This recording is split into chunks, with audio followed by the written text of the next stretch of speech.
business. And we're gonna have to get through them pretty expeditiously, so we're on German punctuality mode tonight, hopefully, please, which might include tabling things rather promptly with just the discussion that's needed. Okay, we move to roll call. Senator Chaudhry, Giusmonian. Present. Gutierrez. Carter. Present. Hepburn. Present. Jung. Jones. Present. Lucan. Present. Lee. It's here, her phone. She's taking it up. Manikova. And Mahis.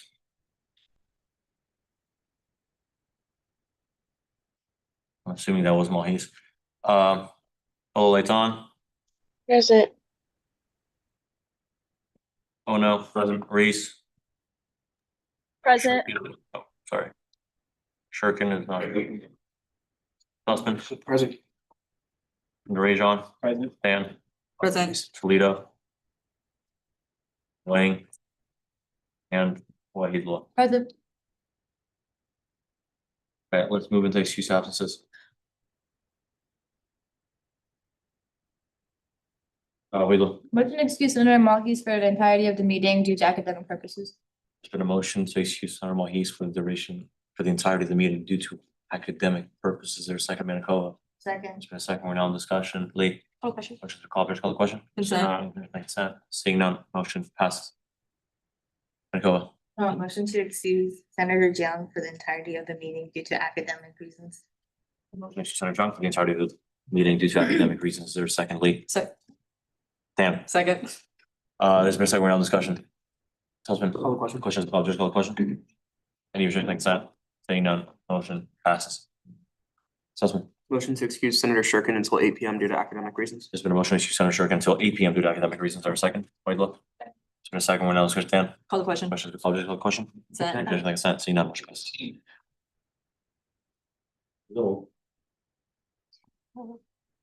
Okay, proxy.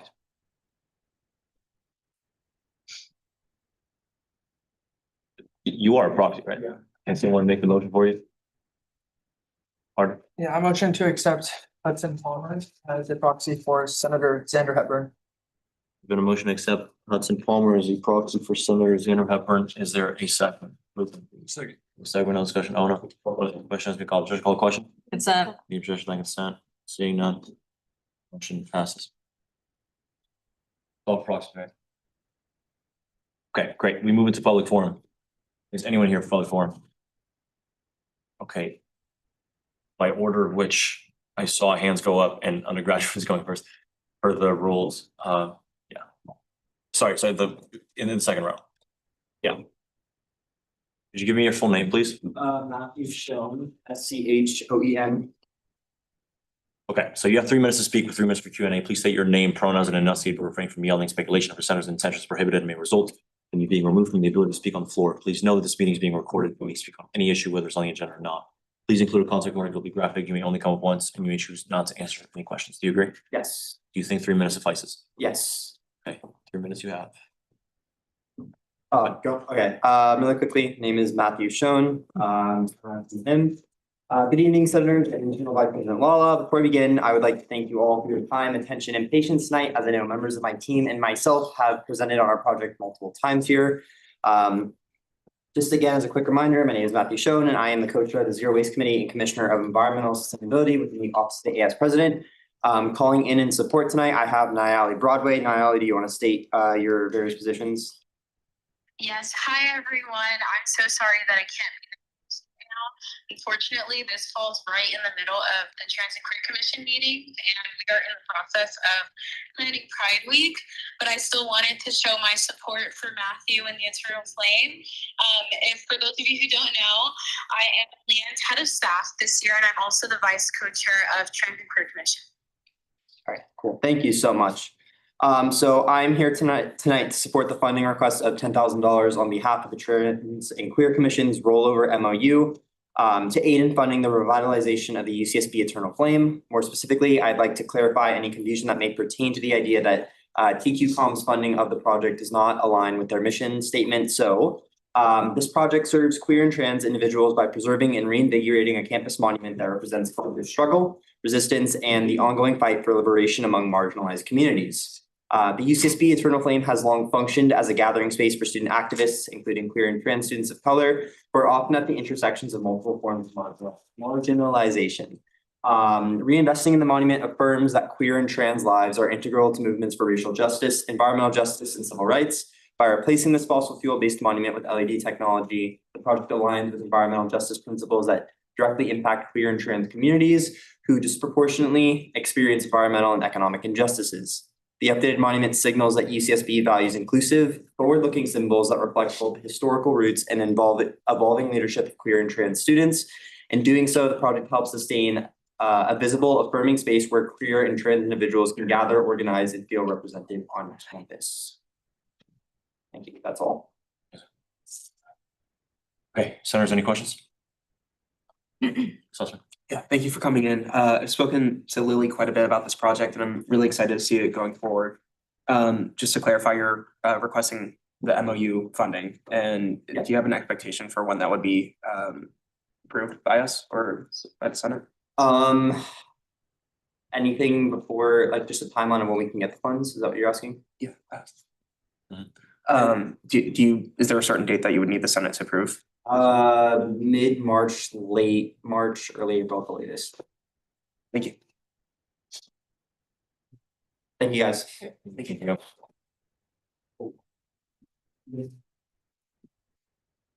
Sorry, I think.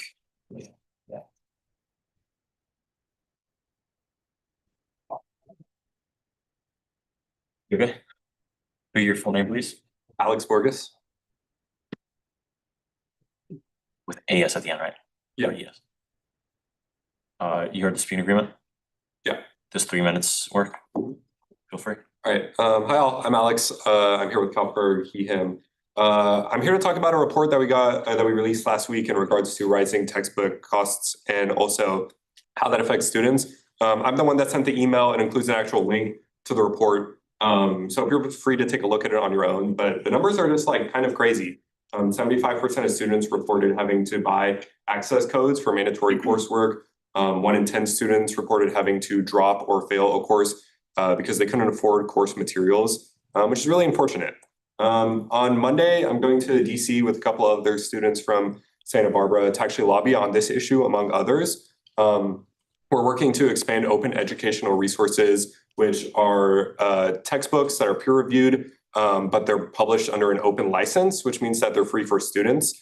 The Open Textbook Pilot Program that was started in 2018 with the help of the student PIRGs actually gives money to professors to help them transition to open educational resources, helps those open educational resources actually be made. And they're expected to save $250 million for students in the future. So this would be a really awesome program. I'm here to ask you guys to sign on to a letter of support for this program. The link to that is also in the actual email. You know, seeing as textbooks are things that affect students and y'all are representatives of the students, your voices matter a lot. So your support is greatly appreciated. And to everyone who has already shown that, we also appreciate your support very much.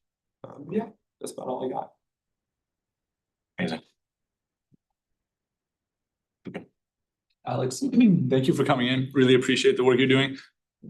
Would a positional resolution, effectively a letter from the Senate, affirming our support for that, be useful to you in any way? I don't know that the Senate as a body could sign on to the letter that you guys have, but would some supplemental positional resolution of that nature be useful? Yeah, totally. That's something that we would love to work on. Yeah. Okay, I'll reach out to you. Awesome. Partner. Good chair. Thank you, Alex, for coming once again. We've seen you a couple times. Consistency, as always, super important. I guess my main question is in regards to the data that you referred to Yeah. throughout the course of your discussion here. Yeah. Is there anywhere that we can access that data? Yeah. Specifically the 1 in 10 students and continuations of that sort. Yeah. Like I said, the link to the report is in the email. So you can feel free to take a look at it there. The actual data itself was gathered from across the nation, something around like 4,000 students, 100 campuses. But yeah, you could totally check out the link to it is in the email. Yeah. Okay, thank you.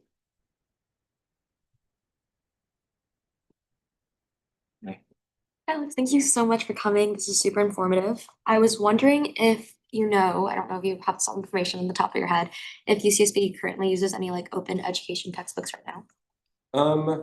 I'm not sure, because obviously there are professors that don't use like textbooks and have free resources. I'm not sure if they've like received funding from the Open Textbooks Pilot Program. So like I don't know if they've actually like in what way they've connected with that. So I guess like I don't know, but I know there are professors that don't use textbooks and have like free resources. So.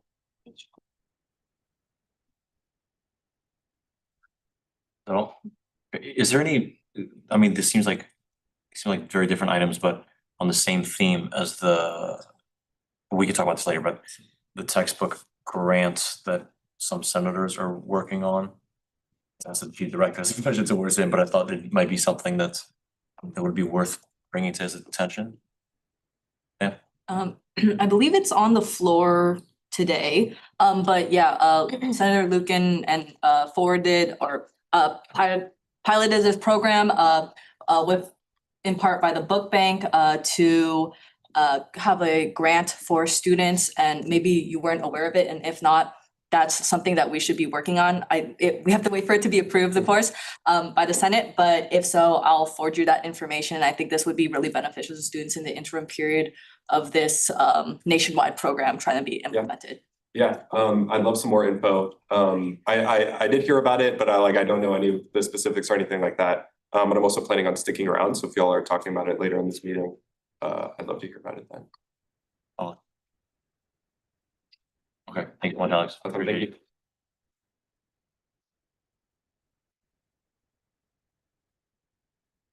I think you were next. We hear your full name, please. My name is Gohan Huynh, Gohan, last name Huynh. Pronoun that.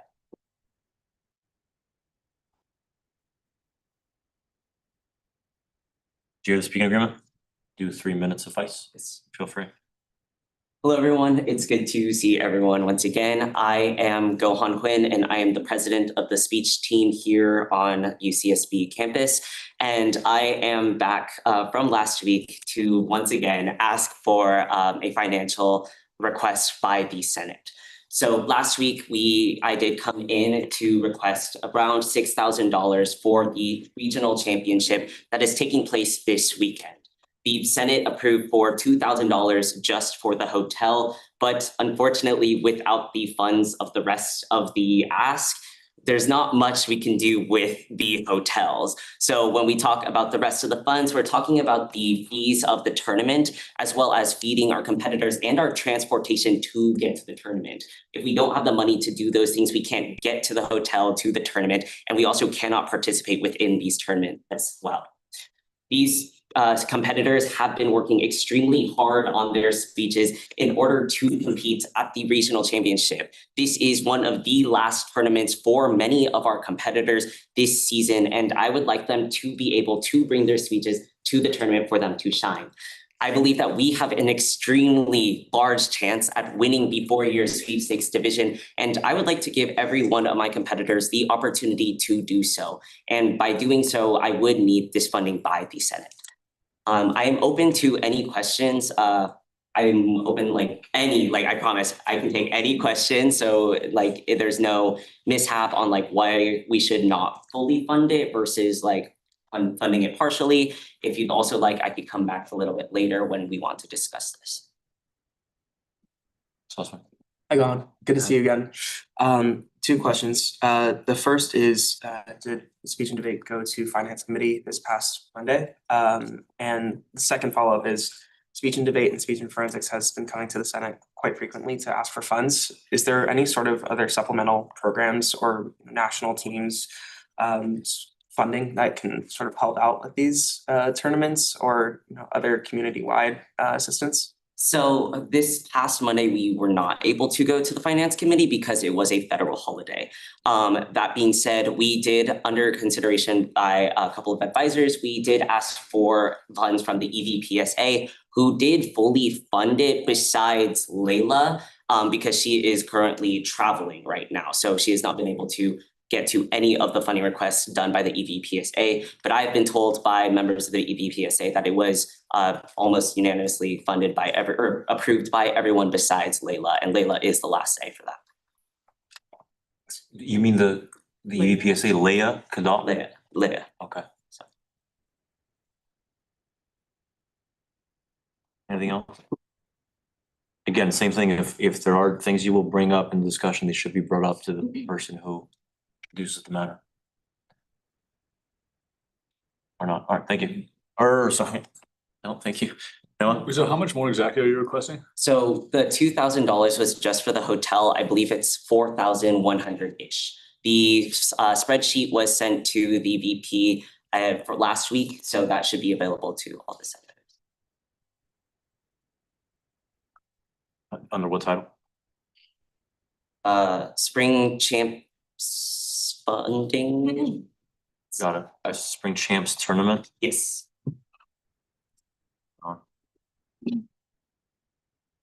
So everything on that still needs to be funded besides the hotels. It's on the agenda. Lee? Hi, Colin. Thank you for coming. So you reached out to the EVPSA's office, but since Leah's out, she hasn't been able to approve the funding, so that's why you're going back to Senate? Yes. Thank you.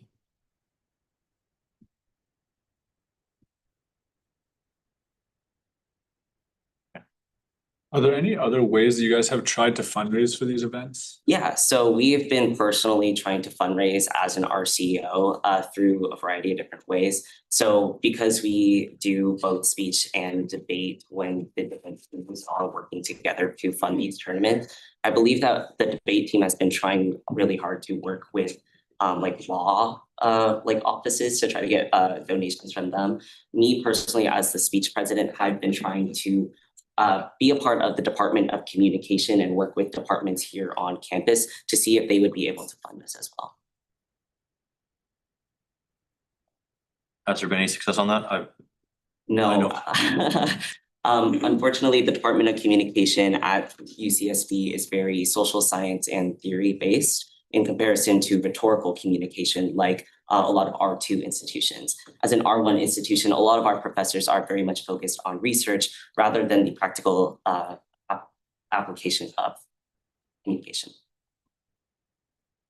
But we are also looking at other departments. Yeah, I know firsthand, for example, the philosophy department has funded things to the tune of the low thousands in the past. Seems like that's all. Thanks for coming. Thank you.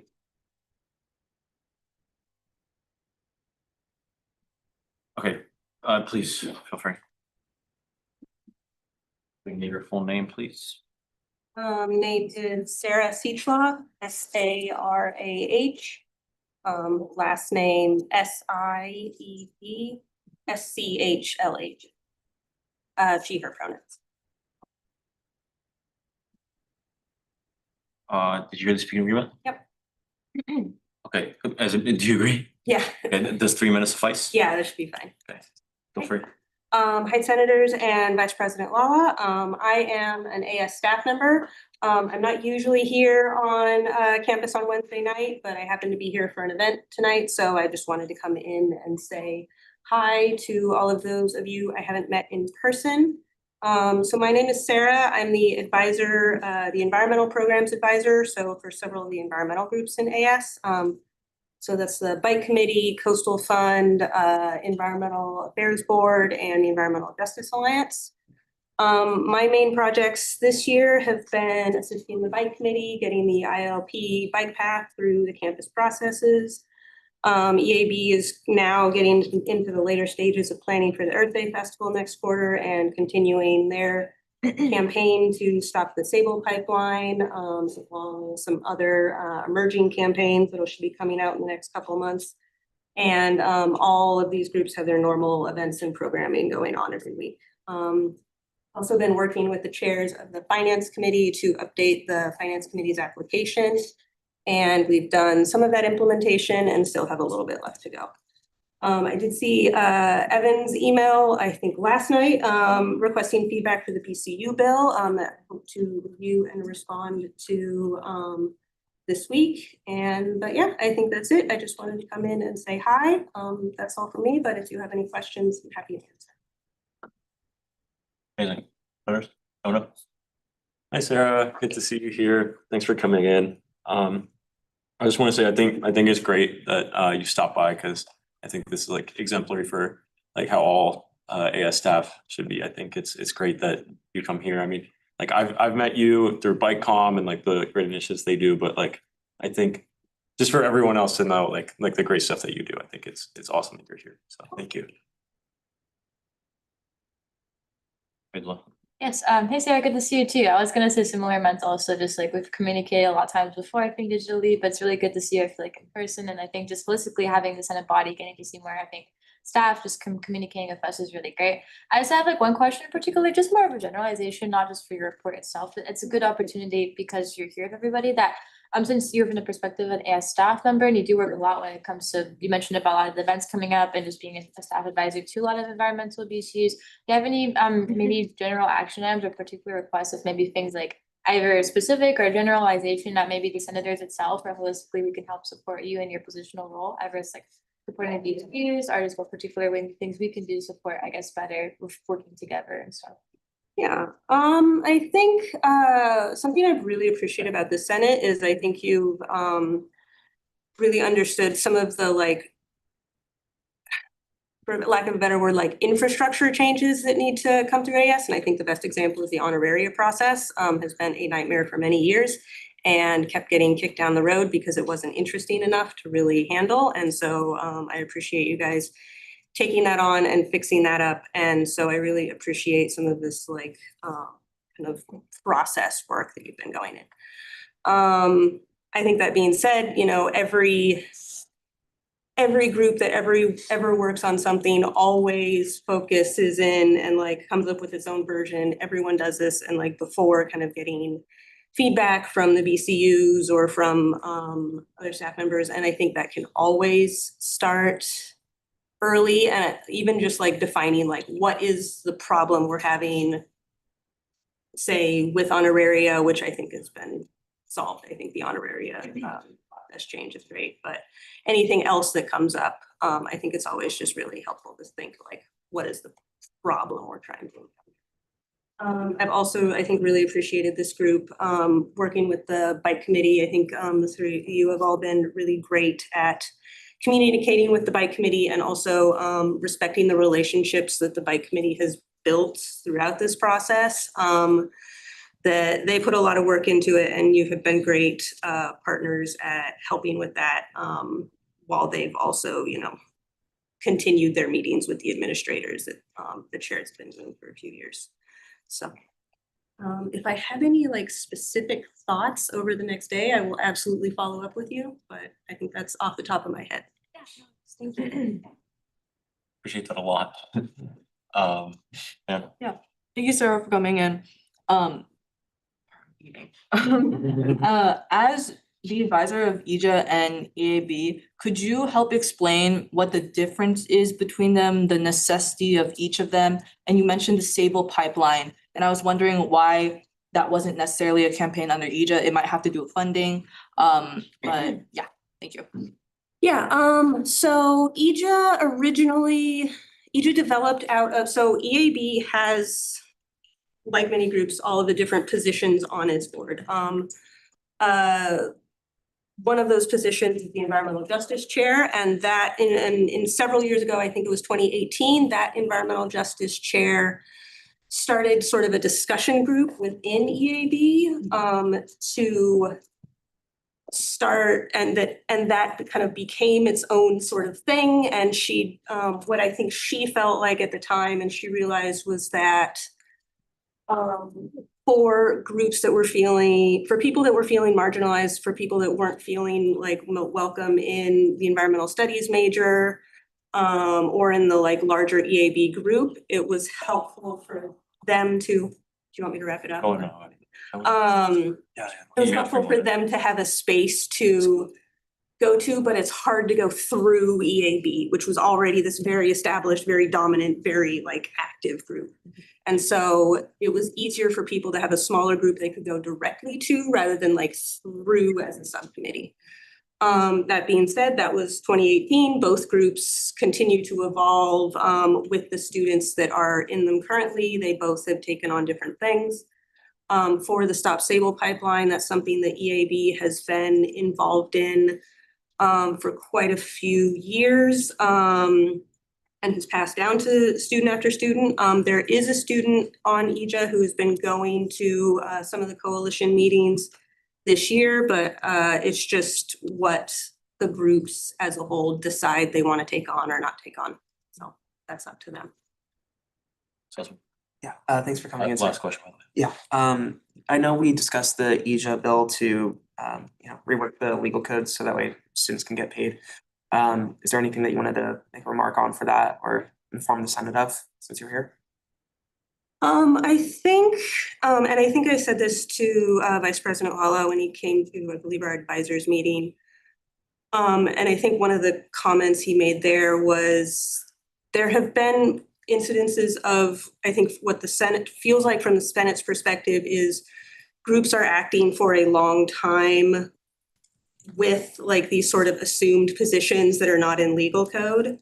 And I think part of the reason that's happened is in the last couple years, the Senate has moved rather where several years ago, what you used to do is have lots of small bits of legislation every week, every couple weeks that were like small legal code updates, like the legal code update that EJA needed, like the updates that lots of groups did. What the Senate has moved towards in the last 2 years is this omnibus bill, which now what BCUs are doing is they're starting at the beginning of the year. They're saying, we want these positions. The Senate is saying, okay, we'll put that into an omnibus bill. The Senate plans that the whole quarter, continues to operate the whole quarter. And then at the end of the quarter, as you're finalizing that bill, things get changed, things get moved around, and that's completely understandable why that happens. But it does mean that groups are now acting for a longer period of time, assuming that that's gonna come through. So I think that is kind of something new that is going to become more common for the EJA case specifically. I really appreciate you making those adjustments. I believe it has been completed now for their case, but I think that's the broader situation. Does that address your question? Yeah, thank you. Thanks, Sarah. Thank you.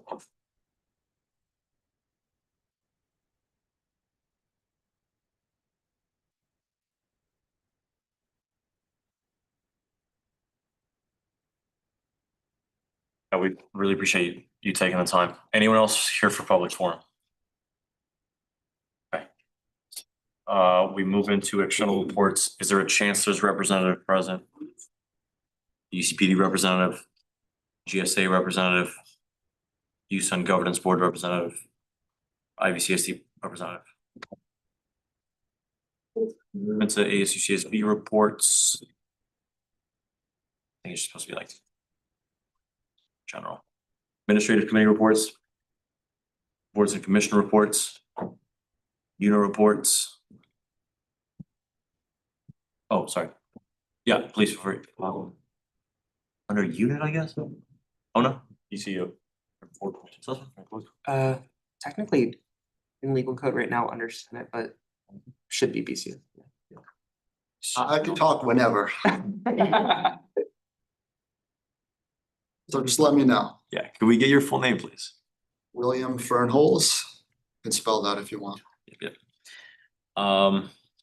Okay, so pursuant to Senate standing rules, section F, clause 5, officers of the association providing reports must take questions from senators relevant to the matters or projects presented. Knowing that, do you still wish to give a report? Absolutely. Okay, does 10 minutes suffice? It'll be like 12 max, but should be under 10. Cool. Okay, feel free to start whenever. All right, hi, everyone. My name is Will. I'm the co-chair for the Investment Advisory Committee, and I'm also the Chief Investment Officer of Associated Students.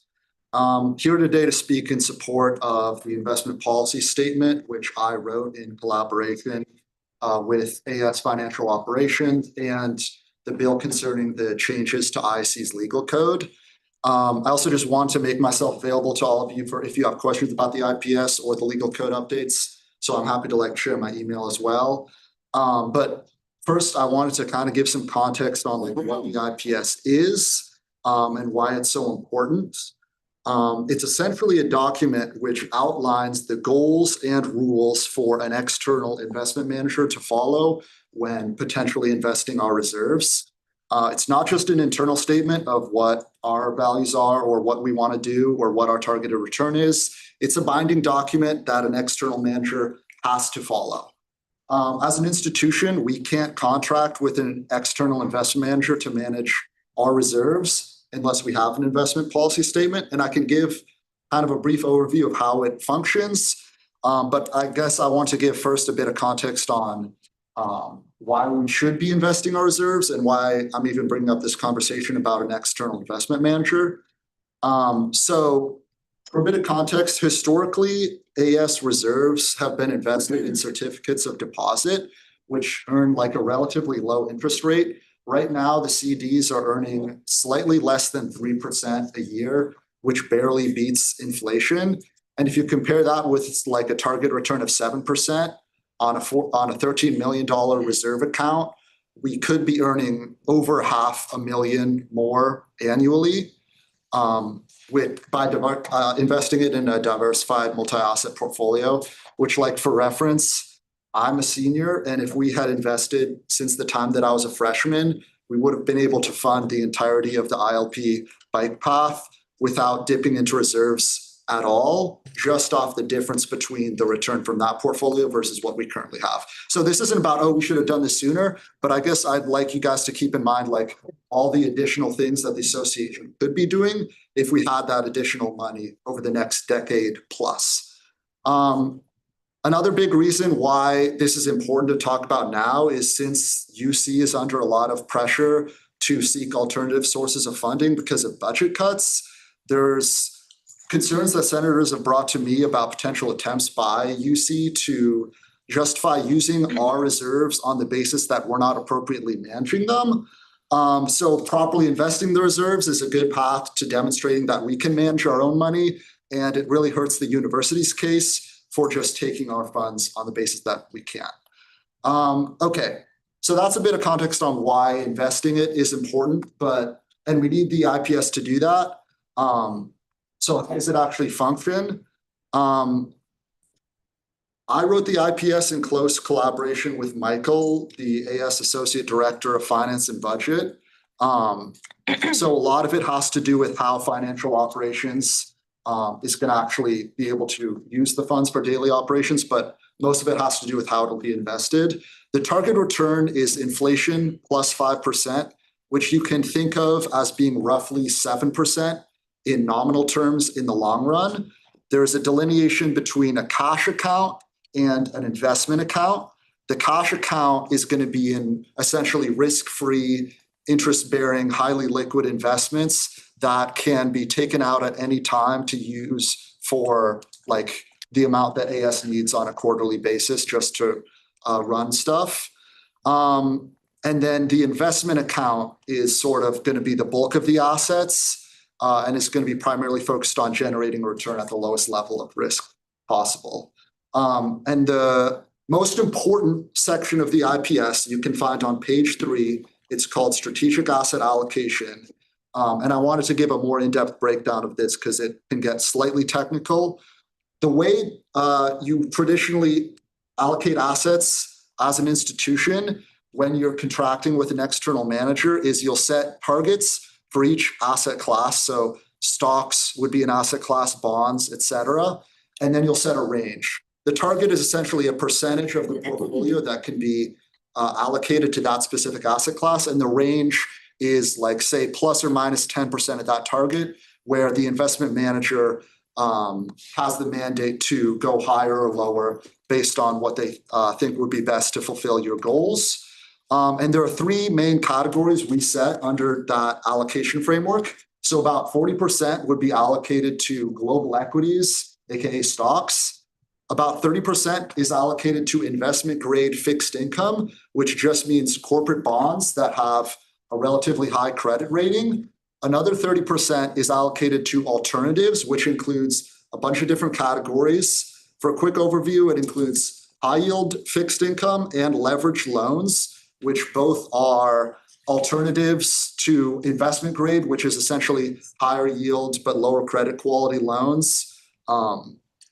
Real estate, which would primarily be through liquid investments like real estate investment trusts, emerging market debt, which is essentially foreign government debt, and infrastructure equity funds. And I'm happy to answer any questions on why we chose this breakdown, because I put a lot of thought and time into this and also talked with Michael about what would be best for the association.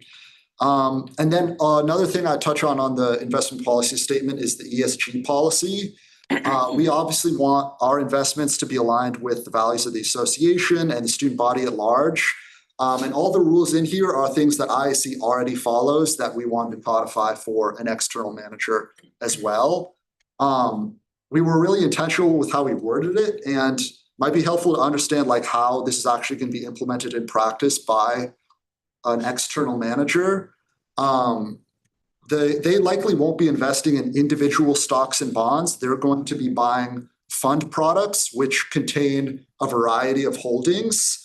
And it's best if we find like specifications in the ESG policy that say specifically against certain industries, because the fund products that they're going to be able to find are things like ESG funds or X sector ETFs, meaning a certain index minus a given amount of sectors like minus defense, minus fossil fuels, et cetera. So for that reason, we worded it so it's kind of in alignment with how the manager would actually look at fund products. Because if we set up too many specifications, then it's going to be really difficult for us to do business with them. We named a few key sectors to be avoided, namely defense and fossil fuels. Yes, and then last thing I would touch on is the legal code changes.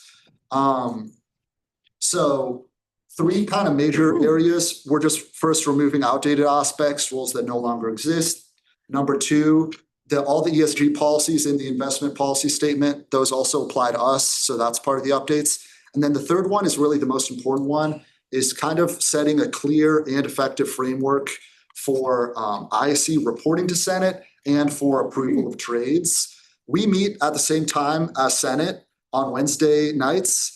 And sometimes this can make it unrealistic under the current standards for us to report as regularly as we would want to. Another thing is, until recently, we were under the impression that us submitting minutes was a good way for you guys to stay updated on what we're buying and selling. And now I understand that you guys get a lot of minutes and don't have time to like read and look at all of them. So we want to move towards every time we come to Senate, which under the updated plan would be twice per quarter, that we tell you every single trade we made since the last time that we came in. And that sort of sets up for another part, which is problems with the current debt structure. Another reason why us meeting at the same time as Senate is so detrimental is that it causes there to be a week delay from when we internally approve an investment to when you guys approve it. And then we have to forward that to AS admin, they have to send it to a broker. And there are just so many points of failure along that process that it can sometimes cause things to be delayed for many weeks at a time. And I can think of like multiple examples where that's led to the association losing out on like multiple thousands of dollars of returns just because we waited too long to buy or sell something. So all this is kind of to say the minutes approval process doesn't really effectively inform Senate of our investments. It frequently leads to unnecessary delays, which have like real tangible costs. And it only really applies to ISC's trades through what, in my opinion, is a technicality in legal code, because our investments aren't expenditures in the traditional sense. It's a purchase of an asset that can be sold at any time in the future. It's retained by the institute, by AS, and it's usually sold at a return. So it's money that's retained within our organization. Can I just go over for a little bit? Okay. Motion to extend the speaker's time by 3 minutes. There's been a motion to extend the speaker's time by 3 minutes. Is there a second one? Second. There's been a second on discussion. Lee. Call question. Questions or comments? Did you call the question? Consent. Motion like consent. Seeing none, motion passes. Is it reflected? So. Appreciate it. Yeah, so since it isn't like any other expenditure, it's my view that it's very different from a traditional use of funds under budget. We would still need minutes in order for, say, if we request an expansion of our portfolio from the AS budget, we would still need minutes to approve a transfer of funds to our accounts. But under this new system, we would no longer need minutes approval for each individual transaction, which, as I've mentioned, is essentially a rubber stamp that can cause huge delays in our own process. We would still record minutes, but we would just relay them directly to AS admin. And this could move the trade delay from what it currently is, which is 8+ days, to just 1 day. And we would still have to report trades to Senate under the new specifications for reporting, which would mean every time we come in, we have to say all the trades that we did since the last time we came in. So thank you guys, and I'm happy to answer any questions you guys have about the IPS or about the legal code changes. Will. What's up, buddy? I've noticed this middle school. So thanks for coming and explaining this. I know there's a lot, and we talked about this last week, but I think it's important that you just clarify maybe for other people who are not as much in the know about the amount of reserves that's being put under management and who potentially could, or like what entity could potentially be managing the money, I guess. So like the share of reserves, because I think that might be right. important. So under the IPS, both the cash account and the investment account would be under the administration of the investment manager. So technically it would be the entirety of the reserves. But as I mentioned, the cash account would essentially just be an account that's invested similarly to how it's invested now, that would be directly available to AS to fund operations and pull money from. And another thing is there's a lot of, I won't get into detail on like everything that's in the IPS, but we worked with Michael specifically to make sure that no matter the amount of money needed at a given time, there's a mechanism for AS to have it available. And I think I answered half of your question. Did that fully answer? Yeah, that's good.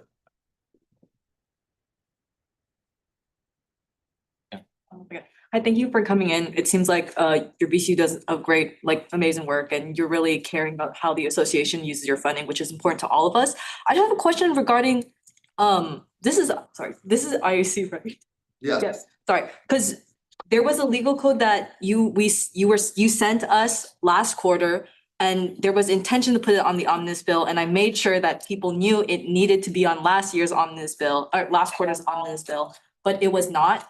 Are the legal codes, because of that might have problems with your BCU that you should talk about with them. But because of that, are these the same updates as last quarter's? And if not, who has the updated legal code that you're planning on sending? So Yeah. I believe it's in a bill in today's agenda to update. Yeah, so it's in the agenda. It is very similar to those updates. However, there have been slight changes. So I would look at this one because there are differences.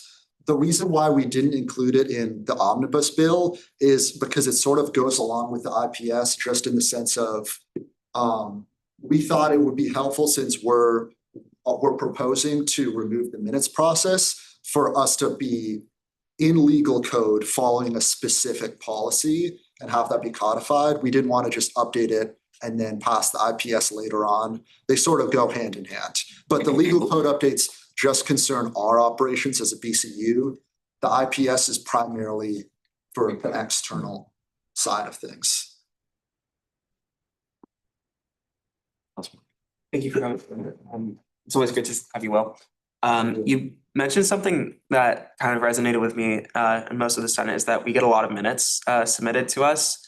I'm currently working on some legislation that I'm hoping will be on the Senate floor next week for vote. Just from the BCU perspective, would it be helpful if there was, a student member who kind of oversaw BCUs similar to you with similar mission, kind of took, a summary of those minutes and then presented them to the Senate, so that way IAC doesn't have to go through and summarize it themselves. So that way Senate would be able to kind of understand what's going on, or would that not be of any benefit to IAC? I think it could be. I think it ultimately comes down to what's, from the perspective of Senate, gonna deliver the most value in terms of what you want to know about what we're doing. So like, if you just want to know the 10 last trades we did last quarter, what companies we bought and sold, then that would definitely take some weight off our backs, in the sense that we wouldn't have to like come into Senate and tell you. It could all be centralized. But if you want someone who knows what the rationale for those things were, or what the overall portfolio is doing, or how different groups are doing, then we would still need to come in. So I would say that could be helpful, but like probably more for a specific piece of what we would report. Thank you. Absolutely. Seems like that's all. Well, thanks for coming. There's one thing, would it be helpful for me to stay until the bill is being discussed, or? You can, if you have that kind of patience, feel free. Yes, it's the first two. It's the first one? First two. It's the first two. Okay, yeah. All right. Thank you.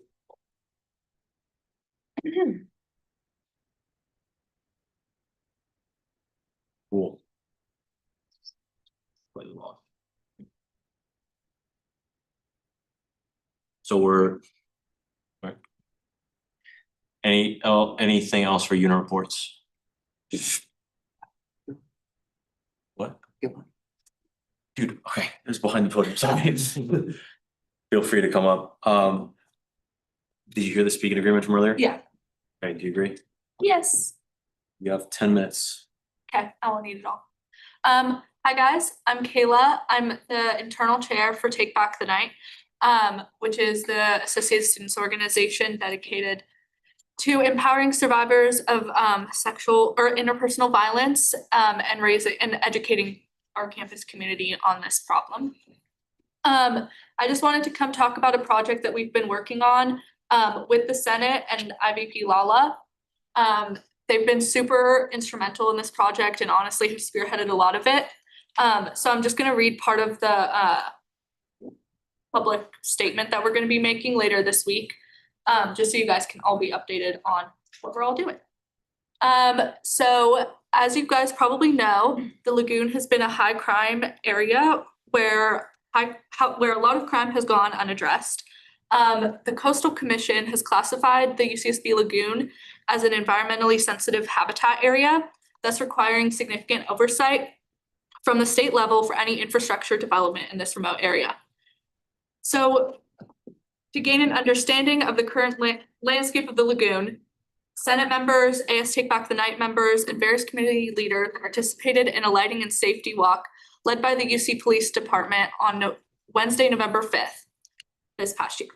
Here we observed a clear gap in the security measures surrounding the lagoon area and pinpointed locations where lighting would be able to be installed.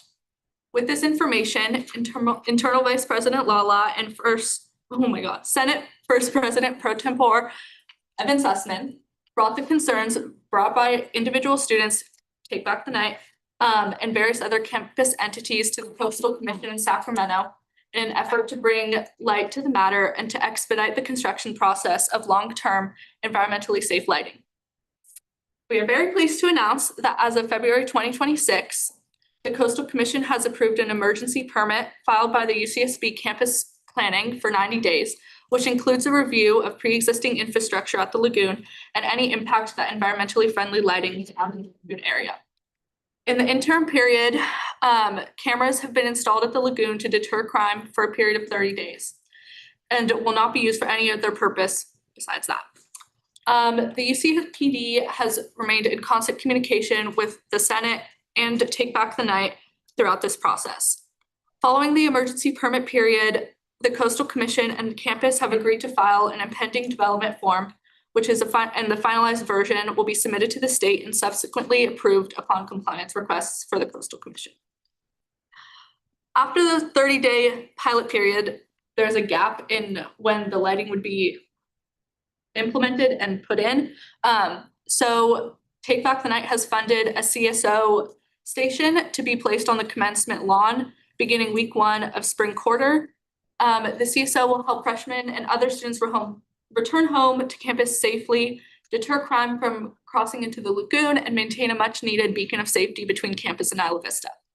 Whether students need an officer to walk them home, a general safety presence in the area, or water after a night out, the CSO tent will be there, consistently staffed to ensure student safety on Thursday through Saturday evenings. Additionally, Senator Sussman and Romy Reese will chair the newly formed Temporary Committee on Student Safety. The committee will actively hear concerns and reports from the UC Police Department, the EVPLA, Take Back the Night, and other campus organizations to solve and address outstanding areas of concern. We see this as one step forward to making UCSB a safer campus for all students and guests, and urge that associate students continue this mission of the committee well beyond our term. If any students have concerns or questions, they're more than welcome to come to the event, and all of you guys, of course, welcome to come or be part of the committee. I think that's how that would work. I'm sorry, I don't fully know. As for the Take Back the Night side, we're going to continue advocating and raising awareness to the harms of rape culture and its effects on students in our community. And while this project represents an amazing step in actualizing student safety, we will not end the work here. And the Senate and Take Back the Night will continue advocating for the implementation of a long-term lighting solution. We believe that this accomplishment demonstrates just how much can be accomplished through active student engagement and coordinated student leadership. A problem that had plagued the campus for decades and had long remained unresolved has been set in the right direction through student-driven and sustained effort. We are grateful for our partners on campus and state levels who have recognized the necessity of this initiative and uplifted student voices. We encourage students to remain engaged to this process and to continue advocating for safety on every corner of campus, Isla Vista, and surrounding communities. Basically, we just want to say, like, amazing things happen when we can all partner together. And we're really happy as a BCU to have worked with the Senate closely, and are really happy about what is gonna transpire in the next year. Like, even though I'm leaving, I'm really happy that I was able to work with IVP Lala and oh my God. Evan. And the first President Pro Tempore Sussman. I'm just really happy that we all got to work together and do this. And so I would really encourage all of you to reach out to your BCUs, and we're all here willing to do work. We're all working towards the same thing. So I just really encourage you guys to all reach out to us because we're here to partner with you guys. So, yeah. Oh, I can answer any questions. I think you'd benefit from an initial on your title, FPVP suspect. Yeah, we'll have a lot to say. PPP. F triple P suspect. Okay, any questions, Cyrus? Yeah. Sorry, do we know if the emergency light, oh, sorry, yeah, like, do we know if the emergency lighting will be funded with associate student fees or like some for the federal or state funding? And if it is, excuse me, funded by associate students, will we have our names on those lights? I can say Take Back the Night isn't funding the lighting, is the Senate's not, right? We don't have a cost estimate yet, so that's what the 60 days following are for. They're gonna do a survey of the area, see if there's any previous infrastructure. And once they have a cost estimate, they'll likely bring forward a cost to associated students, to the campus as well. And I think associated students should absolutely fund these lights with the names on it. Individual, no. But yeah, this is a project, again, I won't be in AS next year, that AS should fund in the future. Yeah. And Take Back the Night, my co-chairs will still, or my co-chair will still be here next year. So if there's funding requests made about the lighting next year, I would urge you to contact Take Back the Night next year and continue kind of fostering that so we can potentially help with funding as well. Not. Is that Reese? Go ahead. Hi, was I just recognized or did I Yeah, miss here? First, I want to say thank you, and then also a little bit more on the lights. I wanted to say thank you to Lala and Sussman for all the hard work so far, and I did just want to make a note that while funding is going to be an issue or like something that we're gonna have to talk about in the future to implement these lights and further security measures is also something that's gonna have to be approved by the California Coastal Commission and other organizations, making it difficult. So that's where maybe more of the student or united effort is gonna be, just like putting it out there that I would also urge AS to be forward with this funding and to like be willing to fund this, but also to be willing to fight for this. That's all. Thank you.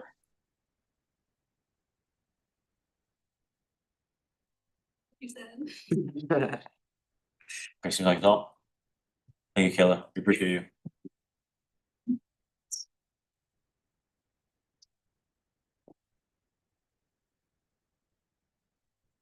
Okay, no more unit reports? President's cabinet reports? That'd be nice to have it something. Executive director's report?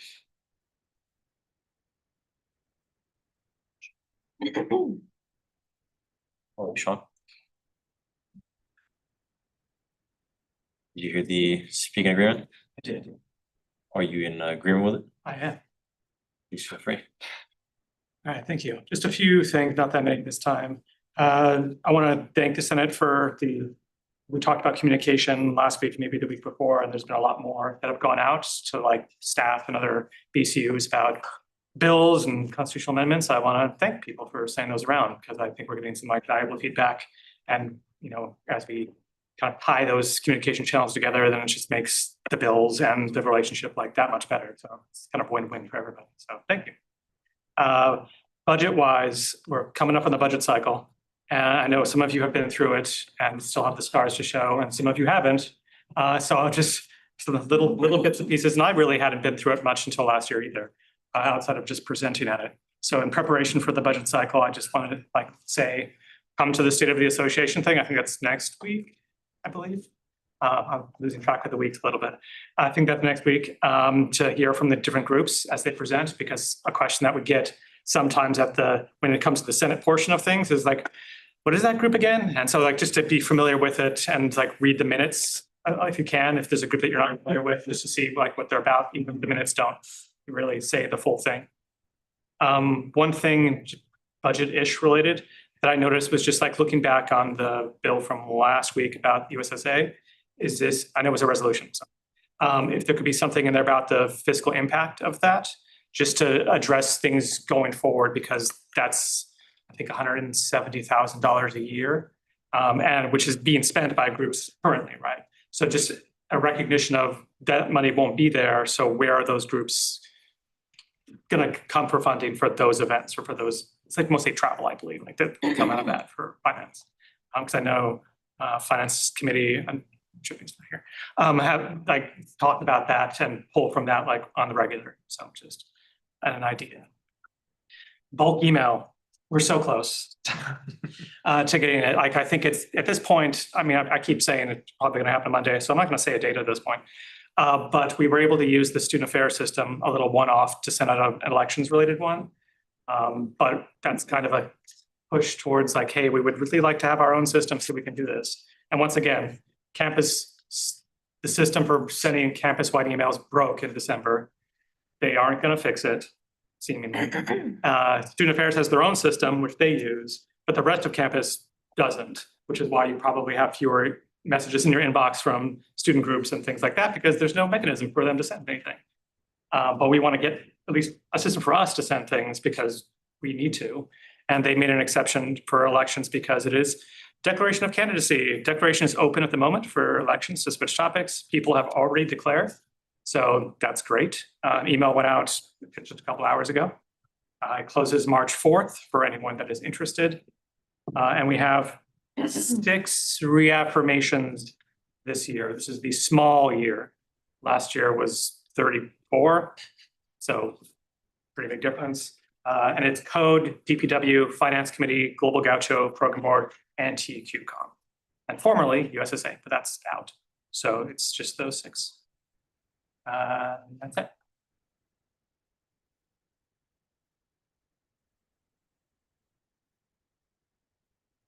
Nice.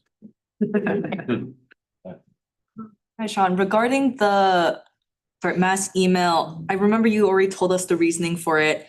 And I just, if you could explain again, and I don't remember why they're not doing anything about it, but if there was some sort of student mobilization action about this, do you think that would convince them, or like what actions do you think may be necessary on the student end to try to get this running again? Good question. Yeah, it's pretty opaque. Like it just kind of, we would send emails to the, because there was a system, a UMail system, like you fill out this form, they get it approved.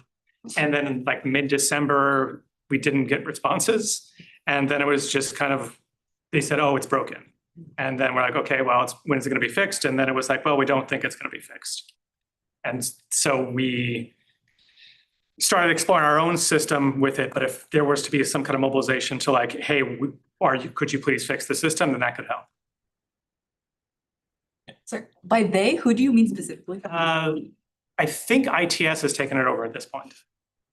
ITS? I think ITS has taken over that at this point. Thank you. Be clear? Yeah. Trying to think of things. Many things. Carter? Thanks, Chair. Do you mind giving me an update on the shoreline situation? I don't have an update for you this week. I'm sorry. Let me, while I'm back there, research it a little bit further. Thank you. If I get something before the end of the meeting, I'll let you know. Thank you very much. Okay, thank you, Sean. Thank you.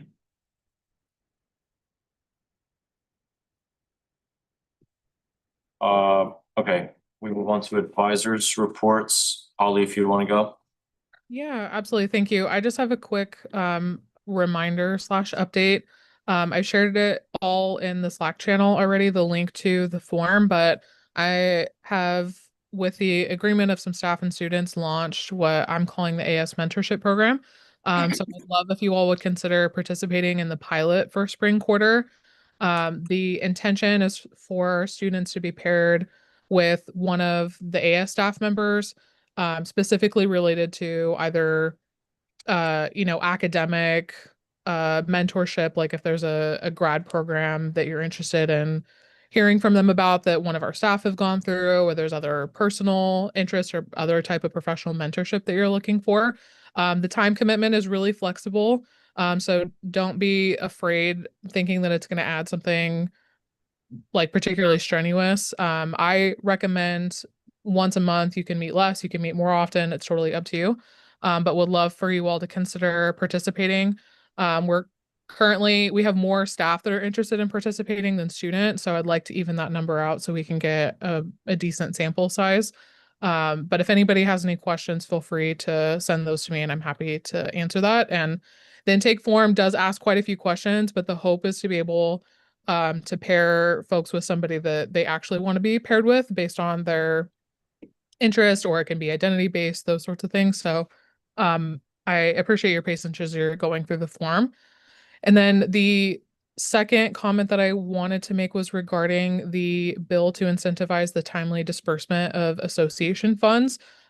We, as an advisors group, met on Tuesday and we did a review of all the legislation that is on your agenda today. And I wanted to pass along some of the comments specifically as relates to that.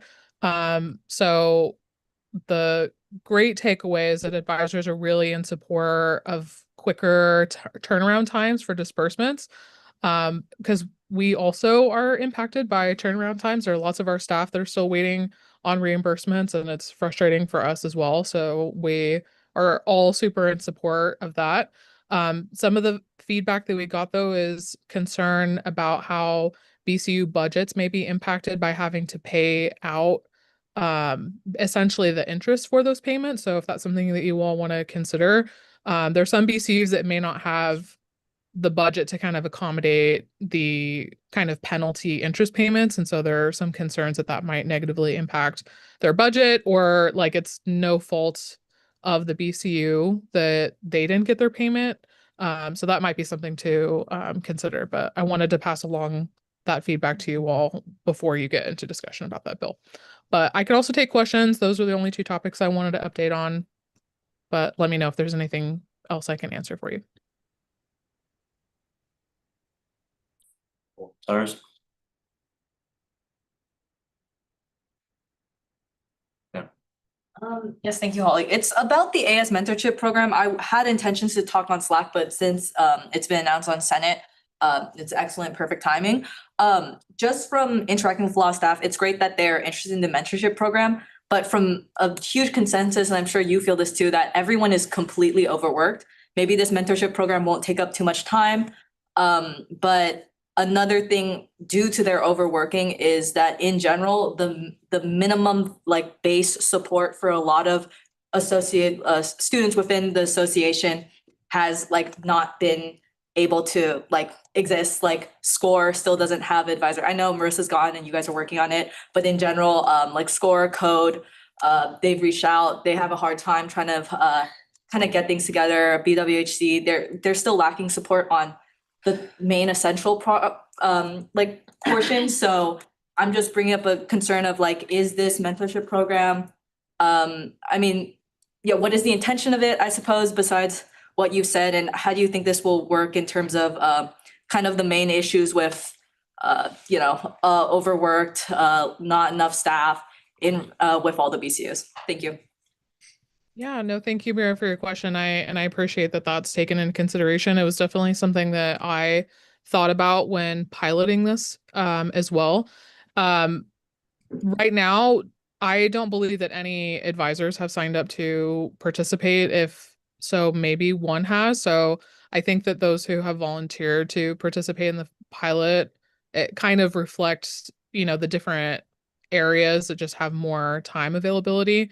So a lot of the staff in our advising unit have taken on, as you've mentioned, additional groups who advise, or they're working later hours. And so some of our staff in other units have less of those time constraints. And so I think the volunteer pool kind of reflects that. But I can appreciate that you all are maybe feeling that as well, that you already feel that there is too many things and this adds something to your plate. And it's totally fair, and it doesn't hurt my feelings if anyone doesn't want to participate for that reason. And I think that's something to consider. That is also feedback if we want to consider keeping this type of program around, or if it's just too much. So I had just heard from students that I had met with that they'd be interested in connecting with a staff person. So I wanted to facilitate that opportunity. But if it winds up being that it's too much, then that's totally fair. I don't want to force anything on anyone. The goal is to give more support. And if it doesn't feel like support, then obviously we're not hitting the mark and we can pivot and do something else. So you all don't need to feel pressure to do something that is going to, create more burnout. That's certainly not the intention. And if it winds up being that is the impact of it, then we will move on and do something else. But I appreciate that you're considering that, Mira, for both the staff and the students. And I appreciate that feedback as well.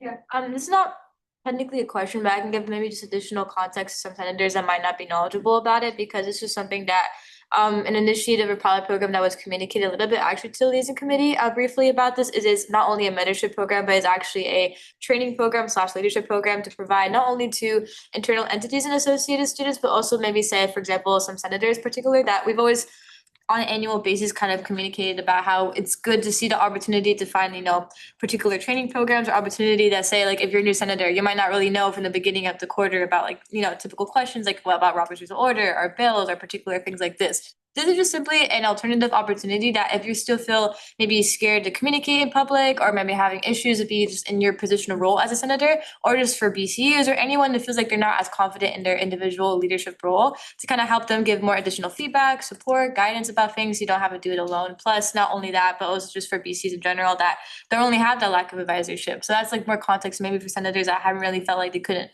speak their mind so much in meetings or like communicate, work on projects so much. This is just a way that maybe you can have some guidance or a little bit of footing to kind of help you a bit, just working a little bit better instead of just kind of working on stuff a little later in your particular position. So it's not just for BCUs, but also just for anybody that seeks additional support, so they don't have to feel like they're doing their leadership role alone. So that's kind of some feedback to share.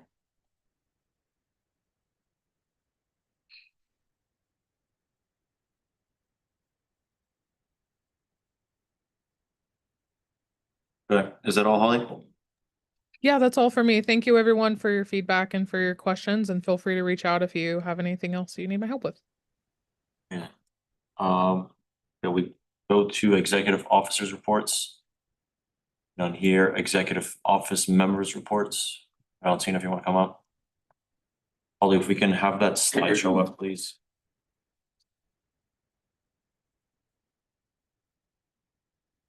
Do you hear the speaking agreement from earlier? Sorry, what? The speaking agreement from earlier? No. So pursuant to Senate Standing Rules, Section F, Clause 5, officers of the association providing reports must take questions from senators relevant to the matters of projects presented. Knowing that, do you still wish to give a report? Yes. Okay. And do you think 10 minutes will be enough? I only have 10 minutes. Perfect. Okay, thank you for all you guys' time. My name is Valentina. I'm the internal affairs coordinator from the Internal Vice President Office, and I'm here with an HIP funding request for the Ivy Underground project. Yes, so a little bit on what is Ivy Underground is just our initiative to bring and revive band culture back onto our campus. It's a way to bring color and kind of community together and give students a safe space and support to be able to practice music and also to share their talents.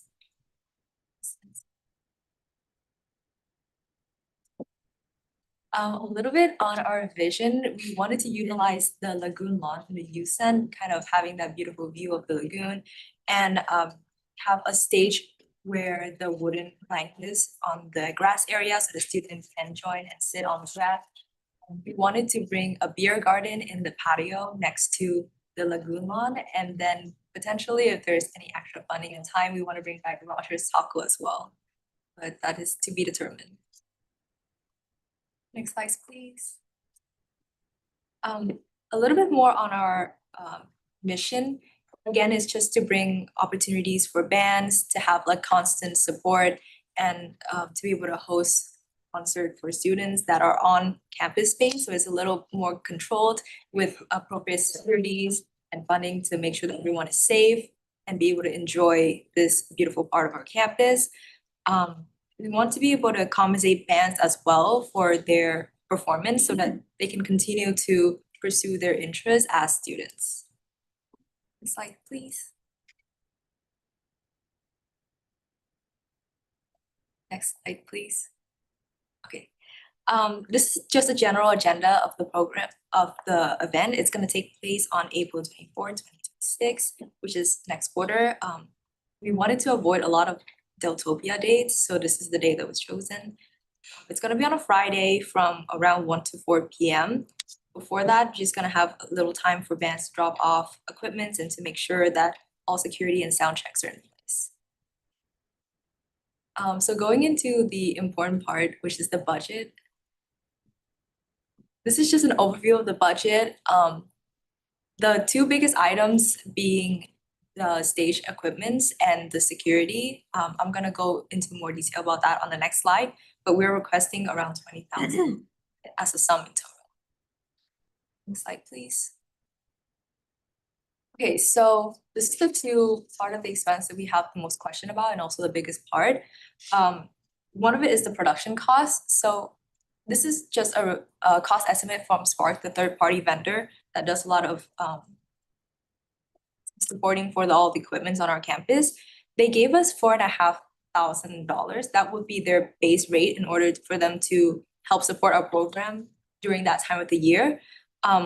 We did speak to program board and they suggested that we could use their sound equipment and also their power box from the USEN, but we're still in discussion about that. And if this is only an if we need to rent all of the tool, it would cost up to $10,000, and that's why I added into the budget. But most likely we won't be using all of that money.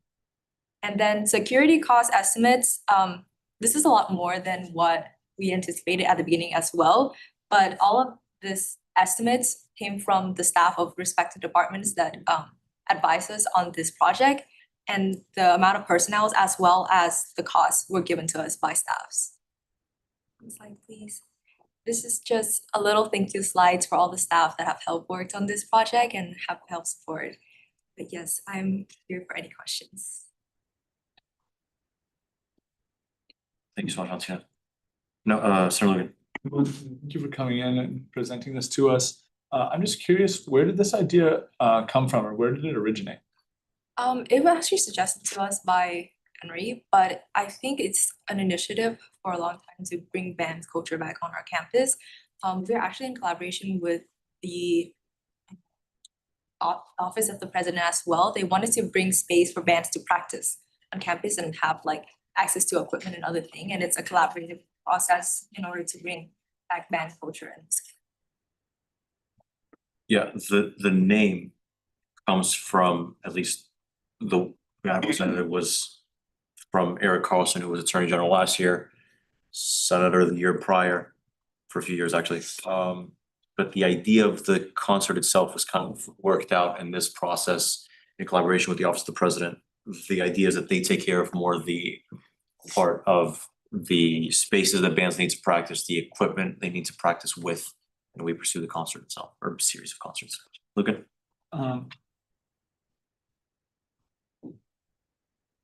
Have you been in contact with Utopia or any of the groups or entities in Isla Vista that have band shows to get an understanding of their costs and where they spend money? we were in contact with Sound of IVs, who hosts a lot of like band shows. In terms of costs, all of the costs are actually discussed between program board as well. So all of the costs that are gonna require to host an event on campus, which could be a little more than like outside of campus. We have to abide by a lot of safety requirements, as well as like we have to abide by a lot of, there's use and rates and like other things. That's where we got all of our costs from. Thank you, Chair. Thank you so much. This slideshow is great, and I'm personally excited to attend.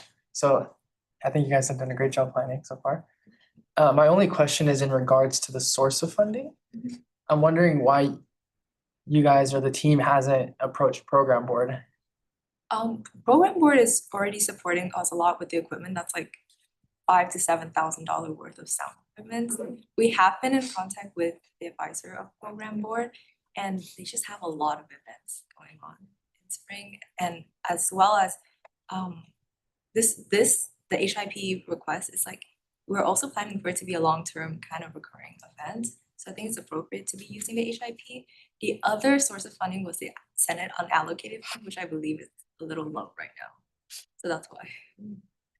Michael? Aside from Edge program, I highly recommend it because I'm working with some initiatives right now to help just solidify more outreach and integration for this BC entity. But I recommend also reaching out to IVCRC in particular, because they have their own designated website actually, where you can just communicate for funding requests and they can just simply allocate that to you. And you have a pretty good allocation of budget, I think, ties to your mission that although it's on campus, it typically is supporting the uplifting of the Isla Vista community, and I think still ties to their movement. So I highly recommend reaching out to them. It's on their website. You can just fill in a funding request and they can probably add some additional funding support with their budget too. So IVCRC being the Isla Vista Community Relations Committee Commission. So we can connect with them pretty easily. I think Manitoba was next. Okay, so I'm just a little confused on the goal of this project. So you're saying you're trying to provide spaces for bands to practice on campus, but it seems like this is just a concert that brings band to campus. And I don't necessarily agree that there isn't a band culture, because AS Program Board hosts like, I don't know if it's weekly or bi-weekly, but every Friday they have stork shows already. So I'm wondering why we need a duplication of that. Like, why can't we just, if we want to have it at the lagoon, why can't we relocate their event and ask them to do it like at the lagoon with the beer garden and everything else? And also, you're saying this is going to be a continuous series, but what about, you know, the practice spaces? Because I know the music department has practice spaces already, and is what's like the next step, I guess. Yeah, okay, I'm gonna make sure I'm answering all of your questions. Sorry, loaded. Please remind me if I miss any of your questions. So first question about the practice spaces. This is a project pursued separately by the Office of the President. They've been wanting to provide space for bands to practice. And in terms of the music room, those are actually really, really off to anyone who isn't in the department. We've tried that before, we've tried to contact them. It's actually really difficult to get IV bands, particularly to be able to use that space and equipment. So that's the question about the room. And then the other one was about recurring events, and it's associated with the AS program board. So AS program board does have IV band show occasionally. They don't always bring IV bands into performance, but it also, they don't pay bands. So we wanted to have like a kind of support in terms of like administrative support, but also monetary support, so that bands who are players, musicians who are students can also pursue their interests while being students. Hi Valentina, thank you for coming. I did have a quick question. I know this, since it's a HIP proposal that we're hoping that this event is like reoccurring and it is going to continue outside of this one event on April 20 something. Is the $20,000 just for this one concert event, or is this like, is some of this funds gonna be used for like future like band shows that we're gonna do? In terms of the 20,000, most likely we're only gonna be using 10 to 15 of it. But yes, unfortunately, it is gonna have to be a recurring thing where we have to spend that amount of money. But in discussion with Spark, they are willing to significantly lower production costs if we make it a recurring thing. But in terms of the first event during their busy season, this is the base cost they're gonna have to accept for now. But yes, if we pursue this more, we can definitely speak to USEN, speak to security. Like part of the security we use is Miller Security, which is a private third party. And they actually charge a lot for security. If it's a more recurring event, we could also be in discussion with them about costs. I think Jones was first. Huh? Thank you so much for organizing this. It looks really nice. I enjoyed the presentation. I had two questions. One, could you elaborate on the support that the program board is giving? I know you mentioned something about the equipment. Are they funding that, or are they providing the equipment, first of all? And then my second question is there any other support that the senators can provide with this besides funding? Program board is providing the equipment. I don't think they're providing any monetary fundings. A lot of their support actually also comes from like personal staff support, because it's actually just me and my co-working on this project. And so they have support on like contracts and looking over technical things, making sure that we're in connect with the fire marshal, the UCPD, making sure that security is really tight.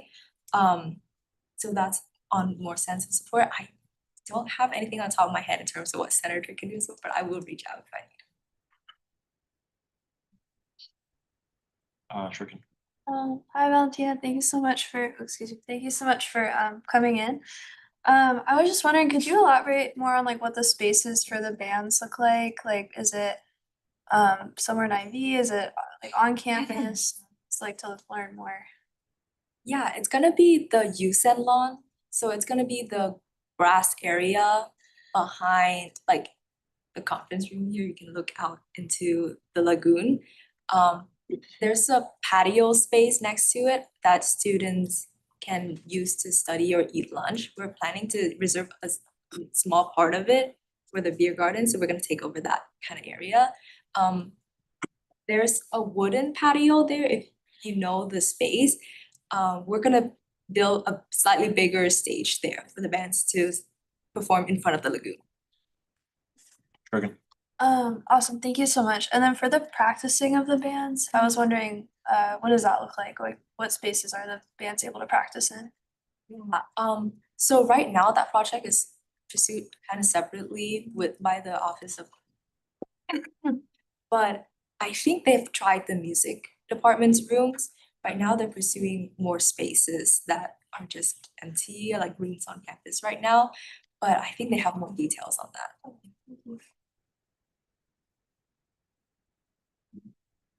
Thank you for coming in.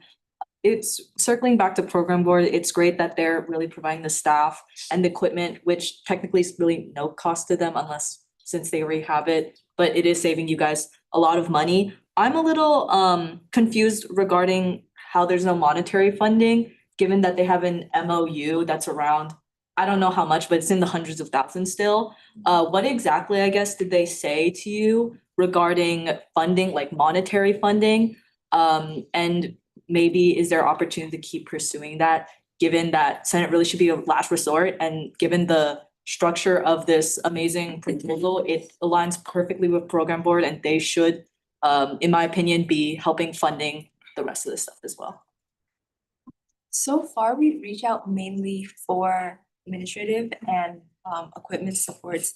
Right now, what I've been told by their advisor is just that we should pursue other source of funding first. But we could be pursuing more talk to them about more monetary kind of funding. But they did mention that yes, we're saving a lot on the equipment, as well as they're providing kind of administrative support in that sense. They're willing to lend like spider box and sort of like electricity box, which could help us save another couple hundred to $1,000. But yeah, that's mostly what's in the talk right now. To be clear, this would be from the HIP fund, right? Not Yes. Senate allocated, because you. Yes, mentioned HIP fund. Senate as last resort. I know you have to leave at 8, so if that's the case, please feel free. But thank you so much for coming. Thank you. Appreciate it.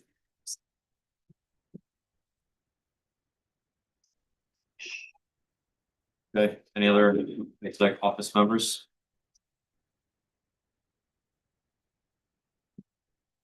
Any administrative reports? Senator reports? Bergen? Can I report on the conference? Of course, yeah. Wait, yep. I made a slideshow, guys. Very excited. Have you sent this, Erica? Yeah, I emailed it to you guys.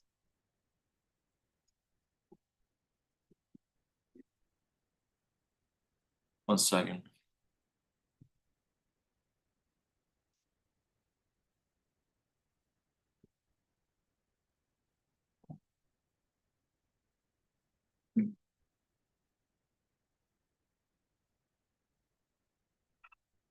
Oh yeah, just add the link. I think that should work. It's a Canva.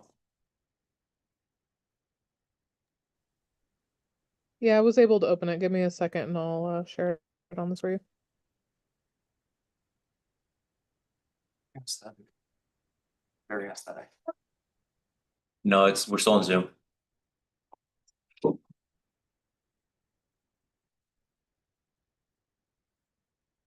Go. Erica, feel free. Hi guys, first of all, it's really good to see everyone. I hope midterms are done for everyone. We're doing okay, we're hanging in there. Yeah, I just wanted to take this time while we're also kind of fresh. I want to talk about the conference I attended last week. It was awesome. Before I go into this, I'm just really grateful for the opportunity provided by both me being a senator and also the UC Student Association for inviting me to this. So I'm just very, very grateful. But yeah, this won't take too long. This is just some main, like, super brief highlights about what I learned at the conference. I'm a complete nerd about this stuff, so if anyone wants to talk to me, I have like way more notes and everything that I would love to like get into. But this is just like the main takeaways, and it shouldn't take too long. So yeah, next slide, please, Ollie. Okay, so so introduction, and then there's going to be 3 main topics. So nutrition, housing, and financial aid. There was also other topics explored, such as helping undocumented students and helping student parents, which are all vital as well. But I just thought this would be like the main 3 we can go into today. And as always, if you guys have more questions, I would be happy to answer them. So yeah, I'll just keep it moving. Next slide, please. Okay, so just a little introduction. On the left is the basic needs team. They're really cool. And Crystal from the food bank is like in the front. But I was asked by the UC Student Association to go to the conference. It was the Higher Education Basic Needs Alliance. Basically, the community colleges system hosted it, but it's a group of the community colleges, the California State University system, and the UC system all coming together in Sacramento to discuss basic needs initiatives, which was so cool.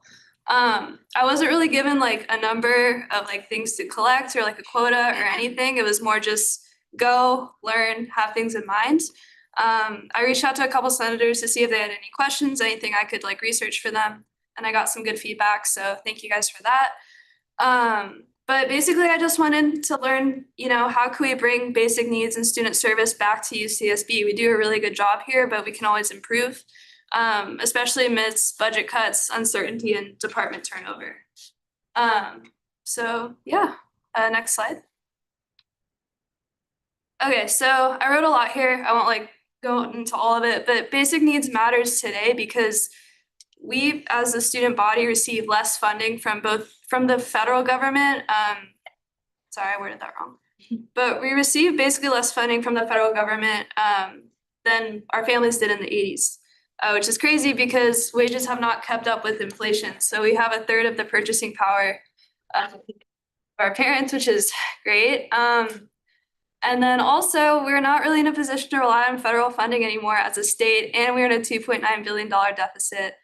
The state of California is, which is actually less than what Governor Newsom projected we were going to be in. So that's great, I guess.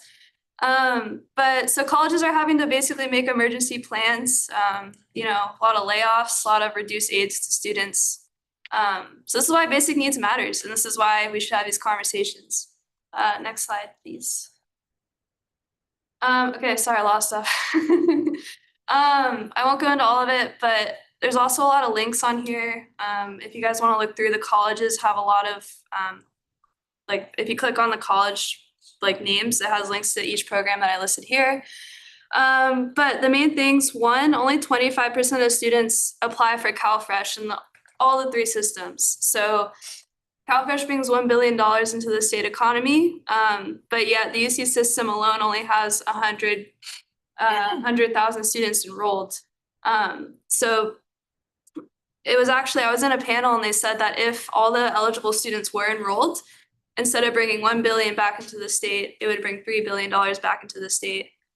So, you know, I know we always hear about CalFresh this, but people still are not enrolling in it for a number of various reasons. They might not think they're eligible, even though they are. They might be scared to reach out. So, you know, just keeping that in mind, making sure that we can provide students an opportunity to apply for CalFresh. So that's one thing we can do at UCSB, promote CalFresh eligibility. Also legislative action, SB 961. This makes sure more programs and colleges count for CalFresh. So I don't know if you guys know, but to be eligible for CalFresh, as of right now, you have to work 20 hours a week, which is crazy. So that keeps a lot of people ineligible because they just like, for a lot of various reasons, that's a lot of hours. And so this kind of changes those requirements so that CalFresh can actually be, you know, given to more students. So that's in the state legislature. I would highly recommend looking into that. That's also linked right there in the slide if you guys want to read more. So legislative action is important. Yep. Okay. Okay, so going into housing. I want to talk about Long Beach community colleges for right now. I won't go into everything. But they open parking structures for folks to sleep in their cars. I know we have a New Beginning safe parking program here, but it's very limited in Isla Vista. They also work with local government to build a dorm in a historically underrepresented part of town. Like they really partner with local government. And I think that might be, I know we've had our issues, you know, but I think that might be the best route since we keep running the roadblocks on campus to, you know, look into new housing projects later down the line. And I also heard from the president of the Student Homes Coalition, who is really cool. She's from UCLA. Whoa, she was awesome. And she just kind of talked about her work, and I think that we need to really tap into that relationship as much as possible. I know they work with them, but yeah. And then there's more information, but yeah, I think our next big step is to work with local government for housing needs. Okay, next. Okay, so why am I putting financial aid in here? They're kind of seen as like the bad guys of like basic needs, which is, I mean, kind of true. Working with financial aid is frustrating. But they did have financial aid representatives there to basically stress that basic needs initiatives and financial aid need to work together to make a whole wraparound support system. so I just put the numbers here, funding and full aid for students, so the cost of the cost of everything at the UC level is 37K, CSU 23K, CC 12K, that's a lot of money. And yet the Pell Grant system is outdated, there's a lack of collaboration between the systems. Only 25% of students receive the Pell Grant, which is eligible students receive it, which is like just something to think about. But yeah, as a state, we're the leader in financial support for students. Like we're the country leader in that. But we still have a lot of work to do. So I would recommend us reaching out to financial aid and say, hey, what do you think about reform efforts for updating the cost of living here? What do you guys think about, adjusting Pell Grant like eligibility? Just see where we stand on that as a school. If we're like ready for reform, great, that's awesome. If we're not and we're like stuck in the old ways, we need to kind of move the needle there. And then also we need to get more accurate info about cost of living for UCSB student, as well as non-traditional students, so older students. They were saying that the traditional student now is actually 28 or 29, as opposed to our age group, which I thought was really interesting. And also just be legislatively aware of these grants. Next slide. Okay, so that was like a super fast run through because I know we have a lot to get through, but I was there for 2 days. It was such a good opportunity. And I have lots of other thoughts. So if you guys have any questions or you want to work with me about any of this, I would love to work with you all. And yeah, I would just say basic needs is probably like one of our main pillars of support as student leaders. So I'll end with that and thank you guys for listening. Oh, Hi, Senator Shurkin. Thank you for that amazing presentation. Very valuable. I'm going to ask you a similar question to what you asked me a few weeks ago. How do you think our association, in comparison to the other schools that you've seen? I know AS at UC San Diego has a housing and transportation committee, which we are severely lacking. How would you recommend Associated Students uses its $16 million in funds, especially now for our generation? And how would you recommend we as a Senate look at what we're funding, who we're funding, and what services we are giving to the student body going into this budget cycle? that's a great question and I have an answer. I had a really big thought because I think the reason we have so much student fees is because we keep everything in-house. We keep a lot of our programs, the Basic Needs Center, the CalFresh eligibility, the food bank, everything is housed in our school versus, De Anza College, for example, it's a community college, but they have 21 external partners, especially with local restaurants or transportation partners that offset us having to have the burden of basic needs supply. So I would say we can't really we kind of have to take the problem away, if that makes sense. We have very limited off-campus partners, and I think we have to re-strategize that and make more partnerships, especially because at the meeting they were stressing this is kind of it. We're kind of at the bottom. We're not going to be able to receive any more federal funding for a while. The Basic Needs Department is running out of money for a lot of things at our school. So I think it's just really strategizing those off-campus partnerships is what we're gonna have to do. Thank you, Senator. Thank you. Thank you, Chair. Thanks, Senator Shurkin, for attending this on our behalf. You're definitely the best person we could have sent, the best delegate possible. Thank you very much. My question is about what you learned regarding financial aid. Sure. And the comprehensive approach that was basically suggested, financial aid / AS approach this, right? Do you think you could just describe a little bit more of what you gathered there? Yeah. You're able to touch on it a little bit, but I'm personally just a little curious if you could elaborate. Yeah, also that's my phone, I'm sorry. Yeah, so basically the main thing that was stressed, well, a quote that stuck out to me was viewing basic needs as not a support strategy, but as an economic strategy for a school, investing into your students. And throughout the whole, especially the UC system, there was like a representative from UC Santa Cruz on the financial aid team there on a panel. And they basically said that all of these like systems are in place, so the Pell Grant, like the cost of living, they're very outdated and the guidelines are very like restrictive.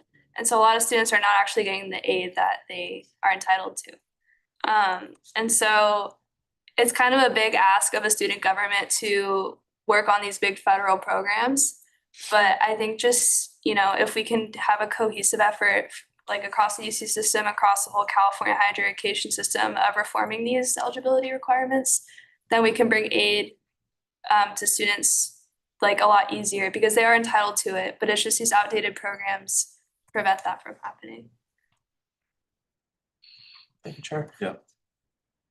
The most immediate thought I have is the appeal process. Correct me if I'm wrong, but I believe a student can appeal the award letter that they're issued by the university, right? Yes. I'm wondering if you happen to have any information about appeals, you know, perhaps the incidents, how many times, how many students, you know, actually do that, pursue that route? And also, do you happen to have any information about whether AS as it exists provides any assistance with appeals? Completely fine if not. I'm just wondering if you have that off the top of your head. Off the top of my head, I don't, but the notion, like the fact that appeals was not mentioned throughout that entire conversation, I assume that that's not really utilized very much. So that might be useful for AS to come in and be like, hey, you guys have a right to appeal the amount of financial aid you get. I think that's a perfect way to get involved. Thank you very much. I appreciate it. Yeah. Very much. Thank you. Maybe last one, Tam? Hi, Senator Shurkin, thank you so much for doing this. Amazing. I went to De Anza College, so this is really cool to see it there. My main thing is specifically about promoting CalFresh eligibility. We know that the basic needs, you know, peers and I'm sure some of you know that a lot of them come into classes and do presentations. And I was wondering what you think we could do to promote CalFresh further, because in my opinion, I feel like these presentations aren't necessarily that, we don't know statistics on how much it benefits them, but in my opinion, I don't think it really works too effectively. So what do you think are avenues as student government to try to be promoting CalFresh, like strategy specifically? Yeah, I think there's a two-faceted approach. One of them is just being very personable. Like, I know it's not like super high bells and whistles, but like tell your friends that they're eligible for CalFresh. Most likely they are eligible for it. I have had numerous conversations with friends who they didn't know what CalFresh was. They didn't know how to be eligible for it. They didn't know where to go. You know, just be that wayfinder for people. You know, and encourage your friends to tell their friends and vice versa. I know that's not very cool, but and then the second thing I would say, you know, Basic Needs does this a lot. They'll have like a CalFresh like party. Well, they'll have like catered food. And then, oh, by the way, here's some really cool thing you can apply for.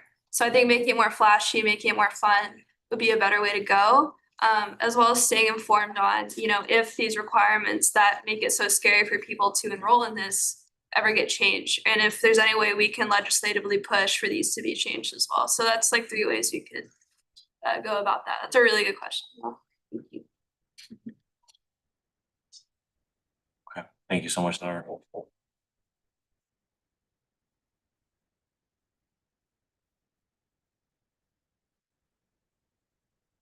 Recognize Senator Hepburn.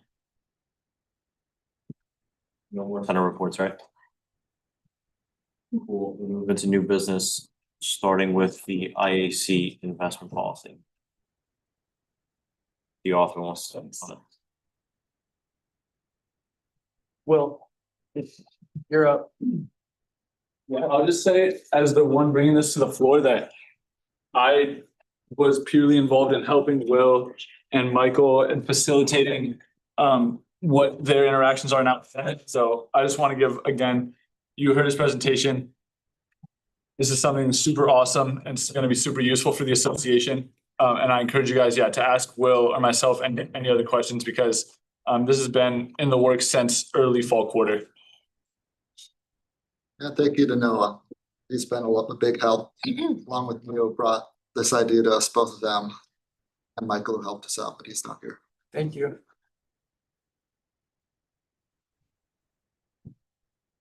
Yeah, just to clarify, because there's a moment of awkward silence.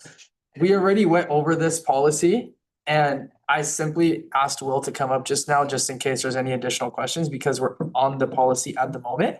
But if not, then we can very easily move into the next item because this is not actually an action item in and of itself. The following piece of legislation is in fact legislation and is an action item. So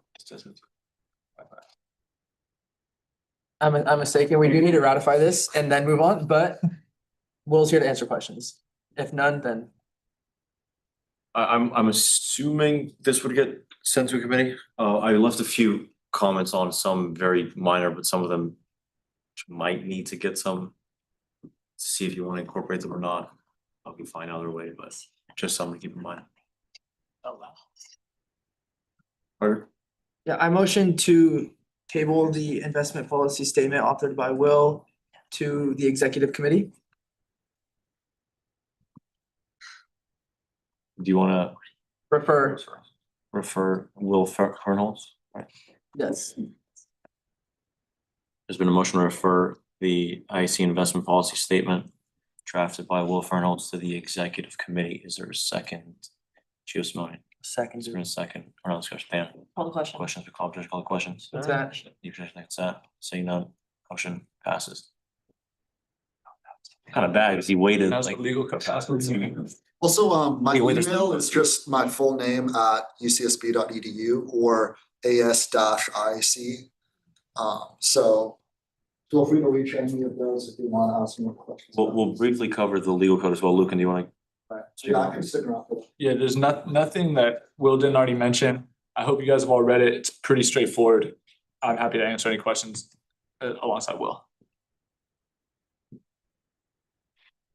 So it essentially changes the minutes structures amongst other things. I forget. Am I missing anything else? There's positional changes that we're gonna go on the omnibus, but we're waived to So it's not positional. create this, yeah. Seems quite short.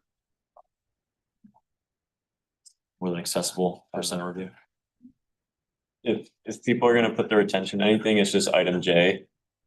The investment policies and procedures. Otherwise, the changes are minor.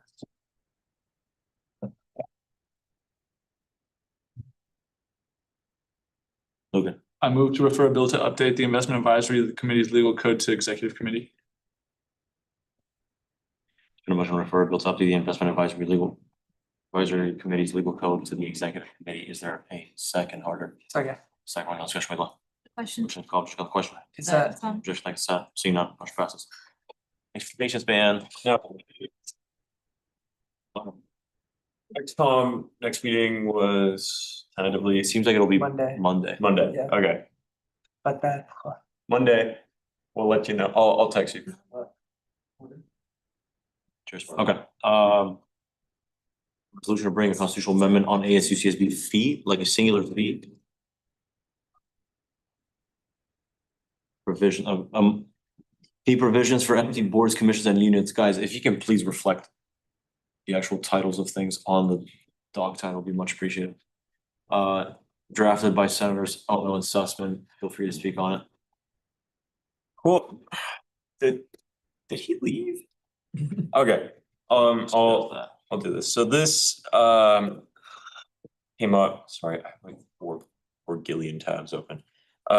This one came up as an idea just based on the fact that we have continuously requested cancellations for outdated fees, specifically COVO and USSA and potentially CMG as well. And the idea behind it is that instead of having to kind of go through, hey, it's our thing, kind of having to go through and request these be canceled manually over the span of was potentially years. We have a system in place to have fees be canceled under explicitly stated conditions. Now, I understand when you look at it, it's a lot of red. But I would highly encourage everyone to just kind of go through and understand what this system is, we've basically created 3 different categories of status for BCUs. And we have active, inactive, and idle. And it's based on appointed membership. So yeah, I would encourage you to look through that. But basically, you move from active to idle to inactive. And if you are inactive for 2 academic school years, your fee is paused. And beyond that, it is eligible for cancellation in the future. But this is basically so that we stop charging students money while we basically discuss canceling fees that are charging students money. So it's kind of, I don't want to call it a Band-Aid. It's like if there's like a boat and the water's coming in, and instead of debating whether you should plug the hole where the water's coming in from, you just do it, you know? So yeah, I'd love to let Evan speak on this as well. Yeah, sorry, I was gone so long. The bathroom was closed over here. So I didn't hear all of what someone said, but the idea here is simply just to be responsible with student fees. I'm not sure if you touched on the difference between lock-in and No, non-lock-in. I did not touch it. So we also made a distinction between lock-in and non-lock-ins. Essentially, if it's a lock-in fee and it goes inactive for 2 years, the subsequent lock-in fee is then canceled. If it's a non-lock-in fee, it's a similar process, but the non-lock-in is canceled, but those funds go back to undesignated. And I know this sounds harsh, but it's really not. If there's a service that students paying for, they're not using, there's no board to fill, the question then becomes, is the association then progressing with how students are feeling and what services are being provided? So that's kind of the intent behind this, is to be responsible to the very students we represent, to the fees that we are stewards of, because over time, Senates change, students come in with different initiatives, different goals as the years progress. So I think we were very lenient towards this. We could have been much stricter. In fact, we created the idle position or the idle status to even be more lenient. So that way fees are just not canceled outright, and there is an attempt for students to restart a board commissioner unit should they feel as it's necessary. Yeah, I think that covers most of it. Yeah, just to cap off on like kind of the leniency factor of it.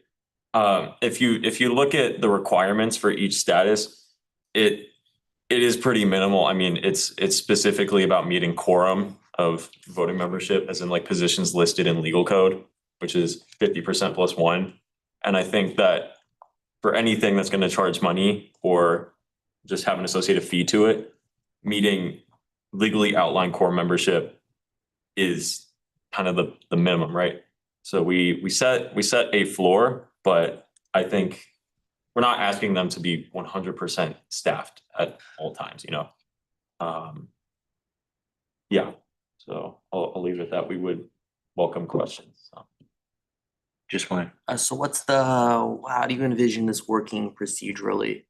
Like, who is in charge of determining if a BCU does not meet the criteria to receive funding? And what's the timeline for that? Because obviously, student fees, the amount of fees we pay every year is tallied, I believe, right before the summer quarter would be my guess, or right before fall or something like that, based off of the results of last spring's election. So do you have any, I imagine it doesn't need to be in the text of the Constitution specifically, but do you have any ideas on how legislation implementing this amendment would look like? Yeah, Keizo and I had this discussion when writing this. Being that we are now under student affairs, we've had several discussions, myself included, with student affairs, Susan Perkin, about how AS should utilize its fees. And she's been very much in support of canceling unused fees.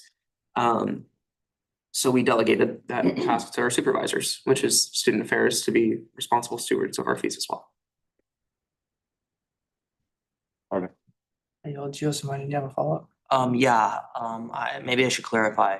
I wanted to ask more like, are you planning on, if this gets ratified, putting anything in the bylaws with like specific deadlines for when it has to be the activeness of a BCU has to be determined for constitutional purposes and all that?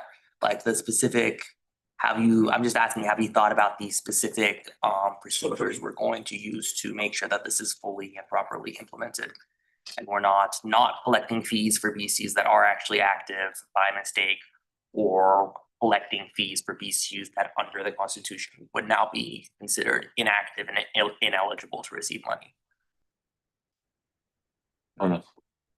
Well, from my understanding, you utilize the appointments tracker as a standard, and I mean, arbitrary deadlines can be set. I don't think this is a huge logistical problem. It's something that comes with implementation, but I mean, and I mean, this still has to go through committee for amendments anyway. So like, I would welcome more specific policy implementation at that point as well. I think you're raising good questions, but we already have systems in place to track appointments and resignations. You know, it's the tracker. So, but yeah, we also define it as a fiscal year. So it would be the start of a fall quarter to spring quarter. And then we exclude summer quarters, obviously, for reasons of this association. So it really is, you know, a full fiscal year, and then it would be 2 subsequent quarters for idle status.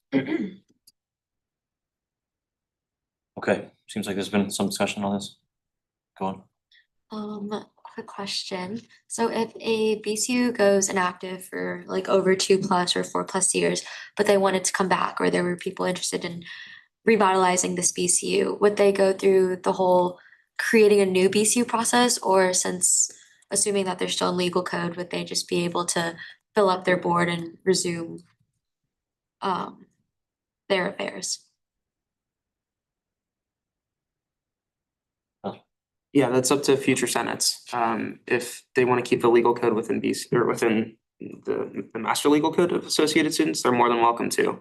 But if, for instance, there's been a BCU that hasn't had funding for multiple years, let's say in 2040, they haven't had funding since 2032, and the 130th Senate decides, that it's not meeting the students' needs, then they can remove it from legal code. But there's no, this doesn't prohibit students from bringing back BCUs whatsoever. In fact, students are more than welcome to bring forth any sort of BCU proposal to Senate. So this doesn't stop that from happening whatsoever. It just prevents exhausted fees from not being used.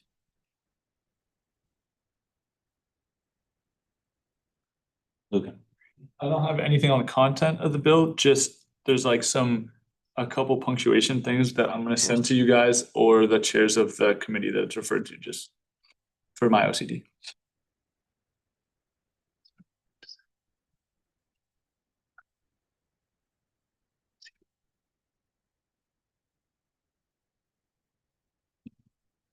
Call the question. Call the question? No. I yield, I said. There's no motion. Oh. You don't have any motion, relax, bro. Word. That was an intense. Sorry. Motion to refer a bill to, or a resolution to bring a constitutional amendment on UCSB fees for empty boards, commissions, and units to the executive committee. And a motion to refer a resolution bringing a constitutional amendment on ACSB fee provisions for empty boards, commissions, and units to the executive committee. Is there a second order? Second. It's been a second, we're now in discussion. And Call the question. questions, call the question. Consent. Just like consent, seeing none, motion passes. Dude, this is like a crazy historical trend of executive committee is never used, and then it's all that's used. Just like, again, up to you, just be wary. Yes. There was an error with the agenda. I have to motion. Oh, right, yeah. Yeah. I got sick Monday night and I didn't fully do the agenda. So, I'm gonna make a motion to add a resolution requesting the cancellation of the Commission on Marginalized Genders to the agenda. A motion. Add a resolution requesting the cancellation commission of the Commission on Marginal Genders to the agenda. Is there a second, Pam? Second. Second. Well, discussion order. Call to question. Questions called. Any other question? that- Just like seeing none. Motion passes. And we established, I think, last week that we want this done. Like we want to cover this at the end. Right? Yeah. Yeah. Okay, so Melanie, just so we, because this was confused last time. I'll just add it to the end. And we leave it as that. I think we're good. Lovely. Okay. We are now in a bill to incentivize the timely disbursement of association funds. Go on. Thank you, Mr. Vice President. There has been a lot of discussion on the Senate floor and campus-wide at large on the importance of the association using the money which it has received from students and not holding tens of millions of dollars in rollover perpetually as we are currently doing. And I think that that's a very, very important thing to fix. I think it's a very noble goal to try and fix that system.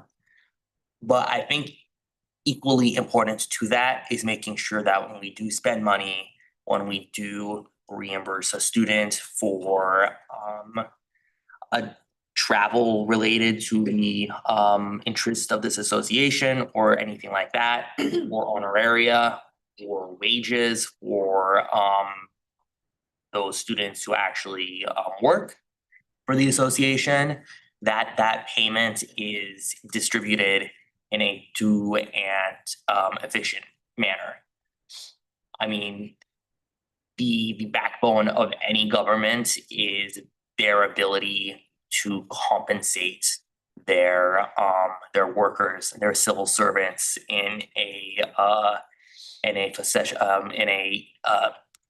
don't know what the word is, in an efficient manner.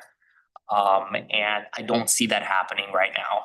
I mean, I have, I think, $1,100 owed to me by AS for a competition I'm traveling to next week in Ohio. And I know all the other senators here have been waiting at least a couple months at this point for honoraria checks and reimbursement for Sacramento and all that. So everyone here knows what it's like to not receive the money that they were promised in a due fashion.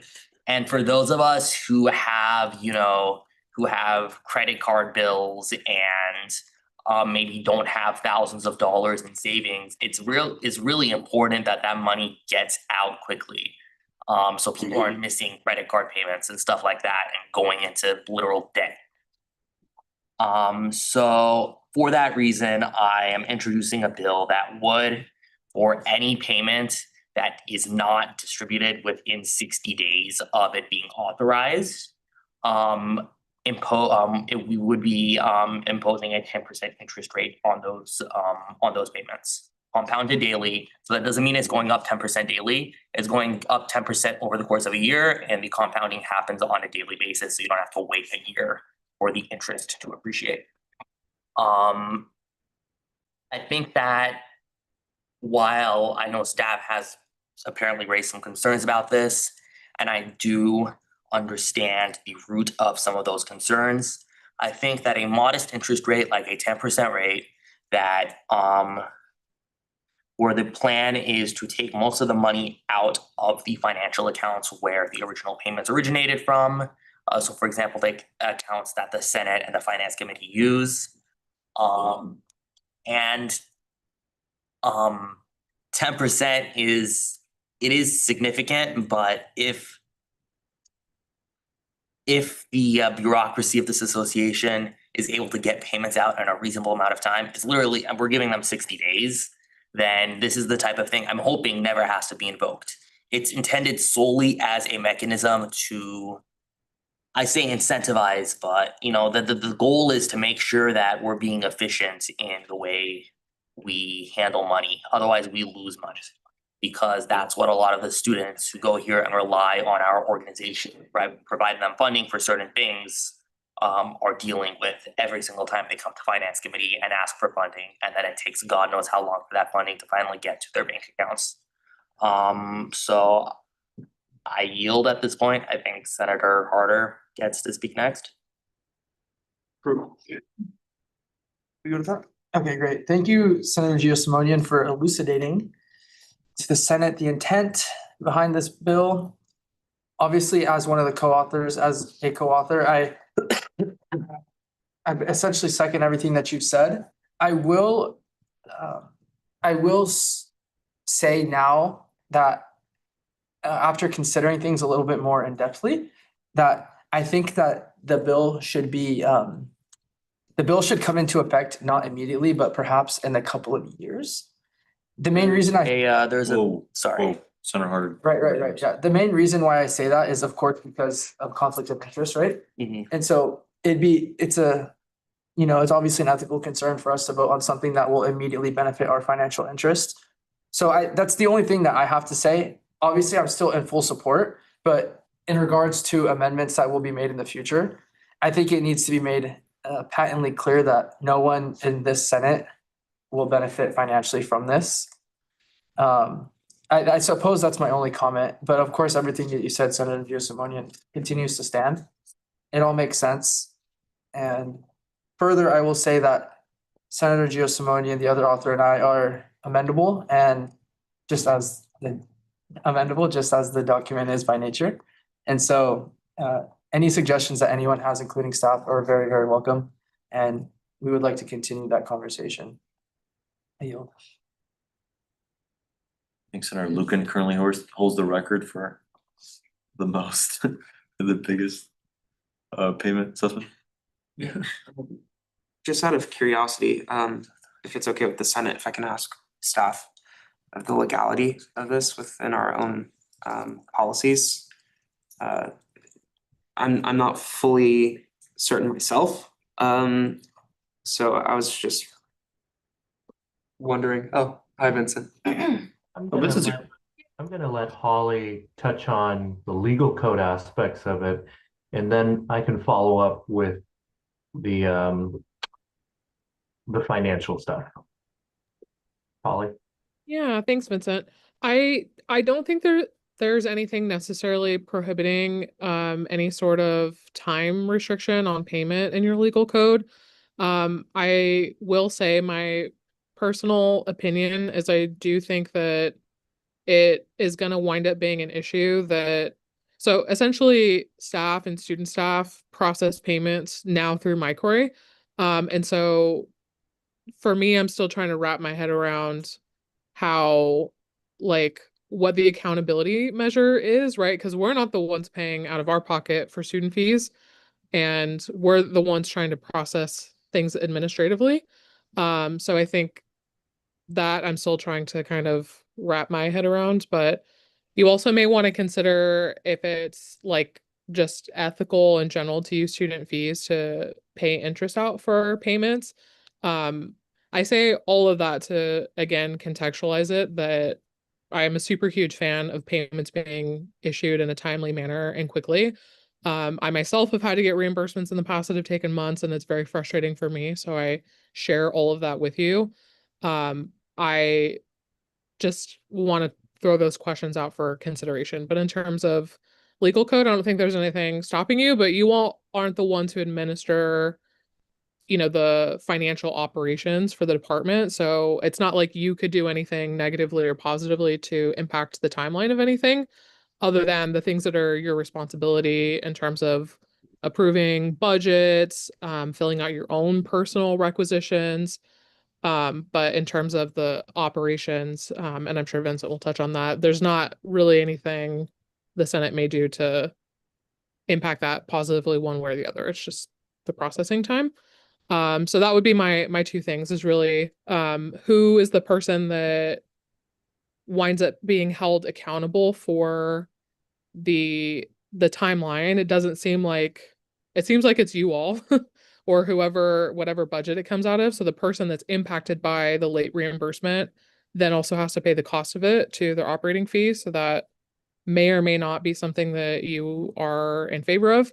And also, like, do you just think it's ethical to, or like a responsible use of student fees to use that money to pay interest on something rather than using it for an event or a service or something to that effect? But of course, that's for you all to decide what is appropriate. There's nothing that I can tell that is like a policy issue. Oh, Liaison. yeah. Okay.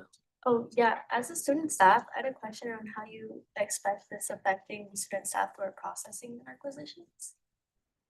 How would it affect you guys?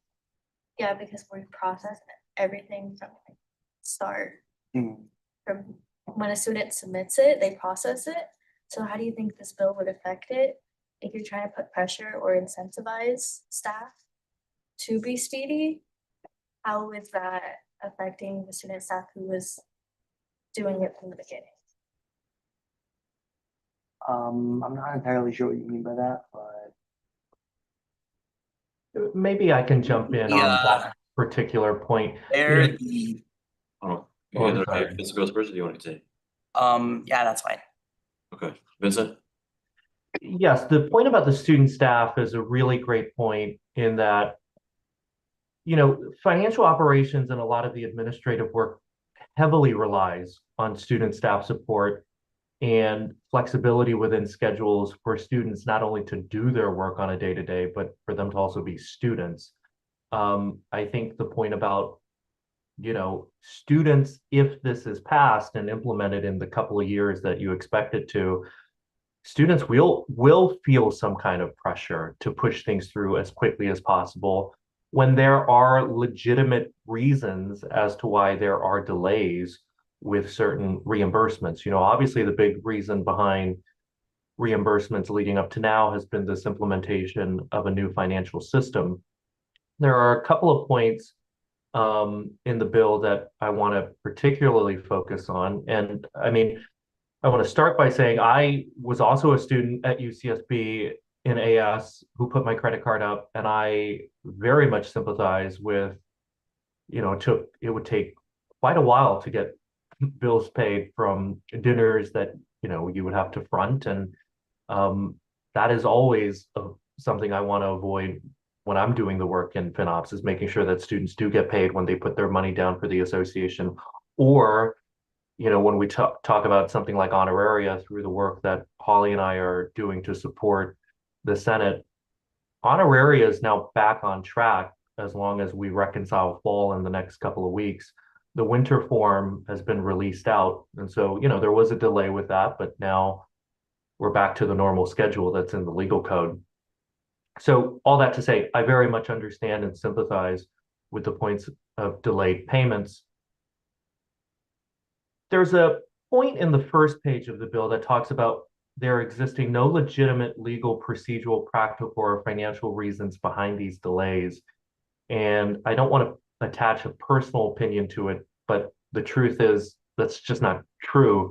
You know, for a lot of these delays, it is a procedural issue, right? Whether it's we don't have the data from a certain group, we don't have enough signers for a certain requisition to go through, we don't even have an account number set up. So how could we reimburse a student who's spending funds that they aren't really authorized to spend?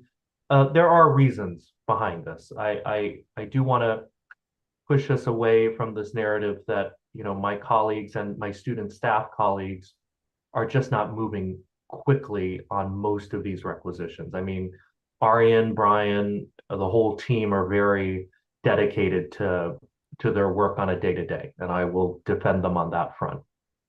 There are always reimbursements that are delayed, and you know, the philosophy that I understand right now is those big reimbursements, amount-wise, we're trying to push those out as quickly as possible. So, you know, that's being worked on. So that's the point about the whereas. The point when we get into the bill that Holly raises as well is, I understand the point of the bill pushing requisitions through as quickly as possible, but this will heavily penalize the Senate and the Finance Committee's budgets. You know, we can take a couple of hypotheticals. Let's take the case where a student is trying to spend funds from a group that has not yet been approved by SEAL. Currently, it's the case that if you are a new SEAL group, the moment you are approved by SEAL, you must wait 5 weeks until you get an account number. This bill leaves some gray area to where the 5 weeks can go on and the interest would kick in around, what is it, 60 days? So 3 more weeks after they just get an account number. And then and then the money that comes out of the reimbursement would come out of their own budget, which would then penalize their budget. I do want to talk to the bill's authors on that point of how was it determined with the interest rate and which accounts were being affected in terms of where that interest is being paid out of. Do the senators have any comment on that? Thank you, Vincent. I want to first make clear, my goal with this legislation is not to give any extra sort of money to people who genuinely are not filling out the forms correctly. And if the language needs to be clarified to make it clear that the countdown, the 60-day timer only begins when a proper and complete requisition form has been submitted, that's okay. Obviously, if you're submitting a form without basic information, I don't think that the timer should begin until you've done your part, because at that point there is the possibility of abuse. So I agree with you on that. And if we need to amend this this bill to clarify that, I have no problem with that. As for where the funds come from, to be honest, I mostly put Senate unallocated as a placeholder because I have fully figured out what the best option for where to withdraw those extra dollars would be. I was hoping that would be something that could be hashed out during the committee process. But there are options. I mean, there are lots of options. I think, though, I imagine there's obviously a lot of drawbacks to any option. One that I imagine would be floated would be taking it from the staff budget. I understand how that would be controversial. I'm not necessarily saying that's the right way to go, but if you want to talk about the best way to make sure the students themselves are not penalized, right, that could be an option. I'm not I want to be clear, I'm not saying necessarily that would be the best option. I can imagine some other ideas getting floated, but that's the first thing that comes to mind. Sure, I mean, and I'm happy to talk with you more on this. I'm happy to talk with anyone in the back end more on this to make sure that the language is clear and does not leave anything prone to abuse or anything like that. That is not at all my goal with this bill. But I do think at this point in time, something needs to be done to make sure that we're handling stuff as efficiently as possible. It's not, I want to be clear, I'm not blaming anyone or anything like that. It's just, it has gotten a little bit out of hand. I think a lot of people would agree with me on that. Certainly, do you want to speak or do you want, is it okay, Vincent goes first? Vincent, go first. Vincent, feel free. Oh, sure. I mean, again, I really appreciate the two senators, your efforts in putting this bill together to address a problem that I think we all see. I think when we talk through how this bill will be implemented, we're just seeing how difficult it can be. I mean, just the example of, well, maybe we can draw it out of the staff account. That then puts the association up to liability against labor unions, right? Of which staff members' salaries are being affected there. When we think about potential abuses, I'm glad you mentioned that. The process had been, and I think there might be a change to this, to ease through some of the requisitions, but you need 2 authorized signers for a requisition to push through. I could see sadly, there being a case where one student says, listen, I'll submit the requisition form, you never sign it, we'll wait it out and we'll just start collecting the interest. And it doesn't much affect us because it'll just get billed to the Senate. The devil is in the details with a bill like this, and I'm more than happy to schedule a meeting where we can talk about this on a financial operations basis. But I appreciate the thought and effort you put into this. Yeah, I think there was another senator that wanted to talk, Henry. Yeah, just my thoughts real quick. Sure. I think the FinOps team is working best within its systems, and better systems allow for more efficiency, like Mike Roy and the honorary system that Senator Sussman and Senator Jones organized and worked on. And so there's that to consider. And then also, I think thinking about who we're serving, and we're trying to serve the broader student body.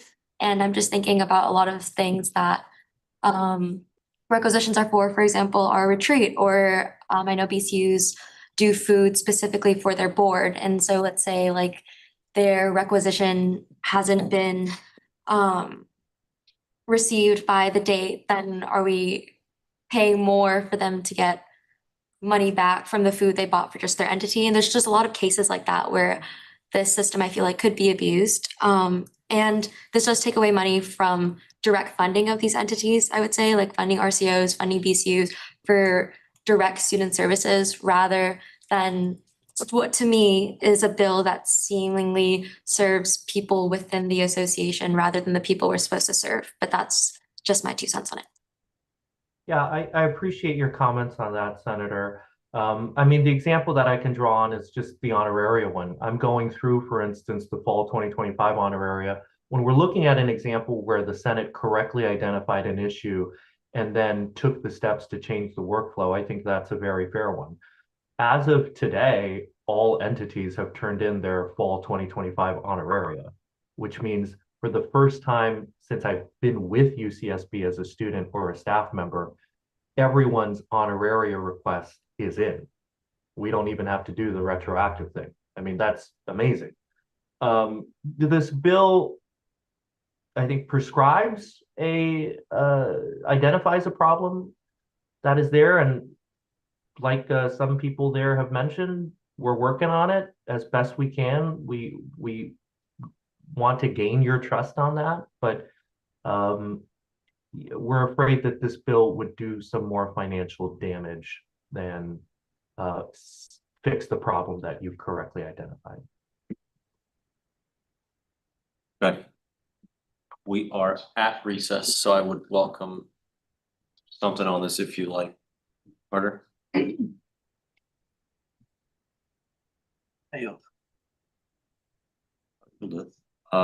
Lucan. Yeah, it seems like there's a lot that thought that needs to go into this and conversations that need to be had. So I think we all get the idea. A lot of us have given input, so let's table it to a relevant committee and bring it back to the floor when it's ready to be voted on.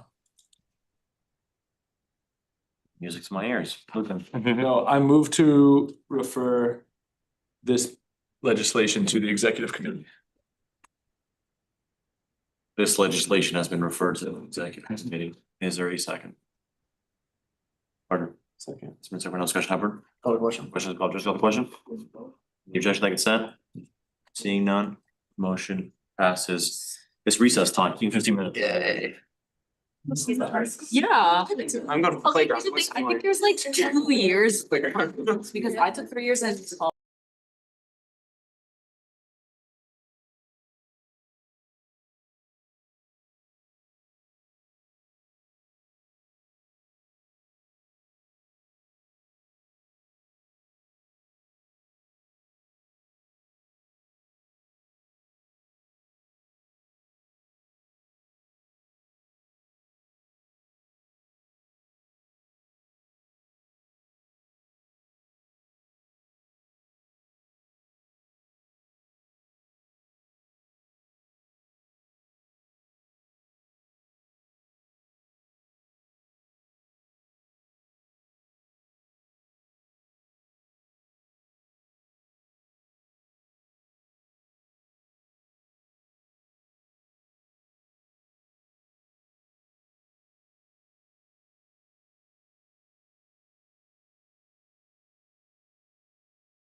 No, it's us. Oh.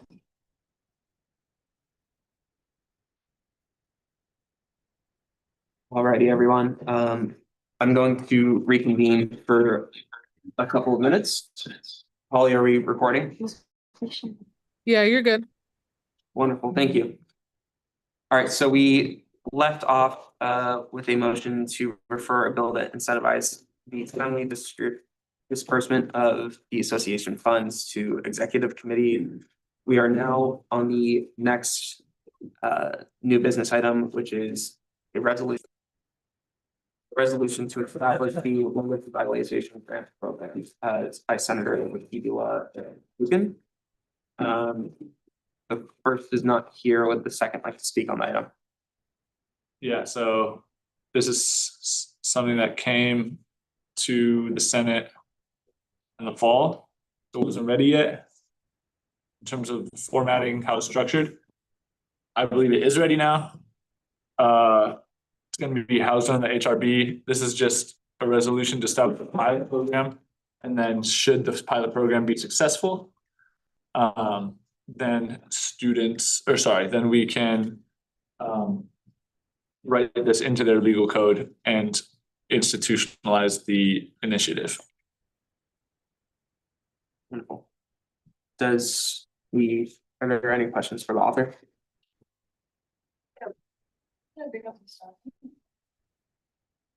Senators, we are welcome. I'd like to recognize Senator Wakibila and Senator Shurkin and Internal Vice President Walla. We are currently on a resolution to establish the language revitalization grant program. The first like to speak on the bill. This is not present. Yeah, actually, I was just communicating about that as I was walking into the thing.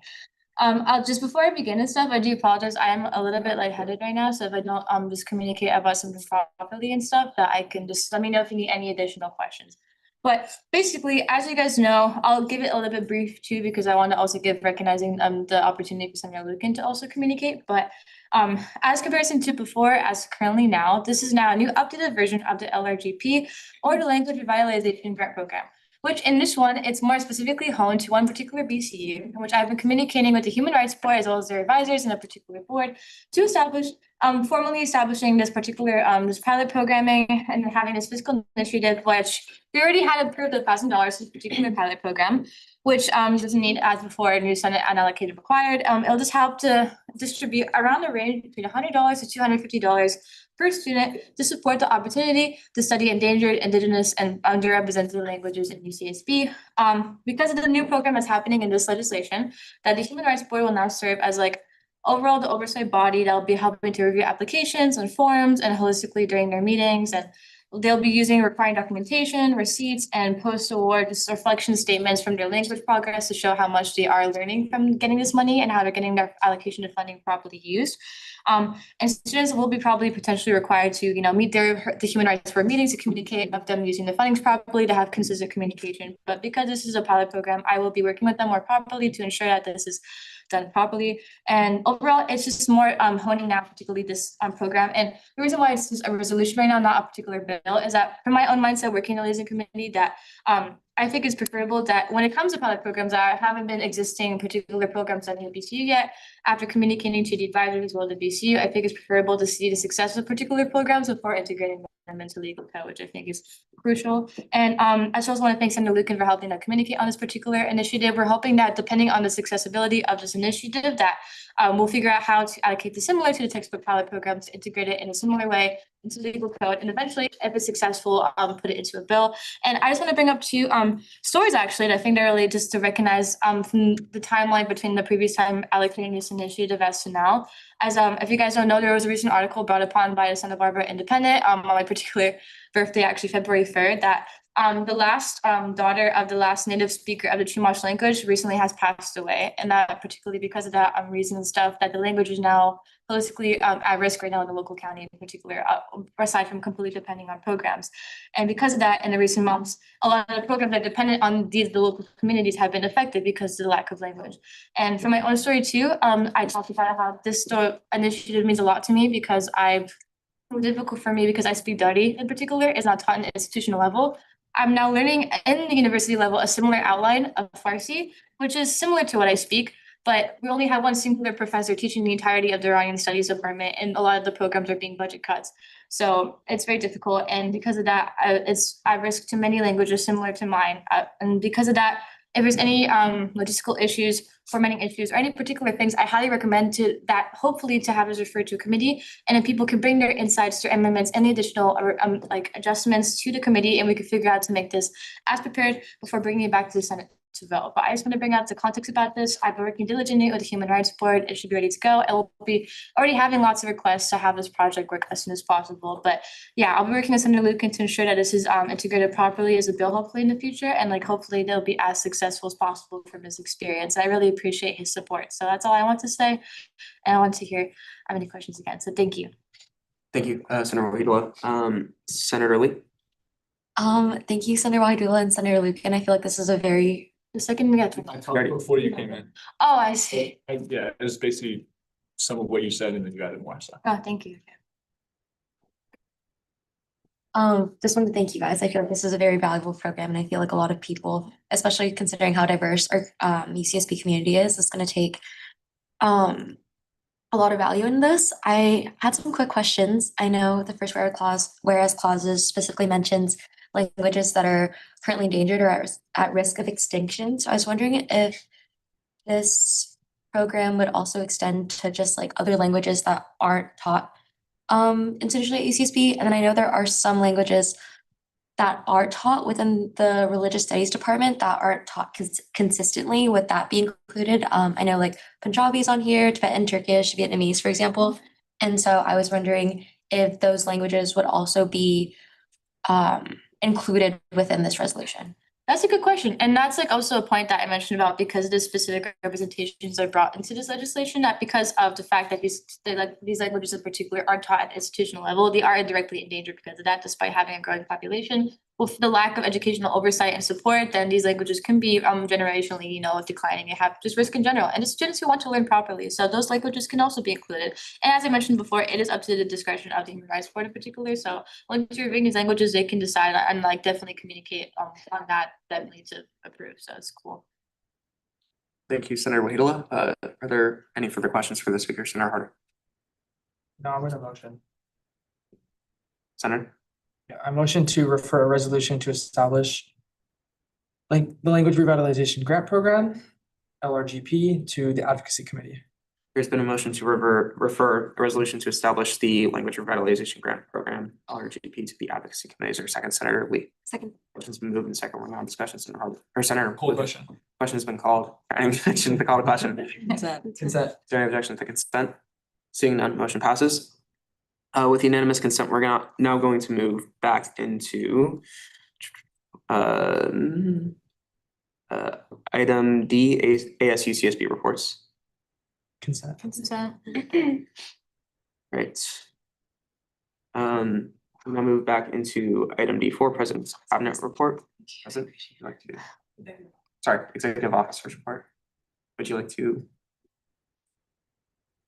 All right, welcome, President Metzger. Thank you for being here. Thank you. So I wanted to speak today on just a few of the bills that I've been reading that have been coming up that have given me cause for some concern. And I normally would have. Do you know the speaking agreements? Yeah, I can say that. No, wait. I will read them to you. Report speaking agreement pursuant to Senate Standing Rules, Section F, Clause 5, officers of the association providing reports must take questions from senators relevant to the matters or projects presented. Knowing that, do you still wish to give a report? You have 10 minutes. I do. Thank you. Sorry. Yeah. I didn't want to come to Senate today because it's actually my birthday, but happy birthday. I thought it was very important because I care very deeply about the association. And I don't want to see what we've worked for the past 4 years and what I've worked for be undone. So I just wanted to come and talk to you all about something that I've talked to you about before, which is how important BCUs are to the association And I think that there's a lot of condescension sometimes that comes towards BCUs when maybe they're doing something that we disagree with or not how exactly we would do it. And I think that's okay. I think that not everything can be in our control or should be in our control. And I think that there are a lot of issues that we all see in the association in terms of communication and transparency and fiscal responsibility. But I've taken steps to address some of those things. And on the note of reporting structure and reporting to the Senate and how things have been lacking in the past. That's what the State of the Association was created for, which notably lacked Senate attendance last quarter. So I think if you are very concerned about what BCUs are doing, if you don't know what BCUs are doing, if you want to know what BCUs are doing, you should come to where BCUs gather and can tell what they're working on. I think that a lot of issues just come from a lack of understanding and a lack of willingness to listen to one another and talk to one another. So I said this at the start of my term to all of you, and I will say it again. Just we should talk to one another. We should consult one another. We should work with one another. There won't be buy-in for changes to AS and for like legal code, and there won't be a willingness to want to work towards things if people aren't consulted, if people don't feel like they have a voice, a seat at the table for things that affect them. I want to talk specifically about something that is on the agenda for this week, which is a bill to update BCU autonomy section.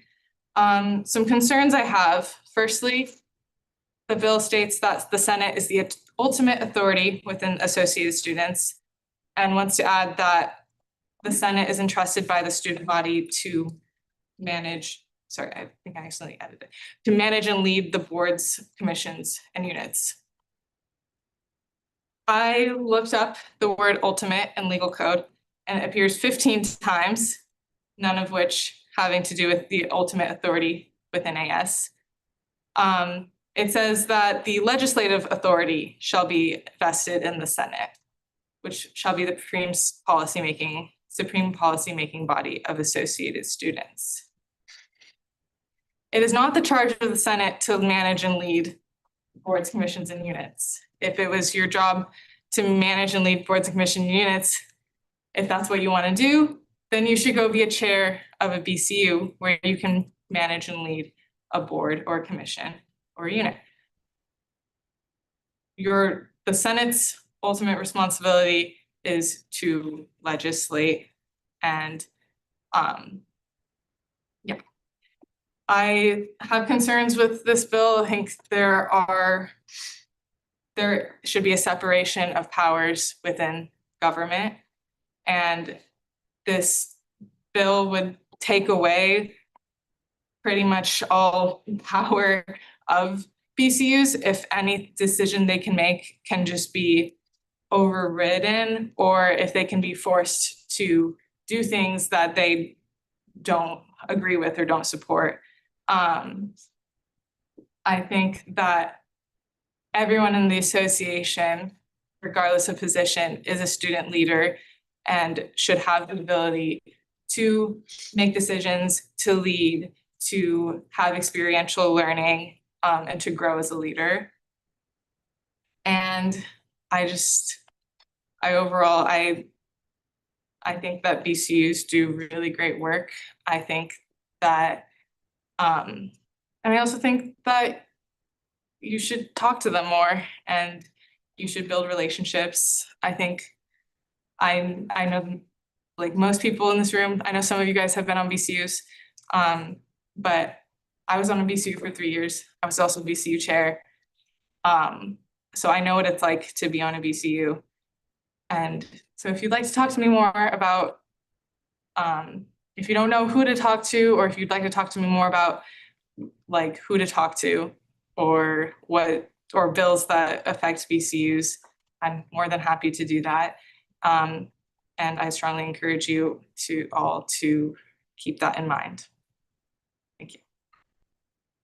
Apologies, that was not my most concise speaking. I went on a power trip. I yield chairship back to Henry Lala, MVP. Senators, any questions? Pepper. Forgive my ignorance. I don't understand fully how the checks and balances work between BCUs and Senate right now. What is the power that they currently have that you think is integral for them to have that shouldn't be deliberated upon by the Senate? I think that, well, BCUs have the power to, they have a board, they have democratic processes, they vote on motions for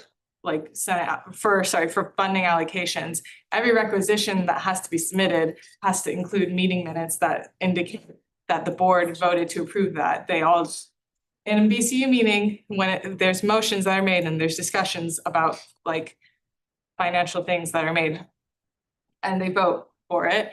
And I think at this point, their minutes are just ratified by the Senate. And kind of more for like administrative reasons. I think that like having the ability to author like binding directives to BCUs very much strips away that like their ability to make their own funding priorities and make their own goals and visions for the year. And these are real people who have a vision for their board, like, and goals that they want to accomplish throughout the year.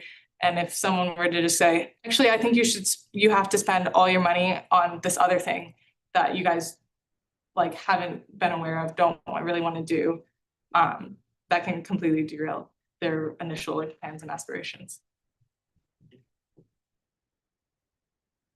Harder.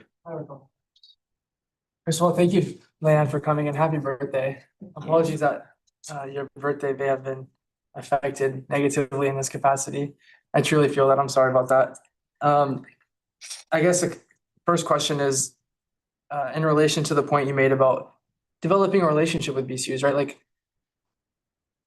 are you aware / how do you feel about multiple senators, including myself, attempting to speak to multiple BCUs on multiple occasions and being told to literally leave, that it's not our place to be there, and being told that, you know, we're unwelcome there, and that it's not even in the capacity as a student, that the BCU is not going to afford us time.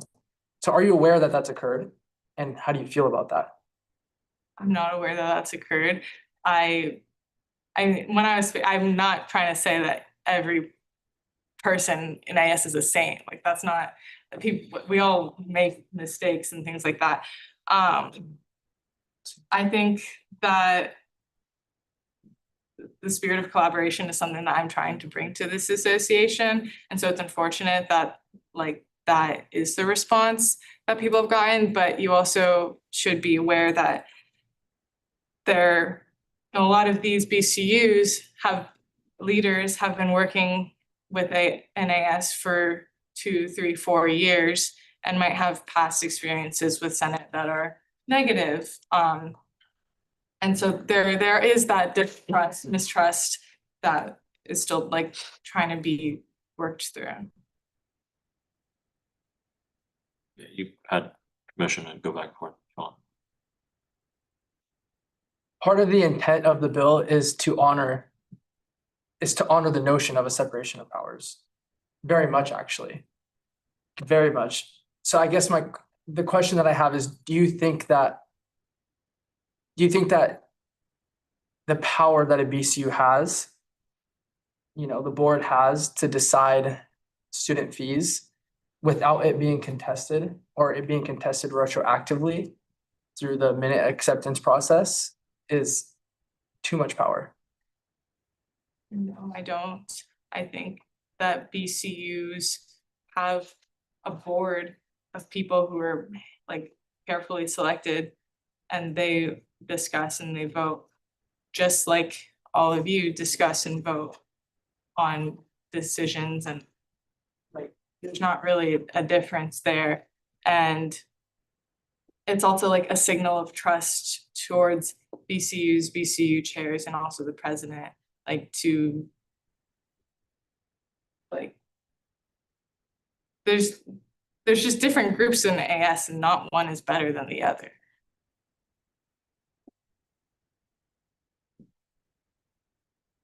Trigger. Oh, Leanne, happy birthday. Thanks for coming in. I'm gonna phrase this as a question. Do you believe that, because obviously as a Senate, we approve the people that get put on BCUs, right? And do you think by that approval process, innately as a Senate, we vest the, I'm not thinking of a better word right now, but power in those individuals to proceed projects that benefit the school body, the student body? Yes, absolutely. I think that's a great way to put it. The Senate does vote to appoint people in their positions, and by doing so, grants them the authority to work in their positions. Thank you. Happy birthday, Madam President. Thank you for being here. The IAC came in a little bit earlier and pointed out something that we had discussed via text message last night, which is the ability for the Senate to read all the BCU minutes. Being that there's over 40, most of us have other obligations, academic, fiscal, or personal. Do you foresee a way going forward that there can be an easier sense of communication between BCUs and the Senate of their minutes? Personally, as a senator and a human being, I think it's not very reasonable to be able to go through all BCU's minutes within a allotted time span. So do you think that's something that the Senate can rework? I think so, but I also want to urge you that when finding a solution for getting, being able to understand what BCU is better and like reading their minutes, that by offloading, like by reducing that workload for senators doesn't then increase the administrative work for BCUs. It can't, like, there, you have to keep that in mind when we think of solutions for that. It could also be like you split up the minutes or things like that. I haven't thought deeply about it. I think what I've, like with the State of the Association, you come and you report on everything that you did this quarter, everything that you spent money on. And I think that if there were areas of concern, like that would be where those would be present in their quarterly reports. Thank you. Just one. Thank you for coming, Madam President, and happy birthday. I know it's a big deal to come and do all this on a day like that. So I really appreciate you taking the time to come here. I just wanted to ask, even if you think it's a stretch to call the Senate ultimate authority, there is a general understanding that we are the ultimate financial authority, and BCUs do receive money from us. That money initially comes from student fees. Do you think that BCUs should be allowed to use, outside of lock-in fees, should be allowed to use funding as they please if the Senate, which is supposed to represent the student body as a whole, feels like they're not using that funding in a way that benefits the students at this university? Because that's another big point in this bill. And I think a rather important point is that we believe that BCUs that are spending student fees need to, in some cases, be held accountable, and there needs to be a mechanism for us to make sure that they're using those fees in a way that benefits the students that are paying thousands of dollars every year for this association and for those BCUs to function. It's all a matter of opinion, right? If a group of 20 people on a BCU vote to approve funding, it's probably because they agree that it's a good use of student fees. This group of 20 people might disagree, and I think that's natural. I think also the distinction between lock-in and non-lock-in, like lock-in fees are fees that we pay to a specific group. And the Senate doesn't really have authority over those fees. Yeah, it really is just a matter of opinion from one group to another, from one year to another. There's no black and white correct answer to what is a good use of student fees. Everyone has their different priorities and different beliefs. And I think that's like part of the beautiful thing about the diversity of AS and of UCSB. Okay, Lucan and Harder, and can we please wrap it there because we have over a dozen items left. I have two questions, Chair, if I can go back and forth, thank you. Leanne, happy birthday, thank you for coming in, despite it being your special day. My first question is that, do you think that all BCUs effectively perform their duties and effectively spend student fees? I don't think that that's a relevant question. I don't like.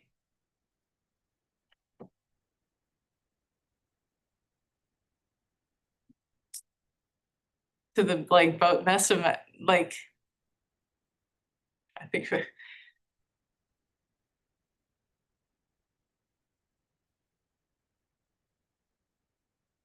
I think that every group, like, I don't know, again, I think it's a matter of opinion. I like my own opinions for how certain groups spend their money or like how productive certain groups are, like that's just subjective and I don't think it's really pertinent to the conversation. I think we're talking about democratic processes, not does a group like deserve money or not. Okay, so here, I think you said it better, let me rephrase. In your opinion, do you think that all BCUs effectively perform their duties and effectively spend student fees? From my knowledge, yes, I do think so. And I've done a lot of work talking to student leaders, attending the State Association and hearing what groups are working on. And for groups that maybe aren't using all of their budget or don't have all of their positions filled, like I've been trying to do the work of reaching out to those groups, trying to get them more support. At the end of the day, we're all students, and one year, one group might not be doing the same things. It doesn't mean that that group as a whole is useless. Great, thank you. And then my second question is, it's a two-part question. Do you review and read all legislation that the Senate considers? And have you ever considered a veto? I typically look at the Senate agendas every week and I look at the titles of the bills. And I read the ones that I try to read as many as possible. I don't always read all of them in depth. But what's the second part of your question? And then have you ever considered a veto? To this date, no, I haven't. I haven't. Like when again, that's where conversation and collaboration comes apart. I haven't needed to consider a veto at this point because I've been at way more Senate meetings than I'm required to be at. And when I see things that I have concerns about, I talk to you all about it. And I talk to the authors about it. I talk to senators about it. And so it hasn't gotten to a point where I feel like I'm not being heard or where I feel like I need to consider a veto. Okay, Harder, last one. I yield. Yield. Okay. Thank you so much, Leanne. Thank you.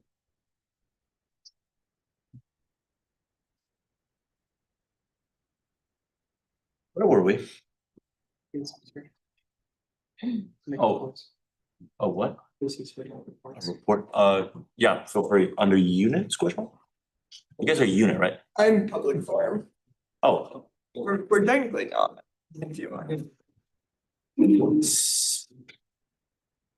But that's the only one. We don't need to move into any reports, just public forum. Jersey's unit reporting. Okay, so you want to go into public forum first? Okay, do we have unanimous consent to move into section B, public forum? So, section like consent. And, just probably read out the agreement. You have 3 minutes to speak with 3 minutes for Q&A. Please state your name, pronouns, and enunciate, but refrain from yelling. Speculation of a senator's intentions is prohibited and may result in you being removed from the ability to speak on the floor. Please know this meeting is being recorded. You may speak on any issue, whether it's on the agenda or not. Please include a contact warning if it'll be graphic. You may only come up once. And you may choose not to answer any questions. Do you agree? And do 3 minutes suffice? So, Okay, feel free. yeah, I emailed you something like 10 seconds ago. It's out, it's good. It's okay. So this is something that came up a few weeks ago, and it's arcane to the point where normally we wouldn't bring it up, but I'm here. So if any of you know, under Article 8, which is the Attorney General, there's a Section 6, which is prosecutorial guidelines.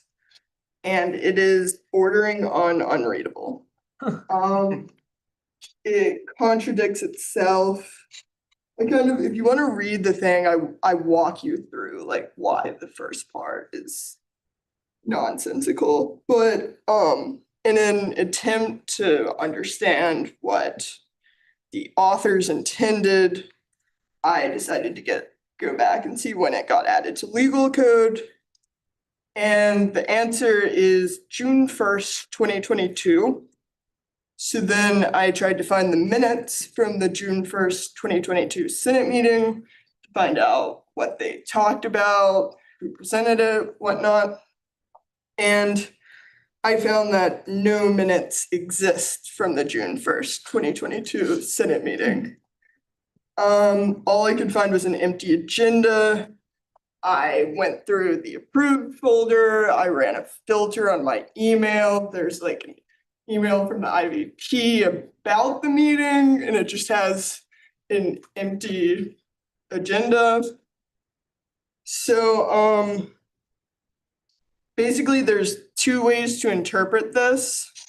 One is it doesn't exist, it never existed. 2 is there was a bill 6 months later which made edits to it. So there's an argument that when Senate passed the bill that made amendments to it, they were passing the section either partially or in whole. But given all of this, I'm kind of letting you know that if this comes up in another case, we're going to decide whether or not we view this part of legal code as binding. And as a result of how nonsensical it is, I'm recommending that you take action to remove it before then. I can take any questions in this or anything else if you'd like. Thank you, Mr. Jackson. Do you just want us to strike the entire section from legal code? Yeah, I think that would be appropriate. Would you like that on next week's agenda? Yeah. Okay, that could be done. Thank you. There's still 3 minutes for Q&A, Hepburn. Is there anything that needs to replace it with, or do you think it's entirely unnecessary? I think it would be a lot of parts of it that define like abuse of power, negligence would be helpful to have something there. I also know OAG is working on civil code right now, so there's a chance that could just replace it. But yeah.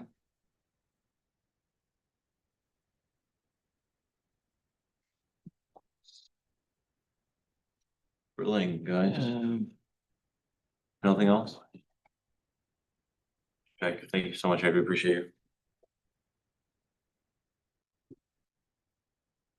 Okay, so we move into reports. Oh. Consent. Yeah, I haven't said that yet. Sorry, one second. Just trying to find it. Josie's here as well. Yes, let us on you. Okay, do we have anyone consent to move to section D, ACCSB reports? There's no consent. Chair, feel free.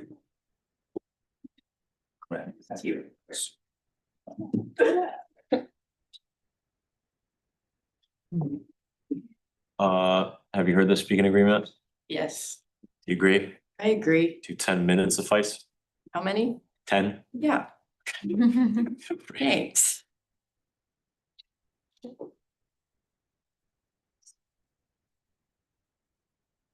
Hi, everyone. I'm Josie Penix, Chair of Judicial Council. I'm here tonight to share an important procedural reform that JC has undertaken to strengthen due process and ensure the responsible administration of our judicial system. Over time, it has become clear that while our legal code establishes the council's authority and jurisdiction, it does not provide sufficient procedural structure for how that authority is exercised. The absence of clear standard operating procedures has meant that adjudication has often taken forms differently depending on the situation. This creates an unpredictability and, more importantly, makes it difficult for members of the association to adequately prepare when they find themselves involved in a judicial process. Procedural clarity is a fundamental component of due process. You should have a clear idea of what to expect procedurally when you enter into some sort of JC procedure, regardless of the nature of the case. As Vice Chair Jackson brought to your attention earlier, this quarter has also underscored a broader institutional reality. Our legal code, like many student-written governing documents, contains ambiguities, internal inconsistencies, and procedural gaps over time. The legal code was not written by lawyers. These issues are not the result of any one body, but rather the natural consequence of a legal framework that has evolved over time without always having clearly defined procedural infrastructure. As seniors, having both served on judicial council since winter of our freshman year, Vice Chair Jackson and I have seen firsthand how these gaps can create uncertainty in interpretation and enforcement and due process. It's our responsibility within the scope of our authority to ensure that the judicial system operates clearly, consistently, and fairly. Our current legislation outlines a general hearing procedure, but it does not adequately distinguish between the different types of judicial review that the council is empowered to carry out. As a result, the council has exercised its authority under Article 7, Section 3I of the bylaws, which permits the council to adopt additional procedural rules, provided that they be published, accessible, and don't conflict with standing law.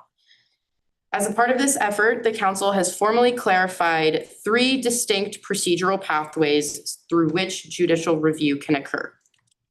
First, advisory opinions exist to provide interpretation and clarification. These allow judicial council to interpret ambiguous provisions of the legal code and provide guidance to the Senate and the association. Advisory opinions help clarify what a provision means and how it should function, allowing legal uncertainty to be resolved efficiently and helping ensure consistent governance. However, advisory opinions are not binding. They can't invalidate policies, they can't impose remedies, and they can't determine constitutionality. They exist to provide guidance, not enforceable rulings. Second, we have a standard hearing procedure that's used when a violation of legal code is alleged. These involve a full evidentiary process where the council reviews arguments, documentation, and relevant facts before issuing a binding decision. These decisions can include remedies or sanctions, and they establish precedent for future conduct. However, standard hearings require a specific allegation and defined parties. They're designed to resolve violations after they occur, rather than determine whether or not a statute itself is defective. So third, and now officially formally, constitutional review will allow the Judicial Council to directly exercise judicial review by determining whether a policy or provision conflicts with higher governing authority. The process doesn't expand the council's authority, but rather clarifies the procedure by which existing judicial review powers are exercised. This allows the council to resolve legal conflicts and determine constitutionality through a binding ruling without requiring a violation to occur first. The process serves as an essential check and balance within our system and ensures that governing documents remain consistent and enforceable. Constitutional review does not involve sanctions or factual disputes, but instead resolves legal questions about the validity and function of governing policies. To support these three distinct processes, JC has restructured its petition system to provide a single unified point of entry for adjudication. From this point forward, initiating any of these three procedures, whether a standard hearing, requesting an advisory opinion, or asking for constitutional review, begins with the submission of the same JC petition form. The petition guides the user through identifying the nature of their request and ensures that the appropriate procedure is applied from the outset. This petition will be published on the JC website by the end of the week, fully accessible to all members of the association. This reform ensures that our legal system is clear and consistent and capable of protecting the procedural rights of everyone it serves. By standardizing these processes, we're strengthening due process and ensuring that all parties have fair and predictable procedures, and also ensuring that the council is procedurally equipped to fully exercise its authority of judicial review across the full range of legal questions that we're entrusted to resolve, rather than being constrained by this single generalized hearing structure. I'm happy to answer any questions that you have.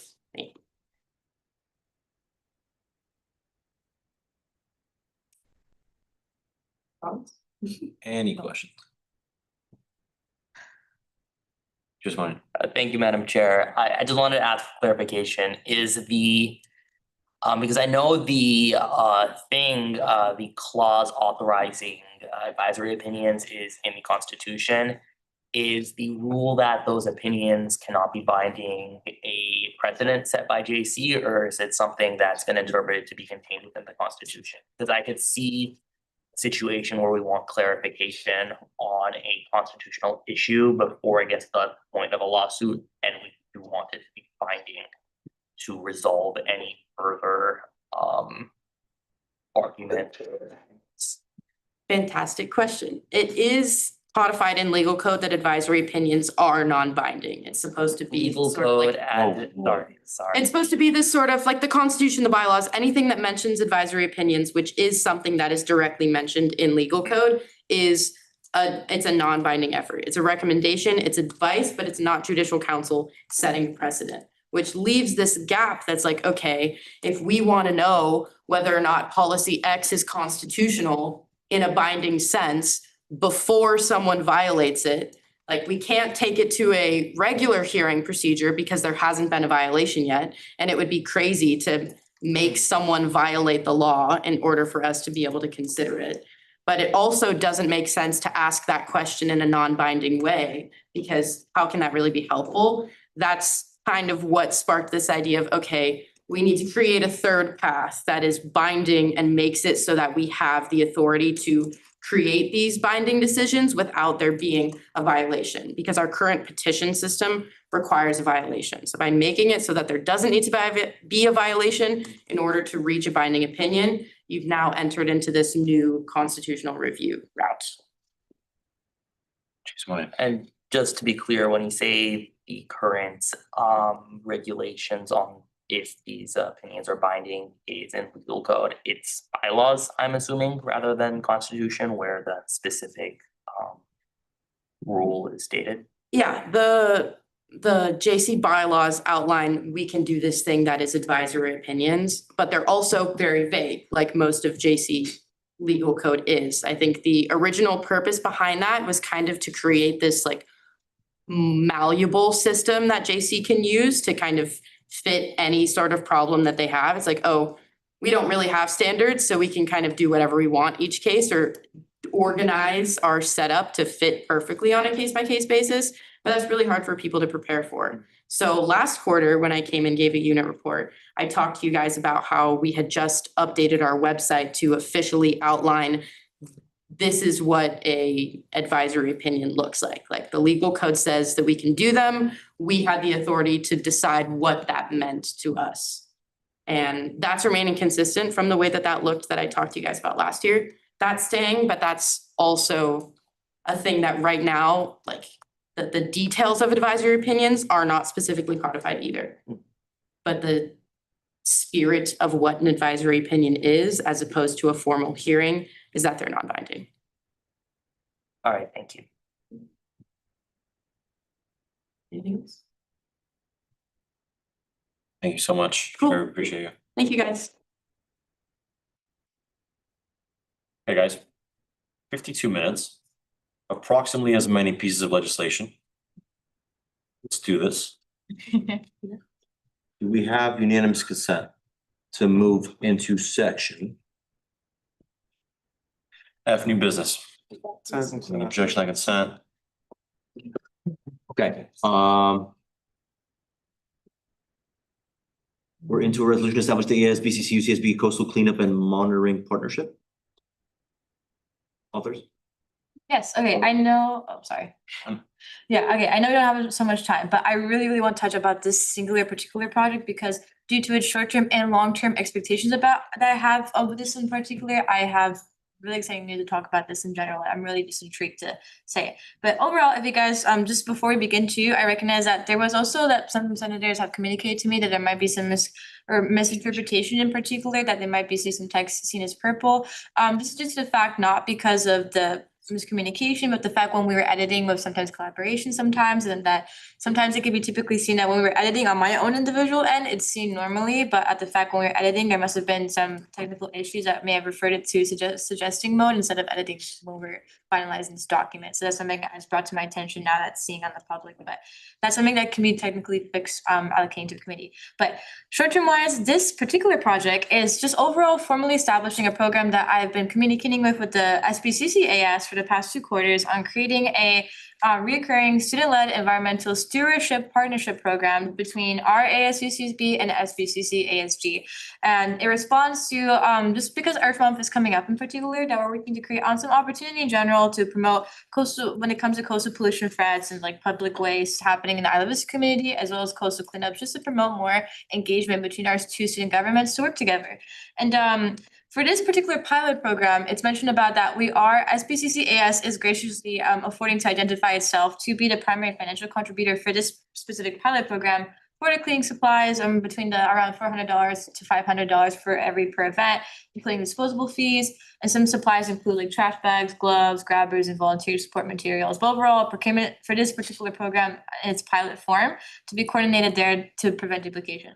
But this is overall a really awesome project. It's something that they've been working on that I'm just overall I'll be talking about right now, tying to what Senator Shurkin mentioned about in their presentation. It's something I'm excited about because this one in general is student-led, it's low cost, it's very partnership-based rather than that, and draws from similar programs. But I'm keeping this as a pilot program and a resolution right now because of the fact that depending on the successability of this program, I'm hoping, depending on the successability, that some particular BCUs can communicate to integrate this into their particular legal code or like working on them, for example, such as CAB or the environmental BCUs. So integrate this first step into better student government collaboration and decreasing rollover fees that hopefully in the future that our own particular BCUs, because I think it's insane to have an entity of associated students at 1/16 of our budget, continuously long-term wise funding this project when we could do that if it's successful, but instead of an MOU structure. But long-term wise, the reason why I'm starting to work on initiatives with the other particular SBC ASs is exactly what Senator Shurkin mentioned about, and I want to think that I'm working with her also on this initiative because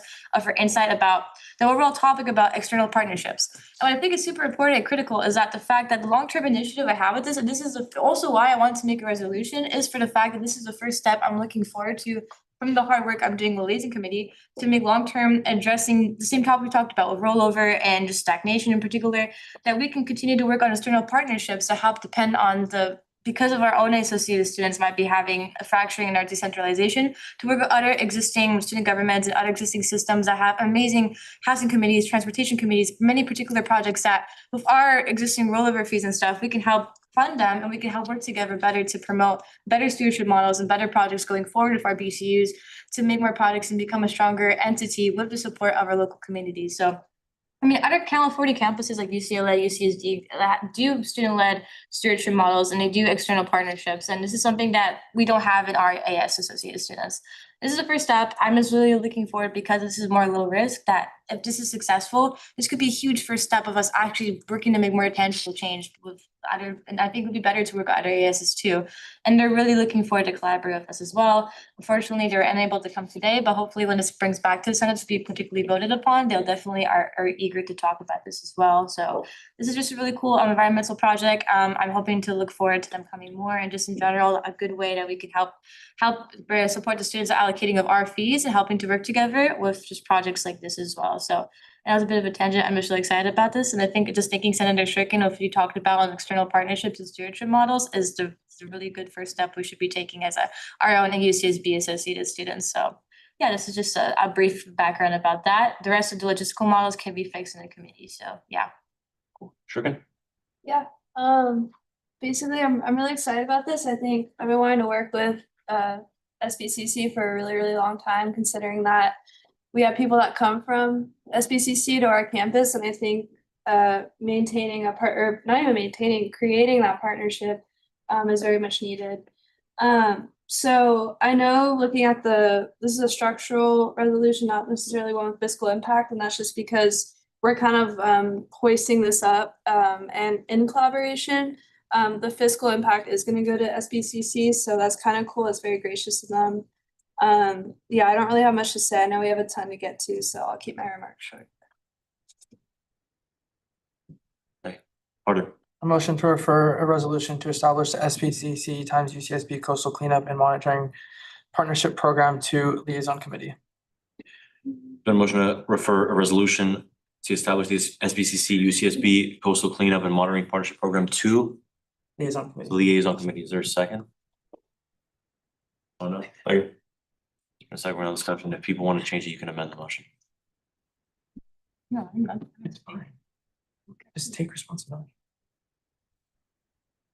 Order. Yo, what? Sussman? Call the question. Motion has been called. Objection, call the question. Consent. Any objection, I consent. Seeing none, motion passes. Okay, we're in a resolution supporting institutional support. Chair. Yes.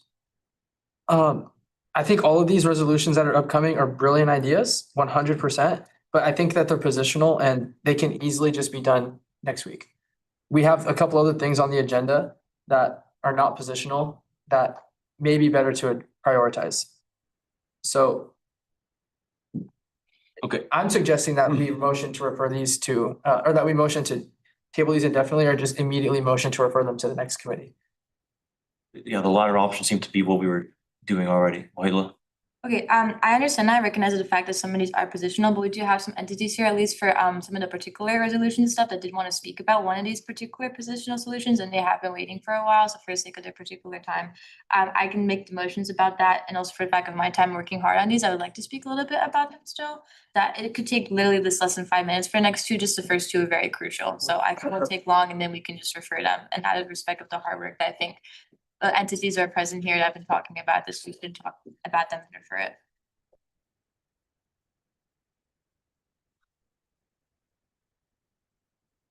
Okay, we're still in this resolution. Yeah, okay, just some Senator Hart mentioned about that in particular. I won't take long about this. This is an overall project I work with the EBPSA. It was mentioned about last quarter from the EBPSA office, talking about the initiatives that the external vice president is working on to continue supporting to the overall particular cultural restoration initiatives happening in UCSB. Actually, it's going pretty well right now. NACPA is doing their continuation efforts. It's so far the lacking of administrative control from a lacking of representation about these in our offices and stuff. Now that I'm worried about time in particular, it's unfortunate. But like overall, this is like an opportunity to give formal solidarity support towards associate students helping with this particular initiative of giving like tribal artifacts back to campuses and bringing back to the communities. And what I look for, and I hope once this is referred to a particular committee, is because of the fact that NACPA is doing the progressive job. I'm looking forward to seeing if entities from the associate students level or the administrative level, whether it's people who are communicating to academic senate or executive committees, could help provide with their opportunities to help integrate ways that we can actually integrate opportunities to help support Indigenous communities to be in these spaces to talk about that, because that's the biggest issue. There's no really Indigenous people in governance boards, in faculty, and businesses that can really communicate about these initiatives. I mean, when I was talking about stuff, if it wasn't for the executive office pushing me into governance boards, I wouldn't have been able to talk about my own rights on situations. So that's something that when we do bring this committee, if you guys could bring suggestible amendments, that would be appreciated. So that's all I want to say. And this is still important, so thank you for making time. So, yeah. Second want to speak? No.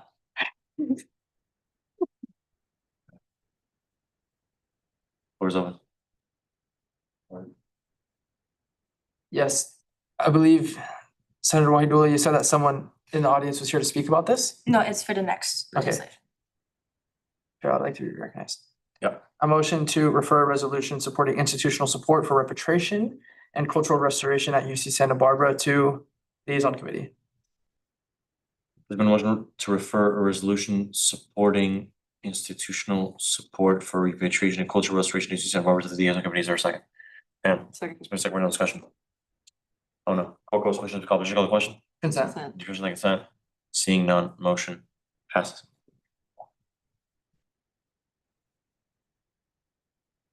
Lucan. I think that it's really inappropriate for us as a body to rush through the business before us just because we have limited time in this room. I think that something that's on the agenda or items that need to be discussed should be given full and proper attention. And I agree that we should all try to be concise and not be repetitive and not go in circles. But I think that we all do a good job of that, and that we need to figure out a system, whether it's going into AS Main or having another room, where we don't get in this situations where we feel like we have to rush through and not necessarily properly consider things purely because we have to leave the USEN. That to me is completely inappropriate. And I hope that everyone can hear my comments and we can work towards a solution in that.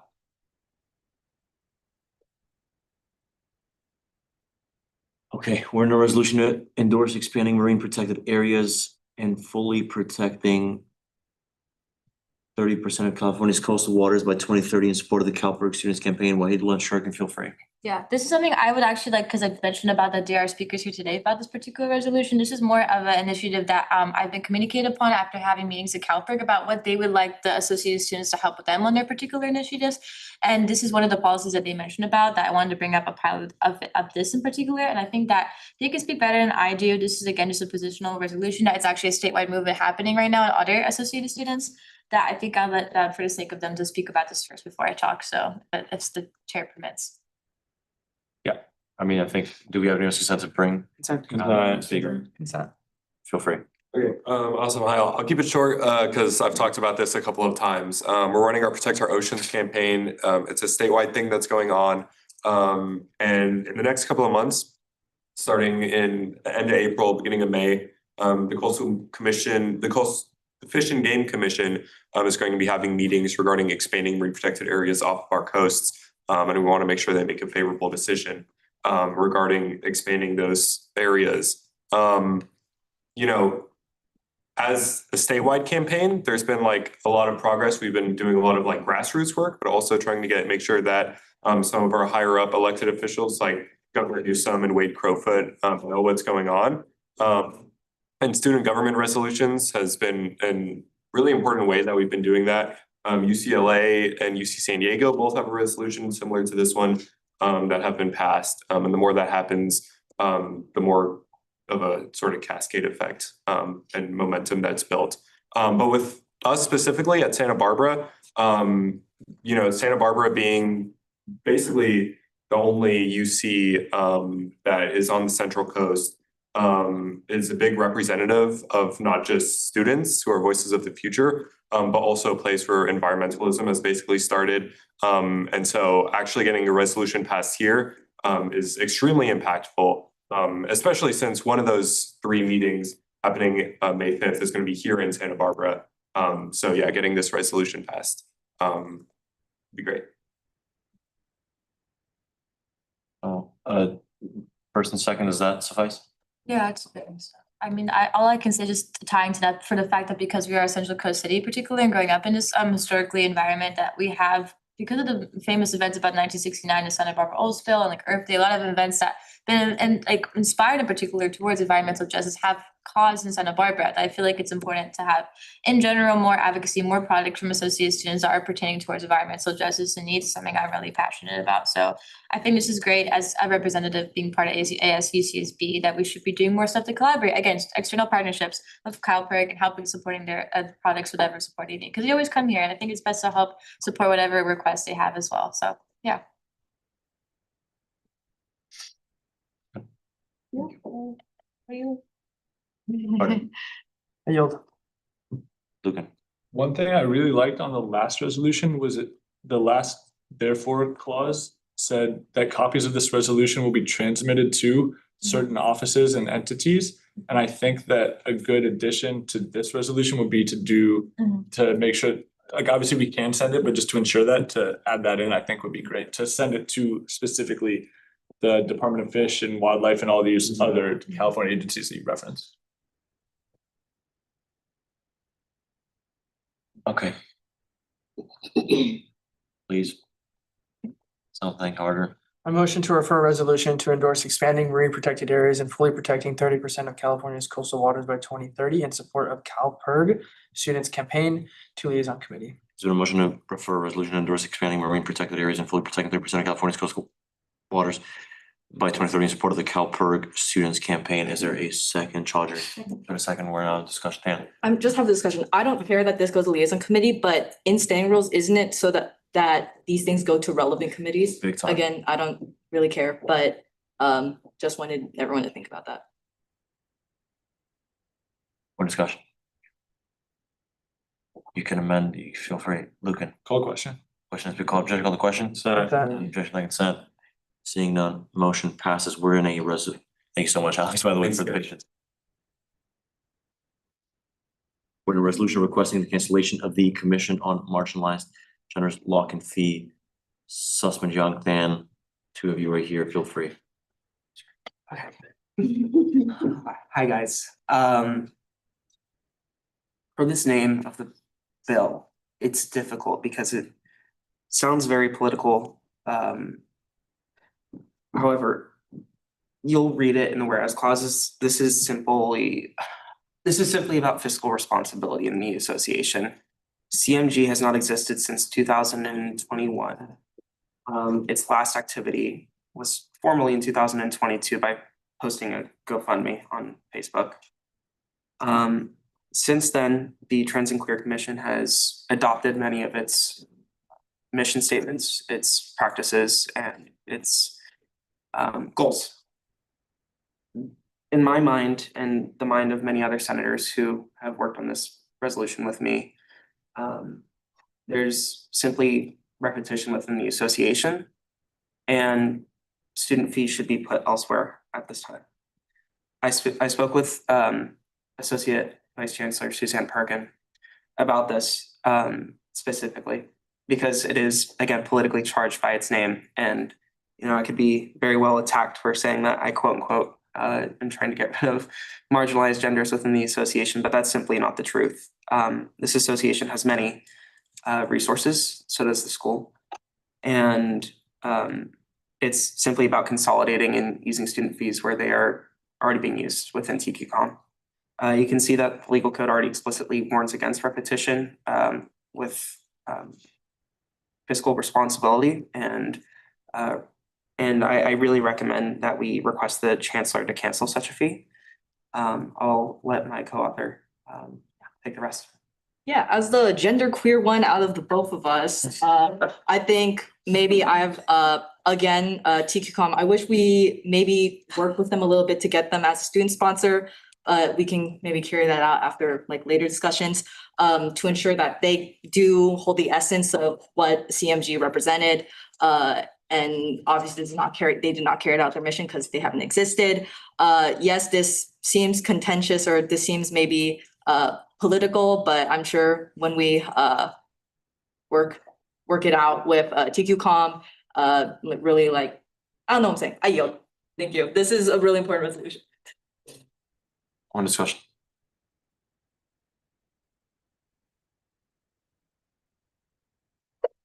Bless you. Harder. No, we're discussing it. As in the authors have spoken. No motions have been made so far. Lucan. I move to refer the resolution to the executive committee.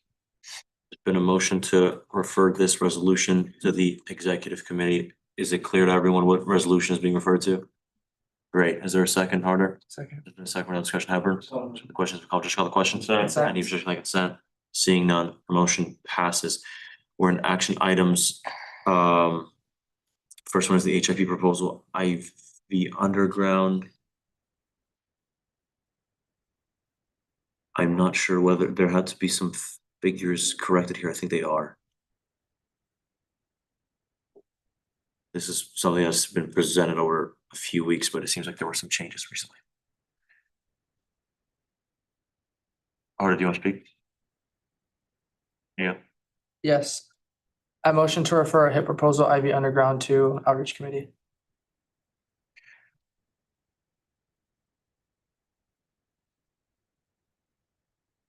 I motion to refer a HIP proposal IV underground to outreach committee.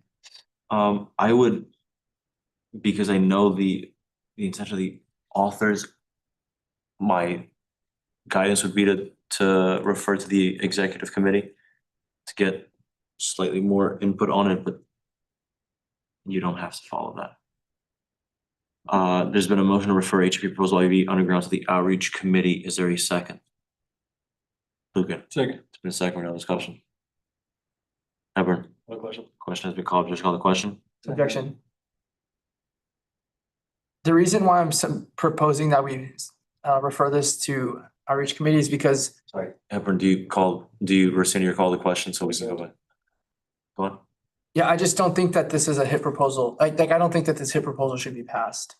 I think that this should be reworked and become something that's submitted to program board. Valentina, I believe, was the name of the spokesperson that came up earlier, suggested that they hadn't actually communicated to program board what their full needs were. Beautiful idea. Really, it's a beautiful idea. I just don't think that it should be a HIP proposal fund. It just does not make sense to me at all that that's the case. So I do think that this needs to just follow the channel that it needs to, subscribe to the system. It needs to go through the proper system essentially. Jones. Motion to amend the previous motion to strike outreach committee and have it say executive committee in its place. There's been a motion to amend the previous motion to strike the outreach committee and say executive committee in its place. Is there a second? Second. There's been a second order of discussion. Question has been called. Just call the question. Any objection like consent? Seeing none, motion passes. So now it'll be reflected that it says executive committee. The motion itself has not passed.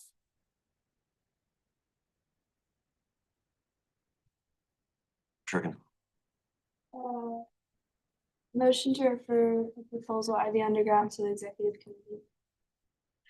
Like we're in discussion on that now is essentially how it works. Oh, sorry, call a question. Trigger.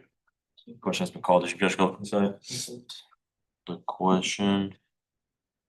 Seeing no motion passes. Okay, we're in a resolution to establish hard discharge out of advocacy. Yeah, sure. Can you want to speak on this?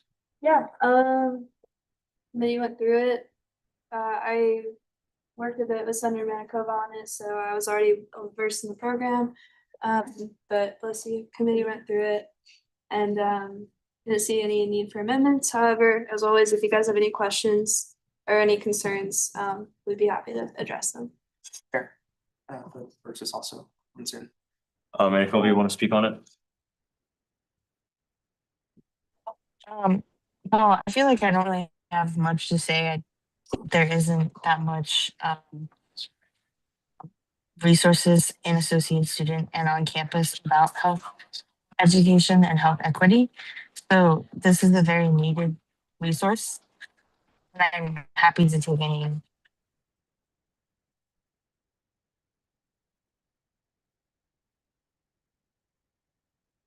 Okay.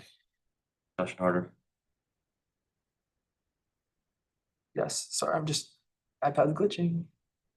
I motion to adopt a resolution to establish the Heart Health Education Access Resource and Tools Temporary Committee. There's been a motion to adopt a resolution to establish the art committee. Is there a second? Just want to. Second. Is there a second or no discussion? Why low? Question. Question, just call the question. Consent. Objection by consent. We move into the leave vote. Please use the spreadsheet. Simone, if you can direct this process, I'd much appreciate that. Move to motion one, please, at the top of the agenda. Document.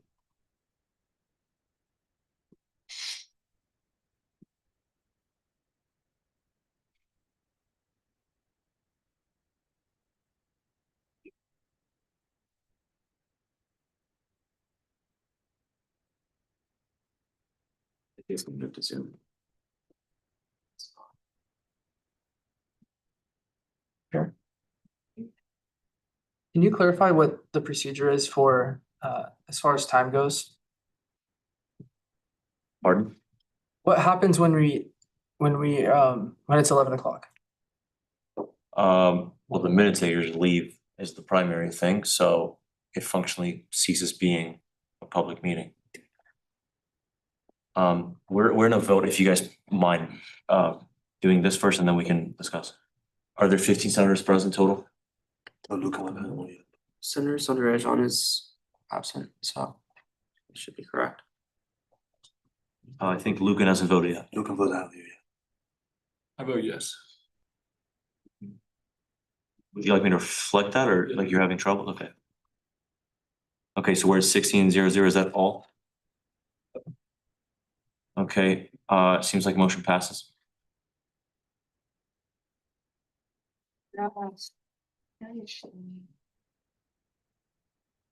Okay, we're in a HIP Mobile Food Pantry report out of advocacy. If the authors or representatives from advocacy want to speak on it.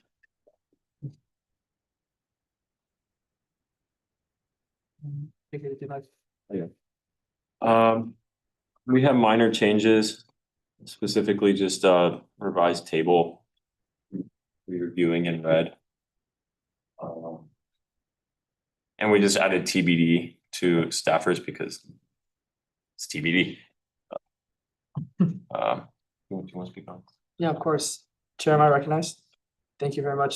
I believe Senator Lee requested that the food guidelines be included as well. So I did include that. This is directly from Santa Barbara County's food distribution like guideline pamphlet of guidelines. It's one of the modules within it. So that is included as well. And as Senator Ono mentioned, an updated table with accurate costs is also reflected.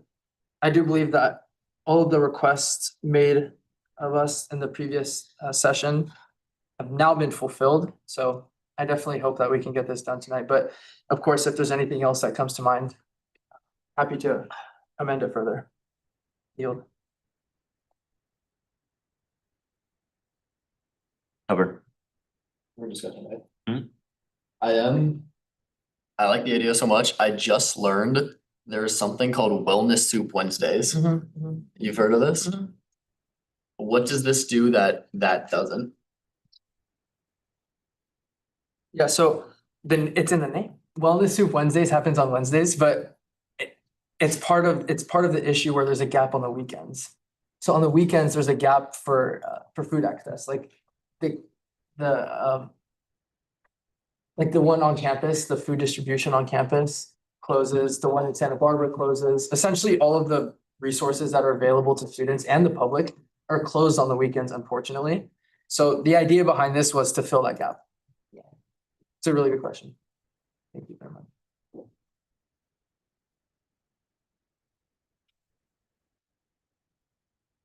Okay.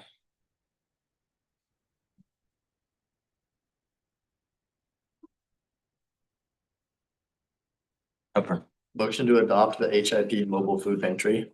There's been a motion to adopt the HIP Mobile Food Pantry. Is there a second? Pardon? Second. There's been a second, now discussion. Hello. Question. Questions been called, judge call the question. By consent. Seeing none, we vote. Into.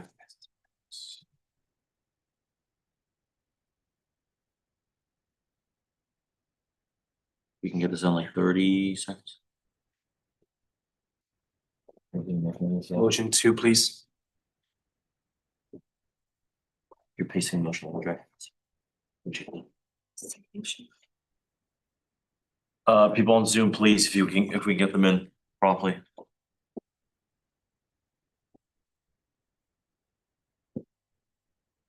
Senators Harder and Manitoba still haven't voted.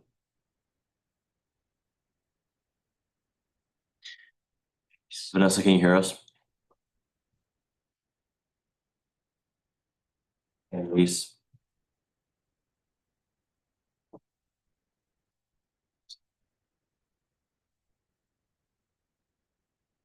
Okay, I'm gonna have to consider these as abstentions.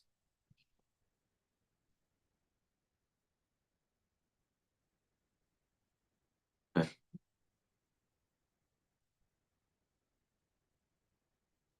Yeah, it seems like 1402, motion passes.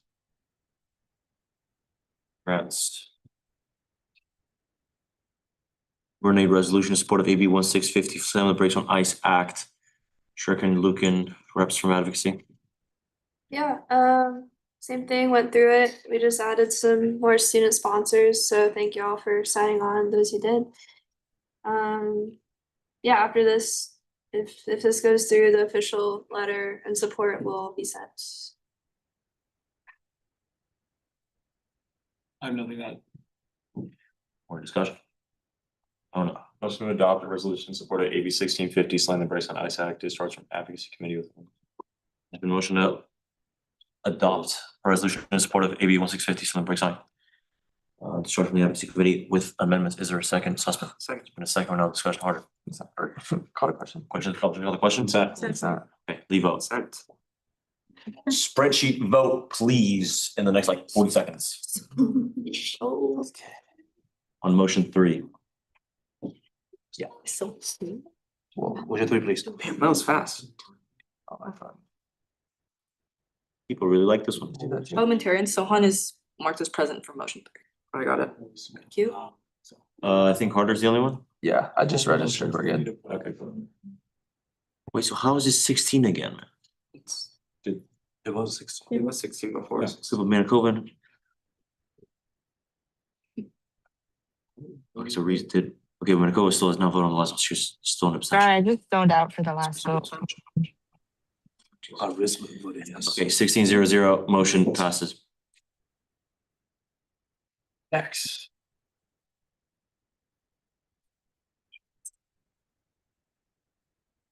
Can you reflect it of 16? Okay, we're in a bill to create the textbook grant support program, start from advocacy, with amendments, authors, advocacy reps, Lucan. Yeah, before I speak on this, I just want to say to the discussion earlier that judicial council and the attorney general, I believe, have clarified numerous times that the physical minutes that the minute takers take are not the only thing that constitute minutes. They've said before that the live recording, the recording can count as minutes. And so that should not be a concern for us if that's like what the issue is, or isn't a concern, I should say. So apparently we're not on this legislation. Jones? Just real quick as a response, we've already been informed by Holly that it'll be too late for the recording, so she's gonna shut down the Zoom because she's not gonna stay past 11 either.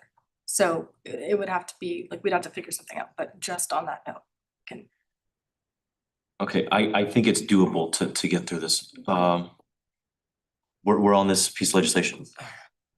Yeah, the only amendments were requested by or in collaboration with the staff advisor for the book bank, Leah. And it's what's listed under section L in purple. And it just clarifies that textbooks should be purchased by the book bank if possible, so that they build their like collection. And that more requisitions don't have to be filed and students don't have to put their own card down for these purchases. Oh, no. There's one more amendment under section G, but it's basically just about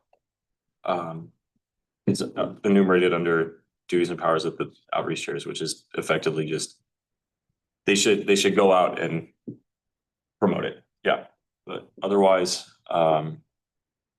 it is the same. And this program is awesome. Run it. Charger. Motion to adopt a bill to create the textbook grant support program, charged from that physics community. There's been a motion to adopt a bill to create the textbook grant support program. Start from the advocacy committee with amendments. Is there a second, Lee? There's been a second for now discussion. Lucan? Call the question. Questions, call the question, Sat? Josh, second, Sat? Okay, you know the drill. Somebody please let them know which motion it is. Motion four, please.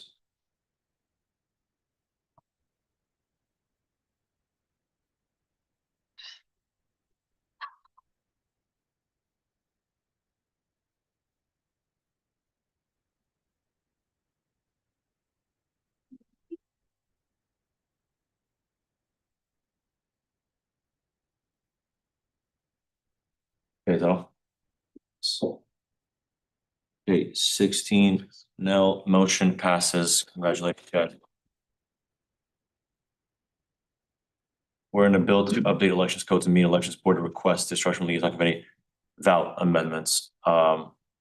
Suspend or liaison reps. Well, yeah, it's quite explanatory about this. We had in our meeting, we communicated to the officers just in case there was any additional amendments, somebody else came to it, wasn't needing amendments, so it's just straight up as it is coming out, and we didn't see anything that needs to be fixed. This was brought to me by Elections Board. I'm just sponsoring it on their behalf, and this is requested for the upcoming election. Discussion. Yeah. Motion to adopt the bill to update elections code to meet election board request. There's been a motion to adopt a bill to update elections code to meet elections board request. Is there a second, Chaudhry? There's a second, no discussion, Wait, questions, call the question. Just like that. Okay, motion 5.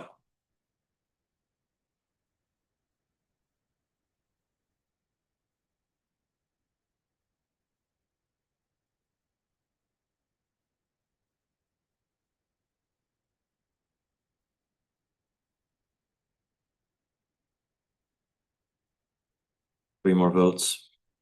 Tracking. 2. 1. Look at that. Okay, 1402, motion passes. Okay, we're in a bill to update Article 10, Section 2 BCU autonomy referred out of executive committee with amendments. Bless. Sorry.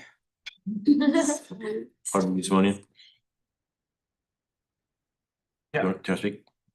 Actually, no, I'd prefer if this got tabled or referred to executive committee once again. Okay, that's slightly highly unusual. That's an oxymoron, but it just came out of the same committee. Lucan? I move to refer a bill to update Article 10, Section 2 BCU autonomy to the executive committee. There's been a motion to refer a bill to update Article 10, Section 2 BCU autonomy to the executive committee. Is there a second? Second. Sussman? There's been a second, no discussion. Whitelaw? Question. Just call the question. Sat? There's like consent. Seeing none, no. Is there an objection like consent? Consent. Seeing none, motion passes.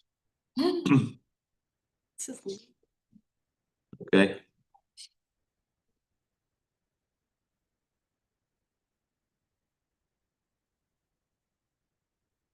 Wait, so this should not be here. This whole thing? Was supposed to be below the original. Wait. I think that's it. Yes. Is it linked? I don't think it's linked. Can you link the document on there? It's about it. Am I tripping? Yeah. Sorry, you're right. Okay, Sussman. Motion to allocate up to $15,500 to the Office of the Student Advocate General, account number 44 from Senate unallocated per the SAG Bivens Senate funding request. There's been a motion allocated up to $15,500 to the Office of the Student Advocate General account number 44 from Senate allocated for the SAG Bivens Senate funding request. Is there a second? Shirkin. There's been a second. We're now in discussion. Chaudhry. Question has been called. Could you call the question? Objection. Could you state your objection, please? Yeah, I have discussion. that I think is relevant to the amount of the request. Called the question? You rescind it? So, am I right? Thank you, Chair. A big issue that we've discussed this year with AS funds being spent is on groups using the funds for food. And obviously, that is not true in all cases, that groups just shouldn't buy food because meetings go long. Students need to get fed. Obviously, that is a consideration. But I asked the SAG about their food expenditures, and I really want to know what you guys think. But she said that she's requested $3,000 for food for her office specifically. As part of this request is $3,000 for food for her office. Their subcommittee meetings order food, and including the one that I noted was the tech subcommittee. There are 5 people in it, and they were ordering food for themselves every meeting that they had. Now, I don't know how long these meetings were. I should have clarified that with her. I don't think it is like, it makes sense that they would be meeting for hours and hours on end. And so I would be in favor of reducing this request amount by $2,000. So giving her office $1,000 for food. And then again, I'm happy to have a conversation with her about why. And if it is determined that they will need all this money for food and that the food is being used, or sorry, that they are buying food for purposes that we all deem valid in line with finance policies and procedures, and is being, adequately helping to return these funds to the student body, then I would be happy to continue with it. But that is my proposal.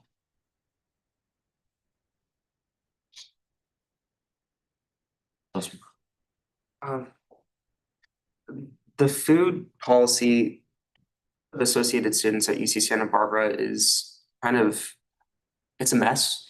And I would agree with you. I think it's kind of disgusting how this association has utilized student funds for meetings that last an hour.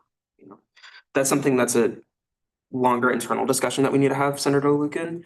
But I don't think we should hold this office accountable to a policy, which I'm hoping to change by the end of this school year. We've spent our fair share at Senate on food, more than I would like to admit. And it's, again, I'm kind of, as a student and a representative, upset at times. But I think we just should pass this funding, hold the group accountable to, as we are holding all groups accountable right now, which is quite literally not at all. And we can discuss this later. I would like to work on this policy with you, Senator Lucan. Do we know if the amount that's allocated for food after the math is about the per diem for each person in that committee or in that? Thank you. Okay. I agree, or Senator Sussman, I agree with you a lot. I think that where I slightly disagree is that I think we need to start taking a stand, and just because it's not being immediately applied to all groups doesn't mean we don't need to take a stand at some point. So I'm still in favor of reducing this by $2,000. Again, we can always still allocate that money. And the counterpoint would be Senate. Yes, we do spend money on food. We don't buy food for our standing committees. And they buy food, or sorry, the SAG's office buys food for their subcommittees. So that would be my argument. But again, I want to hear what everyone thinks, or just we can vote on this as well. And Holly has her hand up. Yeah.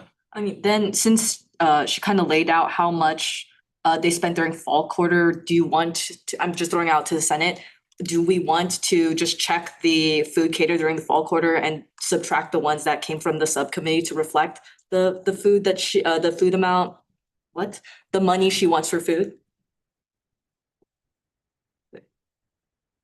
I yield.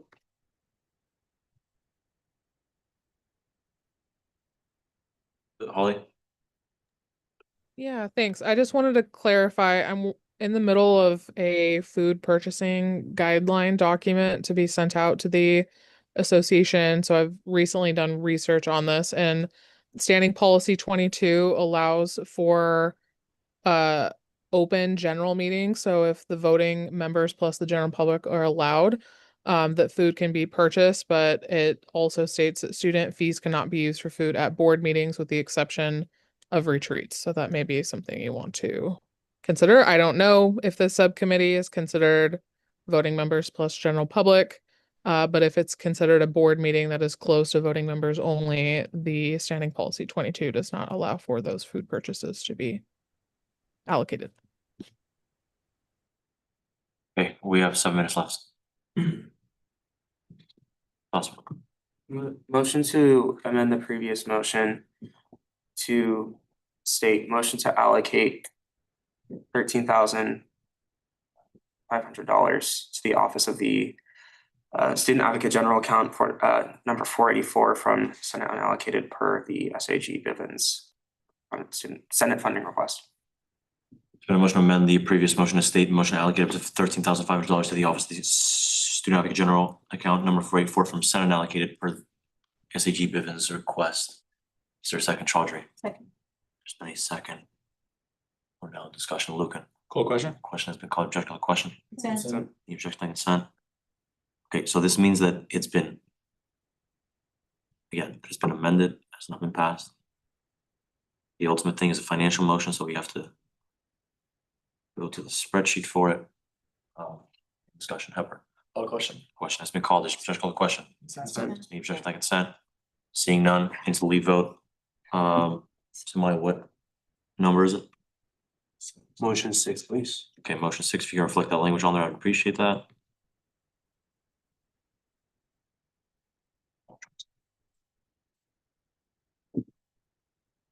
This.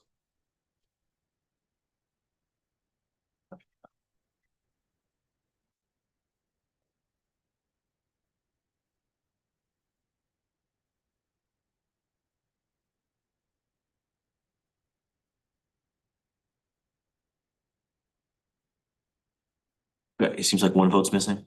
Carter? Yeah. Okay, 11-32, the motion passes. And I trust there'll be some communication with Sydney on the food thing and whether you want to consider that in the future. Meeting. Just want to. I move to allocate $4,185 from USSA to speech forensics for their upcoming tournaments. Have you texted this? Or emailed it? I texted you. Okay, do you mind if we consider another motion just for speed? You understand that? Do you mind if we consider another motion just for speed, or do you want to stick on this? If we get to this by the end of the Yeah, meeting, yeah, absolutely. that's fine. Okay. Sussman. Motion to allocate $3,295.55 out of Senate unallocated to the Office of the Internal Vice President for their upcoming retreat for the OIVP Office Retreat Winter Quarter 2026 funding request. There's been a motion allocated $3,295.55 out of Senate allocated for the Office of the Internal Vice President for their upcoming retreat per the ASOIVP Office Retreat Winter Quarter 2026 funding request. There's a second, Chaudhry. There's been a second, now discussion. Logan. How much, I'm just curious, how much is left in the IVP office's budget? Last I checked, disposable meaning outside of honorary is like $800. I could be wrong. It could be slightly higher than that. Logan. Call question. Question has been called. Objection, call the question. Consent. Any objection like consent? Seeing none, leave vote time. Motion 7. Is your computer okay? Senator Jones and I have to abstain since we are members of the office. Okay, motion 7, right?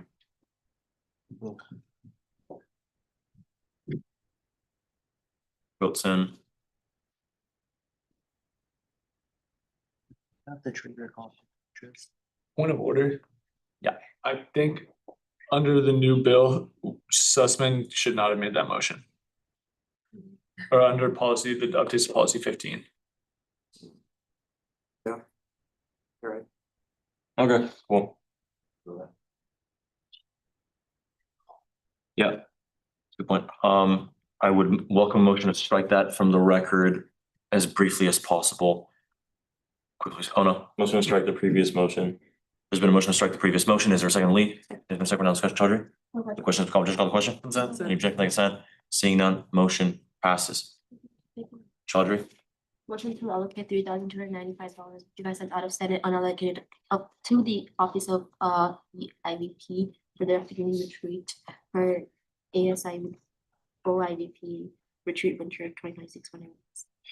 So there's been a motion to allocate $3,295.55 out of Senate and allocated to the Office of the Interim Vice President for the upcoming retreat for the ASYP Office Retreat Winter Quarter for the 2026 funding request. Is there a second, Lee? There's been a second, no discussion. Wait, Question. the question has been called, just call the question. Motion by consent, Lee vote, Farrell is Point of on. order. Yeah. I believe under the new bill, since more than 10% of the senators present today are conflicted of interest on this motion, it has to be a secret ballot. Correct. Is that how it works? Yeah. Sure, Everybody close your Making eyes. sure it doesn't get screwed down. information. How, please, Mike, can you please arrange that in the meantime, yeah, Lugan? How does it constitute 10%? Who else has conflict of interest? 10%.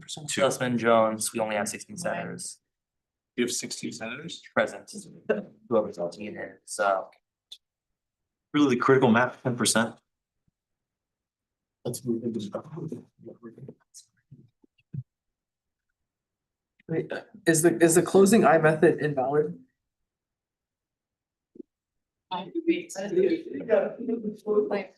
Sorry? Let's have slides. Let's what? We can be the ones who count blind vote. So the whole point is that you can't go on the record and see who voted what 5 seconds later. I won't Instead, tell. it's supposed to- They shake our hands. If we squeeze, it's yes. You swear? What if we whisper into their ear? Order.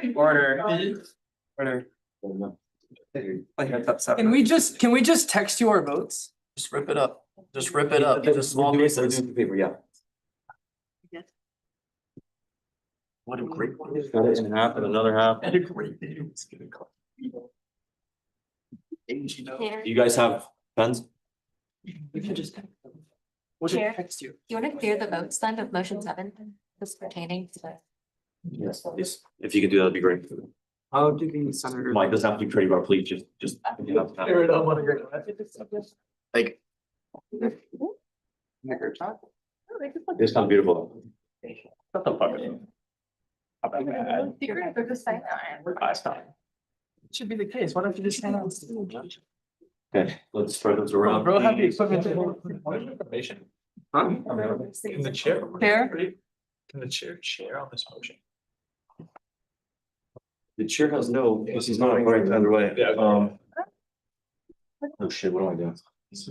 Wait, but you still have extension. No, we don't get to look, like, at all. We're like. We don't get to. Indicated.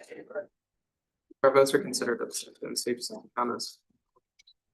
Okay, let the record show that Senators Jones and something are not participating in the letter writing process, and have abstained beforehand. Does everybody have a paper? Something they can write with. Should have put your name on this. Do I need a paper? One more? Wait. We just put it in. Okay, does everybody have one? Anybody else need a paper? Derek, did we write our names on it? No. No. Right?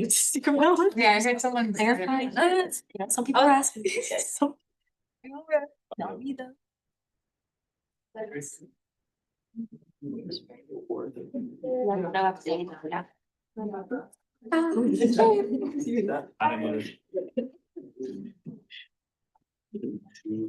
Three.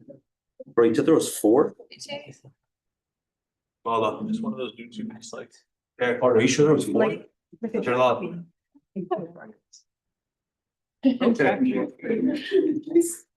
Like the tax collector. Like a drag queen. Here. You give This it. is, this is what Alex. This is what Joseph William. Holly's gonna give you the. We already handed yours. I. You said you gave us 3. I gave you 3. So everyone has put one in. Holly's gonna give you the yeses and nos from private messages. Okay, so Mike, can you record what I'm? That's not secret at all. The chat is not secret. Okay, you need to come in person to do it. Sorry. so Mike, can you record? Yeah, the yeses and nos? Okay, yes, so great, we're great. It's like ice. That's one yes, you got it? One yes, Two yeses, two yeses. an aye. So three yeses, four yeses.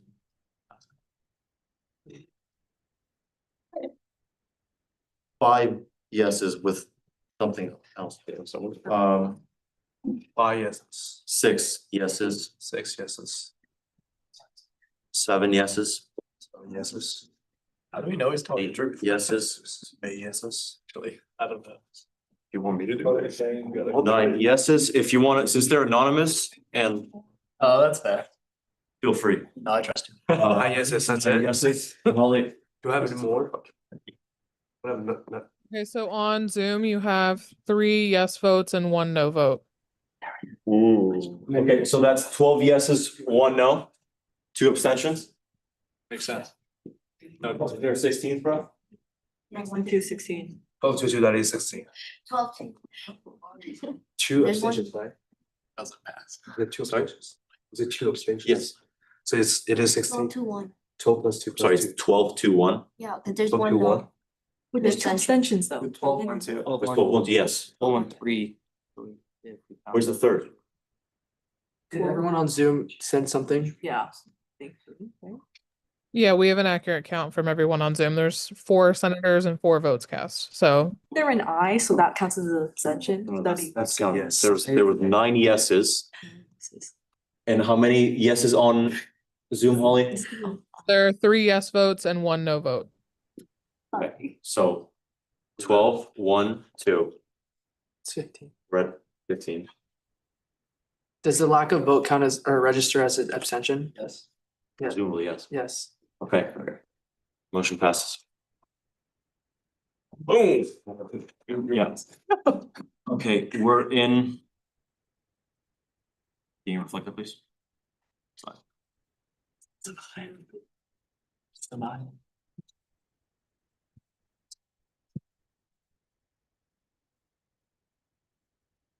Great to do that again. We're in the next motion if you want. What a great deal. Okay. Bro, stop, dude. I think small, it takes the hint. Yes. Motion to allocate $4,185 for speech forensics from USSA for their upcoming tournaments. If there's been a motion allocated $4,185 to speech forensics from the USSA for their upcoming tournament, is there a second? Yeah. Second. There's been a second, we're now discussion. You can have a discussion while the things are being spread around. Once the secret ballot starts though. Secret ballots are supposed to be silent. So, I'm just curious, I know the finance chair is not here. How much has the Associated Students Senate unallocated account given to both speech forensics and to speech and debate? Cause I don't know the number, just wondering. From USSA. From USSA. So, across all accounts. Oh, from all accounts. could we're not in the ballot. Oh, we're not in the voting yet for this. Well, if you can wait, I'll accept these, but please, if you can help that. And submit those, or these. No, those are What are empty. Those are- So I've only gotten one? Yeah, only got one. Okay. Send to order. But we're still in discussion. Sussman, you asked your question? Yeah, Who's saying this? So who? Do you have a figure? the general body. Who's a second?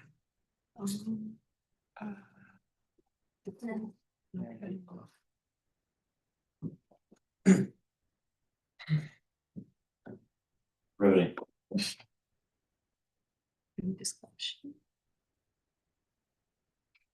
Liz?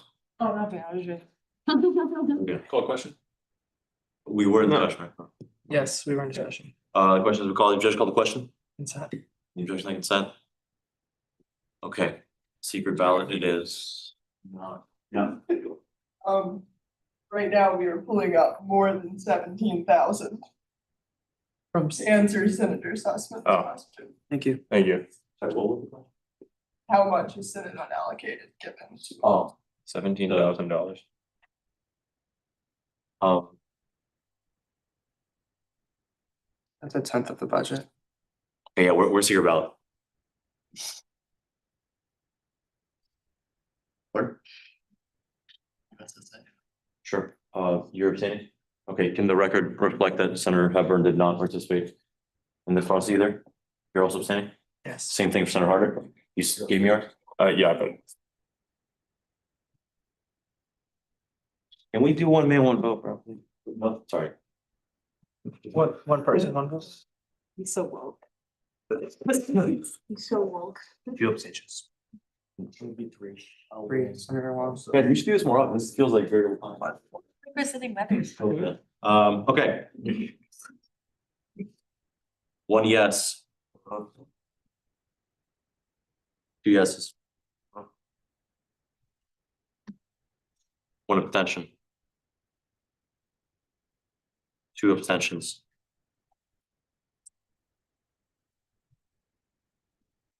One no. Two noes. Three yeses?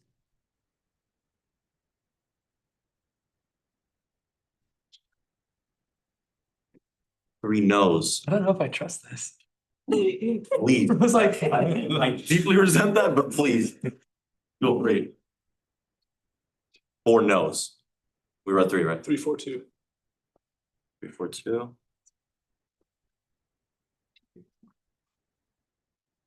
Okay, no.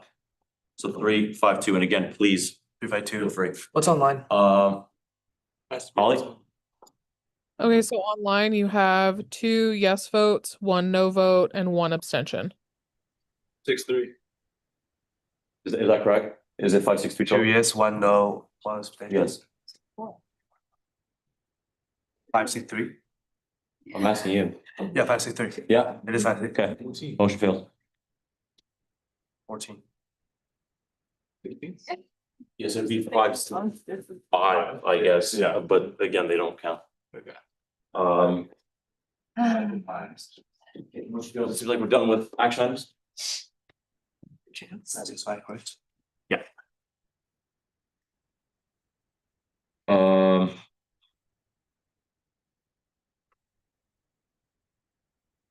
Do we have unanimous consent to move into section K minutes and allocations? Consent. You objection by consent? Yeah. I just want to say, I do understand. I still think we have $20 million, and that means the $2,000 that was approved last meeting and it was already spent was just $2,000 that is gonna be in hotels not filled. Just like $2,000 of the association's money. And I wish I would have been able to share that or speak more. And I'm gonna request in a future meeting to change the bill. That prevented me from even sharing that information or making my case. Do you rescind your objection? Or? Yes. Okay, so, do we have unanimous consent to move into section K minutes and allocations? Objection. I need to give a quick committee report if we can go through it, like 10 seconds. I promise you we'll do that right after. Okay, sure. If you'd like. 100%. Okay, any particular consent? Okay, we're in minutes and allocations. Do we want to think this one over? Yeah. I'm gonna motion, but there was this a CMU agenda for retreat. I requested access. They gave it to me. It looks great. So I'm gonna motion to bundle and approve all minutes and allocations. Can I do that? Sorry, is that part of this? Yes. Okay. The minutes and allocations. Yeah. Motion to bundle and approve all minutes and allocations. The motion to bundle and approve all minutes and allocations. Is there a second, Shurkin? Second. There's been a second, no discussion. Sussman? Question. Questions, call, just call the question? Consent. Any objection to consent? Seeing none, motion passes. Do we have unanimous consent to move briefly back into section J committee reports? Consent. Okay, does finance have anything? Outreach? Yeah, I'm not gonna give you a whole update, but tomorrow night, Senate, we are the outreach arm of the Senate, and we are going to be tabling at the basketball game.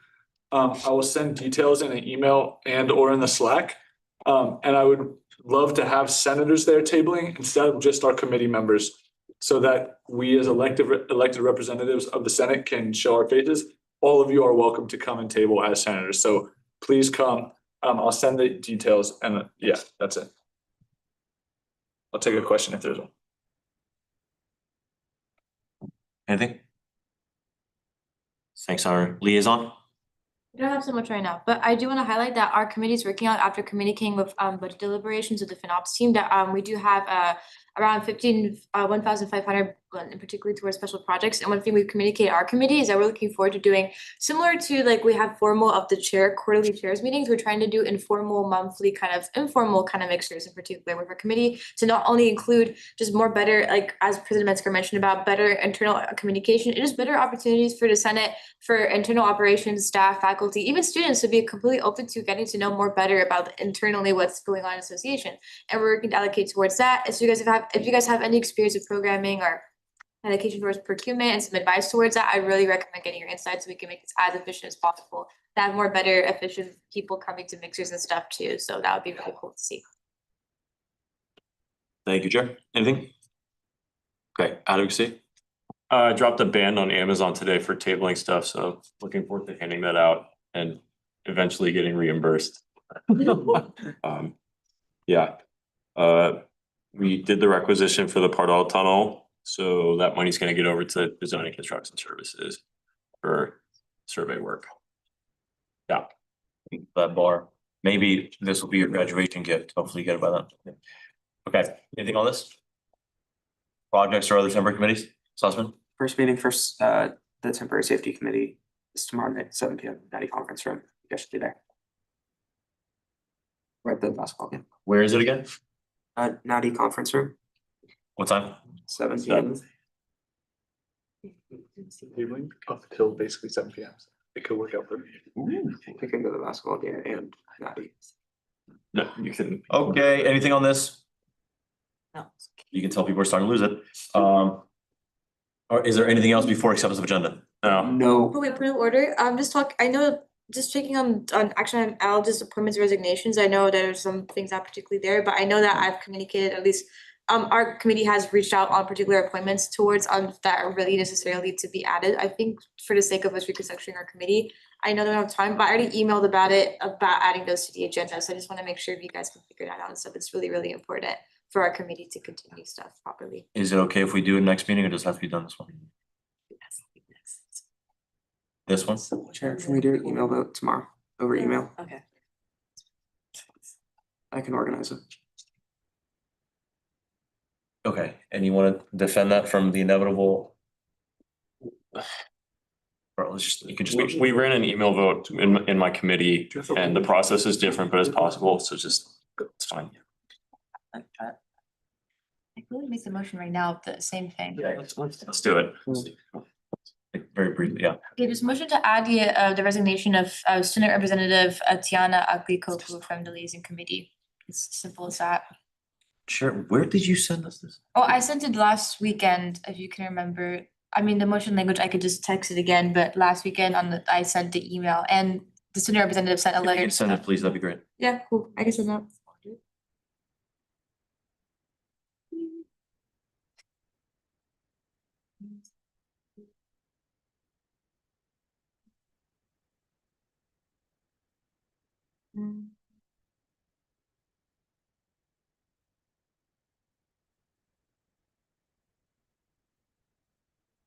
Okay, sent it to Senator Jones.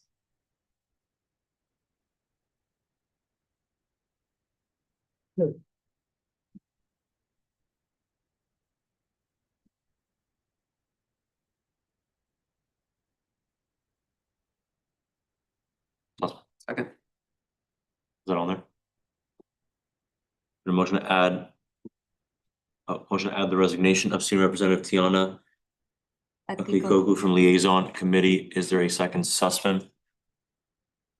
Second. In a second, or no discussion, okay, that motion. You call the question? Yeah. The question is, we call a question? Second. You just like consent, seeing none, motion passes. Sussman. I also have one more from Take Back the Night. Motion to add. One second, can you please be reflected who was first and second on this? Why you do with Sussman? Sussman, go. Motion to add Emmeline Westland as the publicity coordinator for Take Back the Night committee. Been a motion to add Emmeline Westland as the, are you sure this is the right spelling? Texted me. Policy coordinator for the Take Back. Night committee, if we can please have full motion language next time. Is there a second, Chaudhry? There's been a second, we're now in discussion. Lucan? Call question. Question, Chaudhry, call Consent. the question. Any objection, like consent? Seeing none, motion passes. Wait, was that all for the committee? Well, we did have, already somebody mentioned, some senators communicate via email vote for senators, but this is all I have for resignations, so. Lucan? Move to amend the agenda and add the resignation of Juliana Yang from the Outreach Committee.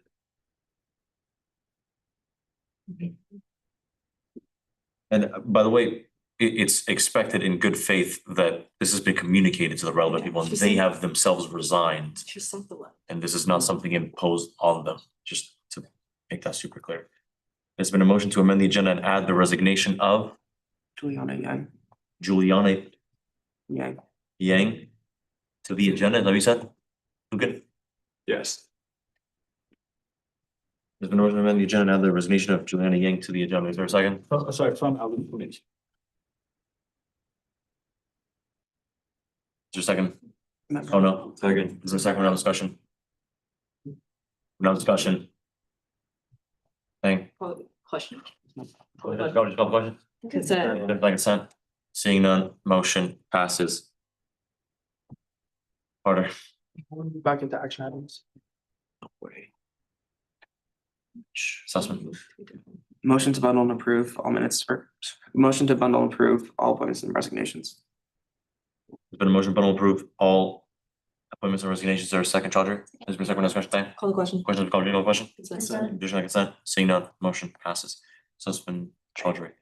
Carter. Yes. Point of order, if I want to move back to action items, I just motion us there. Is that right? You'd have to, Eric. Yes.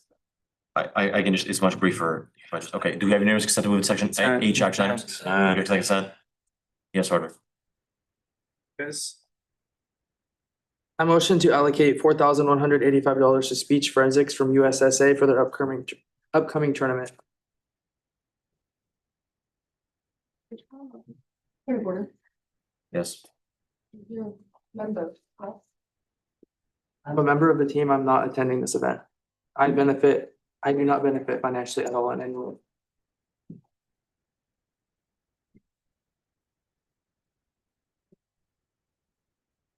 This is verbatim the same motion. I must ask what its point of relevance is 20 minutes past time we're supposed to leave. The Senate was not equipped with the tools necessary to vote. They were not equipped with all the information necessary. There was information that was provided after the vote, but the Senate was not equipped with the information necessary to make a proper vote.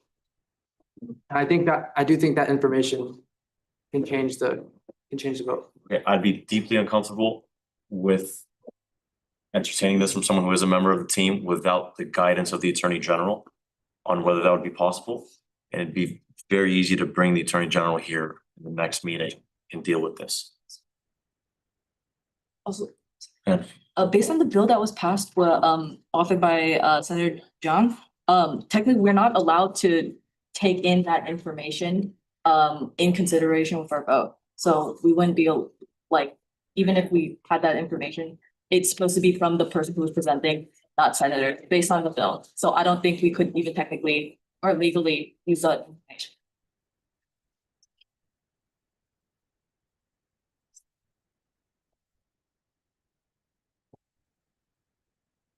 Do you persist with the motion?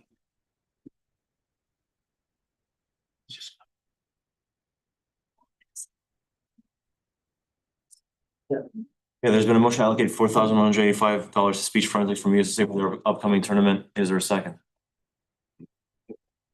Yeah, as I don't see a second. I don't even know what the term is for that.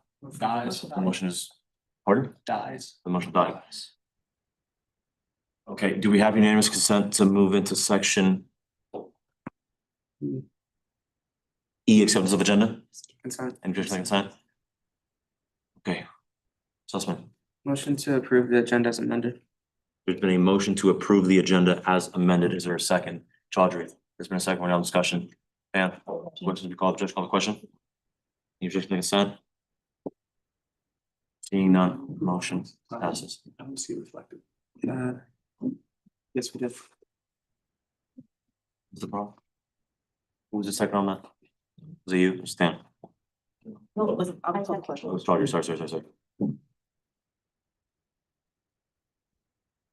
We're good? Okay. Okay, do we have unanimous consent to move to section O adjournment? Is that?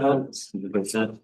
Audrey, Meeting at 11:22 p.m. there's been a motion to adjourn today's meeting 11:22 p.m. Is there a second? Wahidullah? Night. Thanks, Holly. Thank you, Holly. Yeah, appreciate it. Thanks all. Good night.